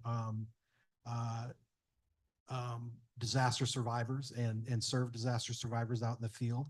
We've talked about, I know that there's been past programs in New York and in Louisiana in the past that did a different sort of model of enhanced service crisis counseling. So we continue to try to implement and bring things into the program that we think are going to sort of meet the needs and extend the capabilities of crisis counselors, provide more training. Currently, we have 5 mandatory trainings in the crisis counseling program. And then we allow a whole host of other trainings, including compassion fatigue, skills for psychological recovery, healing after trauma skills for children. So we do allow our crisis counselors to receive a lot of additional trainings that go beyond just the basic crisis counselor trainings to give them, a good set of tools to be able to respond in the community.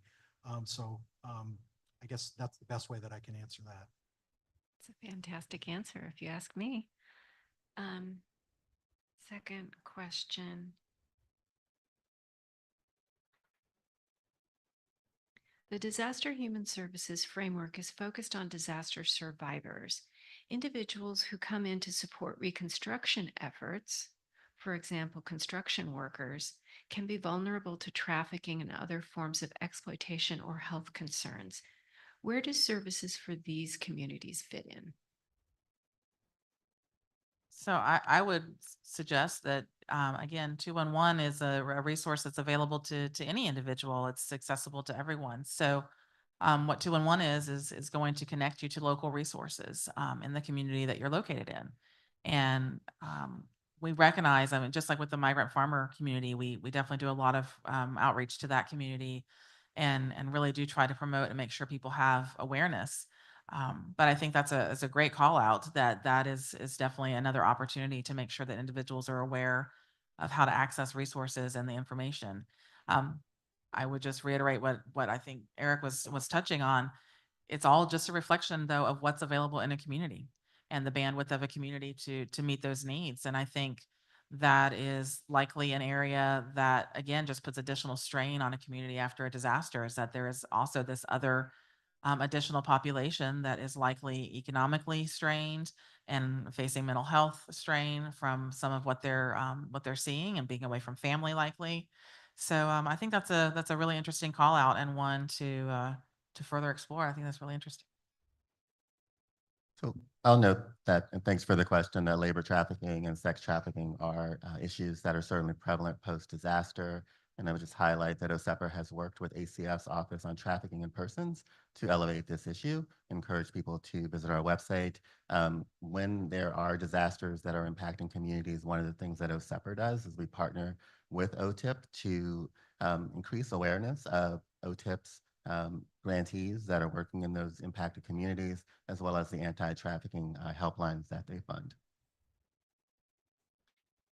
So one of the things that we've seen a lot of in the recovery from Marshall Fire is that the lack of financial preparedness from kind of a survivor standpoint. And for those that are in all of a sudden receive hundreds of thousands of dollars from their insurance company and may not have guidance on how to spend that or what to do with that. And if there's a lack of DCM, but is there also somehow in disaster prone areas, and maybe this is for you, Byron, is that the idea of financial preparedness goes further when you live in a disaster impacted type of area, that you should be more prepared, know where you know who your insurance carrier is, know, all of those things, and know your bank accounts and things like that. Is there kind of a push anywhere within kind of any of the agencies from a financial preparedness standpoint? I know there's financial counseling on the back end, but it would be a lot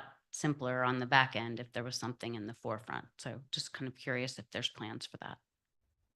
So I would say there are, thanks for the question, some plans, and I would encourage you to watch this space for some things that we're looking to roll out in this year's National Preparedness Month.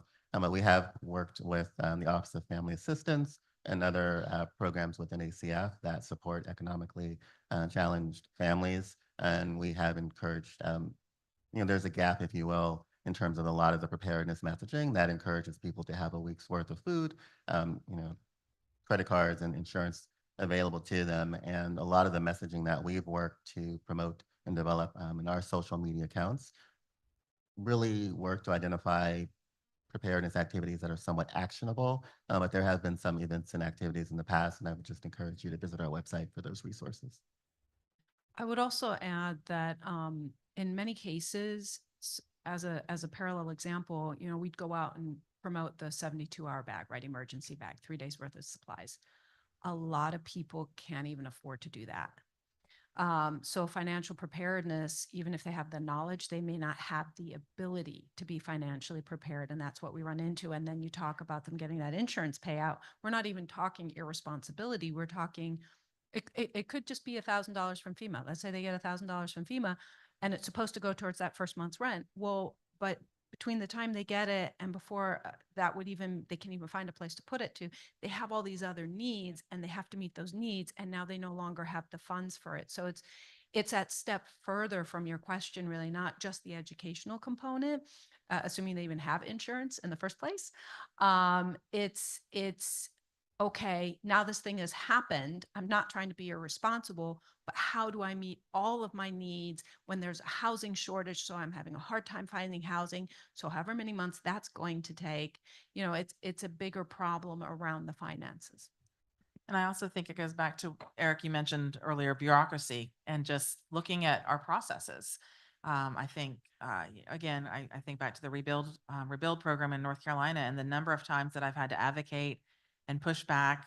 And I always say, I feel like the Lorax sometimes. I'm the Lorax, I speak for the people, or speak for the trees. Because sometimes it's just so cumbersome what we're asking of people. And I think, in a good situation, would I know where the deed to my house is? Would I know where the insurance policy is? And on a good day, could I pull those things out of a hat? Much less after I just lost everything and I'm wondering if my kids are going to be okay. So how can we as leaders in our communities be advocates and say, let's really sit down and talk about what actually needs to happen for our fellow community members to get this relief that they need following this very traumatic disaster. So I totally agree with your point on financial education and financial literacy, but also I think we have a real opportunity as leaders in this space to be the Lorax and to be the voice around some of these policies and some very bureaucratic processes.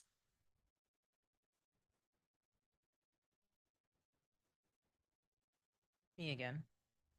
At the top, you mentioned standards, and I'm interested in knowing what role you think standards play in the sort of, in that sort of future state of disaster case management, recognizing that SBA has their own sort of cases that they manage in disasters, and HUD's programs similarly. So it seems to me that sometimes the standards are informed by your either organization or your organization's culture.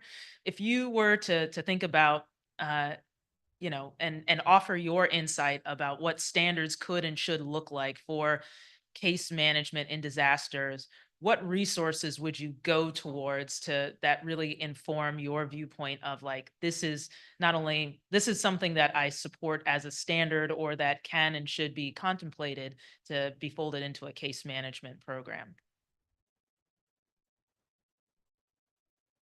So I would say from a Red Cross perspective, the standard is more about how it would be about how is this making it the easiest it can be for the client while still protecting privacy and all of that. So whether it is the data sharing agreements or having a database that everyone can access, whatever that looks like, I think as I'm looking at it and I see some of the stumbling blocks we've had, I mean, HUD, excellent example, Section 8, or the VA with veterans. They already have either a case manager or at least the person in their system. It's not everyone, but they have their client base. So, you know, it's not even about duplicating services. It's more about making sure we don't have gaps for them. So if we, from the get-go, are setting a standard about who we're coordinating with, I really feel like it's less a numerical standard, right? And I don't think that's what you were asking for, but it's definitely less a numerical standard, which is so much easier to follow, and more about how we are managing relationships and how we are managing that spider web for any given space, because it's going to have different organizations, or it's not going to be the same set of organizations. So United Way may be present, but Salvation Army might not. You just don't know. So I think if in an ideal world, if we could just know what all those organizations were in every given space, that would be ideal. But setting a standard around all of us knowing that we should be coordinating with each other in order to meet whatever that subset clientele is for each disaster. I guess this kind of tags on to what I just said, but why do we have to make it so hard? Why do we have to make it so hard for somebody who's been traumatized to get what they need?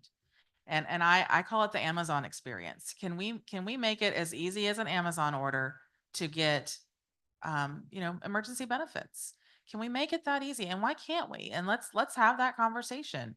And I really had hope during COVID when people who had never needed help before had to go through those experiences, that maybe we would come out the other side with more of a catalyst for change. And I feel like we didn't, but maybe we still have that opportunity, because I really think people entered that time thinking, well, if I need, SNAP emergency, if I need SNAP benefits now and I never needed them before, I'm just going to go apply and I'll have them the next day.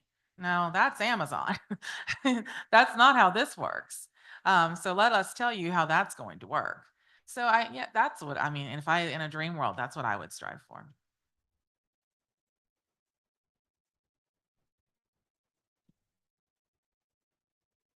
Hello. I'm going to ask a question about workforce, but as you're talking about Amazon and efficiency and speed, I can't help but think about something that I'm sure no one has heard of here lately, which is AI, and which is using technology to speed things up and to gain efficiencies. So my question is around capacity building among the human services workforce, given workforce shortages, and wondering if you all are exploring alternate models of workforce capacity building. They may or may not involve technology, but I'm curious kind of where you all are going with that. So yeah, we are definitely in the 2-in-1 space. And as with any network, you have some partners that are more sophisticated than others. But we are looking very closely at how we can leverage AI and technology to serve those who are open and comfortable with that. So I tell people I have 20-year-old nephews who never want to actually talk to me on the phone, and we need to meet those folks where they are. We need to provide service to them. But I also know that there's an 85-year-old person in rural North Carolina who is not going to be comfortable with that. And as I've told the folks working on it on our team, it needs to have a really quick escape button for somebody who they are not going to have to scream operator like you do 1,000 times, with your credit card company. So I think it's putting the right guardrails in place, but recognizing that we can use it to our benefit. But I truly believe human services have to be delivered by humans at the end. But how can we use technology to increase the bandwidth of our humans? I really do wish that using technology could be the easy answer. People just call a phone number and then you go through an automated system and boom, whatever you need is being provided. We tried that actually during COVID, because of, trying not to be in person. And we're actually very successful with doing the job. It was faster, it was more efficient, people got what they needed. And all the news was reporting is Red Cross wasn't present, FEMA wasn't present, everybody wasn't present because they didn't feel it. They didn't feel seen. They didn't feel heard. They didn't have that personal engagement. They got everything else so much faster because it wasn't depending on us putting people on a plane, setting up a warehouse or a site, and doing all the things that go into that, because that takes time. That's a form of bureaucracy in a sense. I mean, it all takes effort and costs money as well, I might add. But that just wasn't what they needed after going through a disaster. I mean, yes, some individuals can work with that, but we were finding a great number of them that was not what they wanted. So that's one answer to your question. So yes, we are always exploring that, and we're trying to find ways of facilitating it for everyone. But the demand signal from the other side has been, this is too much. We need that personal. In fact, without the mask, we need to see the smiling face to feel better. The other side to your question about the workforce, that is definitely a concern because you also have volunteer fatigue. We are 96% plus minus a couple of percentage points volunteer based, and disaster responses, it's all volunteers. And it is difficult to, you might think automatically get the local people to volunteer, right? And there are a lot of people who do try to volunteer, but they've also just been impacted by whatever happened. So now you're bringing people from somewhere else who are leaving their lives and going for 2 to 3 weeks, and they're volunteers.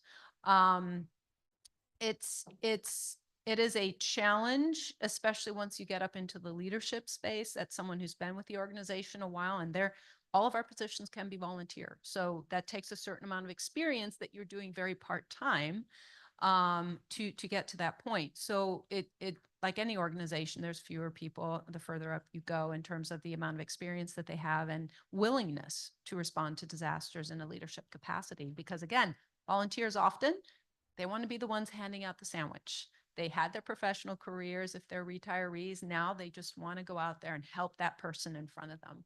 They don't want to lead. So, how do we address that if this is going to be a continuous response environment with disasters? And one of the things we're trying to do is, it's not technology based, but trying to align how we coordinate multiple disasters that might be in the same space, like Florida constantly, or Texas. Wildfires on the West Coast. Do we really need to set up an entire operation for each one, or how do we manage that? And how do we manage it effectively?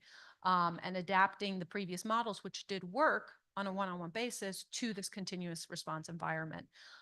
So that's one approach we're doing for workforce. The other is trying to work with our partners like MRC or SAMHSA or so forth, just talking about mental health or health services, to find those resources in the community who may not have been immediately impacted and who do want to help. There wasn't as much of a intentional, I mean, it was always there, we're working with the community, but when someone's been impacted, you just want to come in and help, right? You're not looking for who there is also wanting to help their community, or not as much. If they self-identify, great, right? Not like you're trying to avoid them. It's just like, oh, something happened, we want to help. Now we're being much more intentional about building that up in advance and saying, we need to partner with you because we may not be able to bring as many people as we used to without any second thought. So what is it you want to do? What can you do? And how can we work with you as a local community? So it's less technology, how we're addressing that, and much more in the human capacity and interactions. I can't really speak to the AI portion of the question. In terms of the capacity, and maybe something like AI could be helpful in this situation, but in terms of the capacity with states that are experiencing multiple disasters after disasters, situations come up with cases where disasters are striking the same counties. And it becomes very burdensome for the states to have to implement, 2 or 3 disaster responses within the same county and sort of keep all those funding streams separated, to appease, our requirements. And just thinking about it a little bit more, I mean, I think maybe there's a place for for AI to assist in those kind of laborious administrative endeavors in the future. You know, I'm not a tech guy, so I don't really know how that would happen, but I can imagine that, you know, improvements could be made in that realm.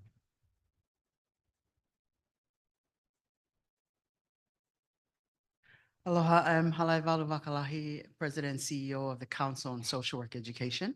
We're the accrediting body and the education body for all social work programs across the country. And as you're from yesterday to today, and as you're talking and the previous person who just asked a question on AI, I couldn't help but think about workforce in terms of our students. We have access to, wow, every social work programs there is, that there are students, we have access to them. And I'm sure other disciplines would have the same thoughts about their students. And I just wondering about your thoughts in terms of what opportunities that the futures workforce or our students may have on a national level. I know that they have required practicum sites locally, but when you talk about SAMHSA, when you talk about American Red Cross and United Way. How can I forget that? United Way, you're talking national, and that's what we want our students to be thinking about, the national leadership. So just trying to pick your brain in terms of what opportunities we can create for our students now that they are looking for internship and practicum. Well, it's interesting you mentioned the mental health portion because I used to support a university with a graduate program and go in and teach about disaster mental health and the practical implications of that. And then we would deploy them, the students, if students were interested and available, and it became part of their curriculum with their licensed supervisor, because of course they're not full-fledged yet. So they would go out as a team, I think 5 to 1, 5 to, I'm not 100% sure on the requirements now, but it was whatever the number of students that could go with a certified individual, licensed individual, and we would deploy them out to the field so that they would get that hands-on. I don't believe we've explored that yet in terms of utilizing it more, like if something happens here, then utilizing them here, because I think that would have an even bigger response. Because you're right, we have students, and the reason they're studying this is because they're interested in it. And whether or not they considered disaster response previously, people needing help is still people needing help. So I think that's a very interesting comment. We've done that to some extent, but that is an area workforce-wise that could be explored more from a Red Cross perspective. You know, I don't want to say the wrong thing, so this is not my really area of expertise at SAMHSA. I know we do have a minority student fellowship program at SAMHSA to hire interns, and we also have other internship programs. So we do have students cycling through and working with us over the summer, if not longer, during semester times. We've had that on numerous occasions that I've experienced in the past.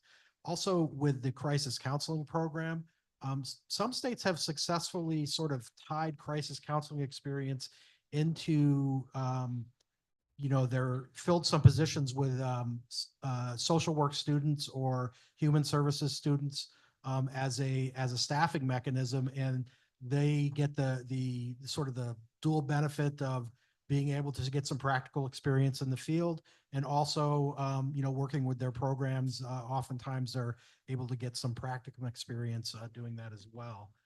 So yeah, I mean, I think there are definitely opportunities to leverage, you know, students and give them experience, and also benefit from, you know, their knowledge and capabilities as well. Yeah, and I would just echo, many 211s have new social workers manning the lines and recovering social workers. And I think it's 211 is a great place, especially for younger folks new to the field, to get that practical client experience in a very safe space. I can think of a few. I'm picturing them who came right out of college, even started as interns, and then became employees of our team, where it's a great way to get that client experience because it's through the phone. And that's, you know, a really great way to get your feet under you. And then I can also speak to you seemed very in tune on the national. How do they make that national impact? I have on my team at Worldwide 3 folks who came from from local 211s who are now working for United Way Worldwide on our national 211 team. So, I'm a big believer in starting in the trenches and working your way up and learning at all levels. That's how I built my own career, and I think that there's something really true to that. So I would encourage you to spread the word, and maybe you and I can connect on how we can get something out. Because I know, again, in the Raleigh, North Carolina area, I connected with all of the social work programs to recruit for our 211.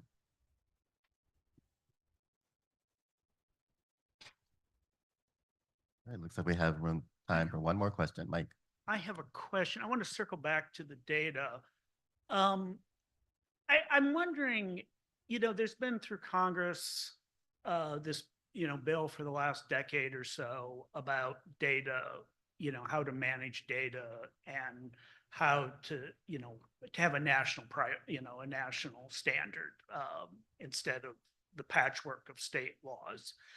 And I wonder, would it be helpful if there was like some sort of exemption in the federal law, or for, a disaster happens, and that there's like a legal protection, that a legal protection for sharing data that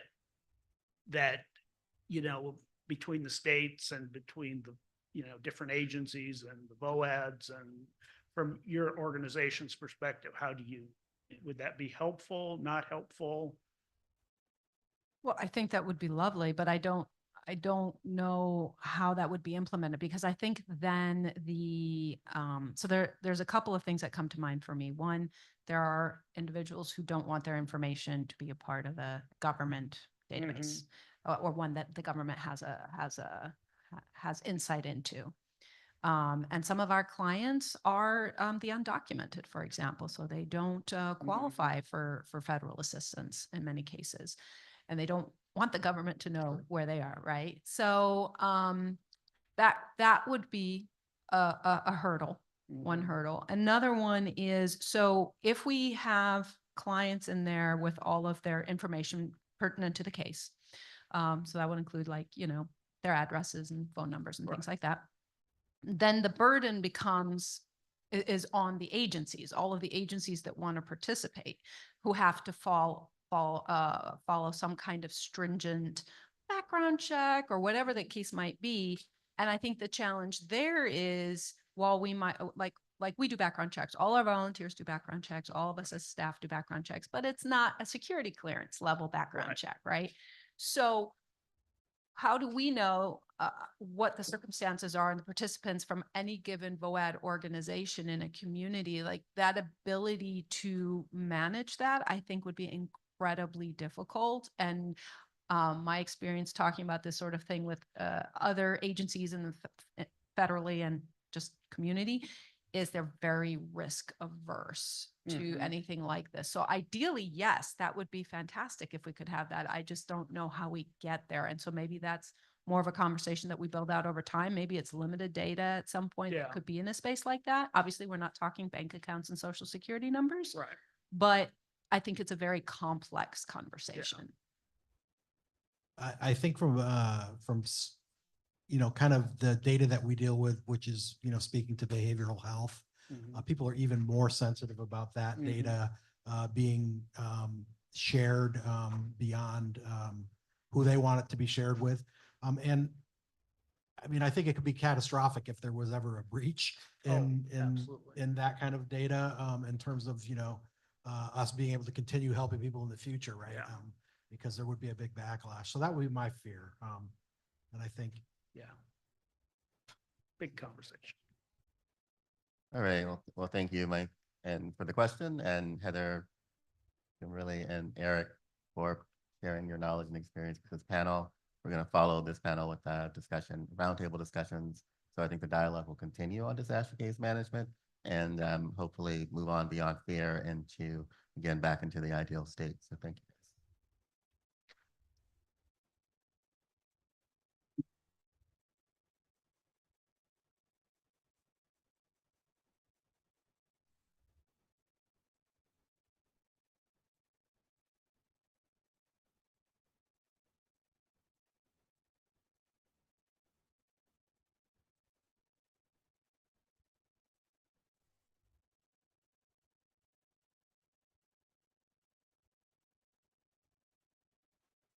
All right, let's hear it once again for our panel.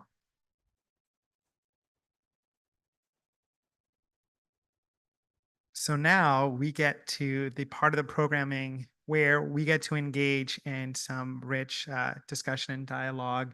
Of course, we are concluding the webinar portion of the program, but we do want to encourage all of you to share some feedback. So please, if you wouldn't mind taking out your mobile phones, for folks in the virtual universe, please respond to the link in the chat. We would love to hear from all of you. We are going to take a 15-minute break. Then we're going to reconvene. During that time, we do encourage you to take pictures with CN Colors. They've been doing a phenomenal job capturing all of the insights and great takeaways from this convening. And we really want to have you all take some pictures, tag OHSEPR, use the hashtag Together in Disaster 2024, and we'll see you in 15.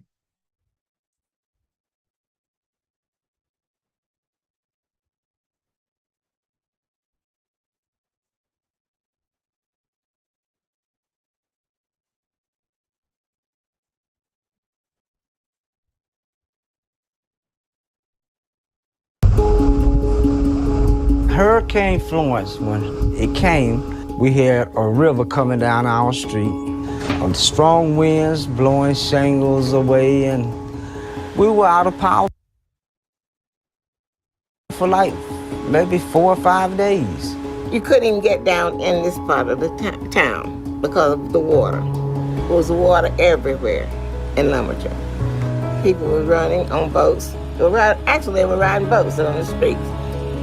My name is Annie Gavin, and I live in Lumberton, North Carolina. Hurricane Florence damaged my roof and parts of my floors in the home. My name is Anthony Roberts. I live in Elizabethtown, North Carolina. When the storm came, it just ripped away the roof, the shingles, and did a lot of damage to the floors and stuff, and I know I couldn't afford to fix it. When Hurricane Florence hit North Carolina, it was really a devastating time. But community action, we knew what to do. We knew to step in and what type of resources these individuals would need. My name is Erica Jones-Whitaker, and I am the Chief Executive Officer of Southeastern Community Action Partnership. So the main purpose of Southeastern is simply to provide resources to low-income individuals. Our goal is primarily to help them become self-sufficient. My name is Kathleen Lowe Jacobs. I am the Community Service Block Grant Director for Southeastern Community Action Partnership. Currently, the Community Service Block Grant Program has 3 grants going on. We have our Self-Sufficiency Grant, which is an ongoing grant that allows people to become self-sufficient through employment. We also have a CARES Act grant going on currently, which was given to us because of COVID. And currently, we have the grant that is assisting with Hurricane Florence, which is the NC Relief Grant.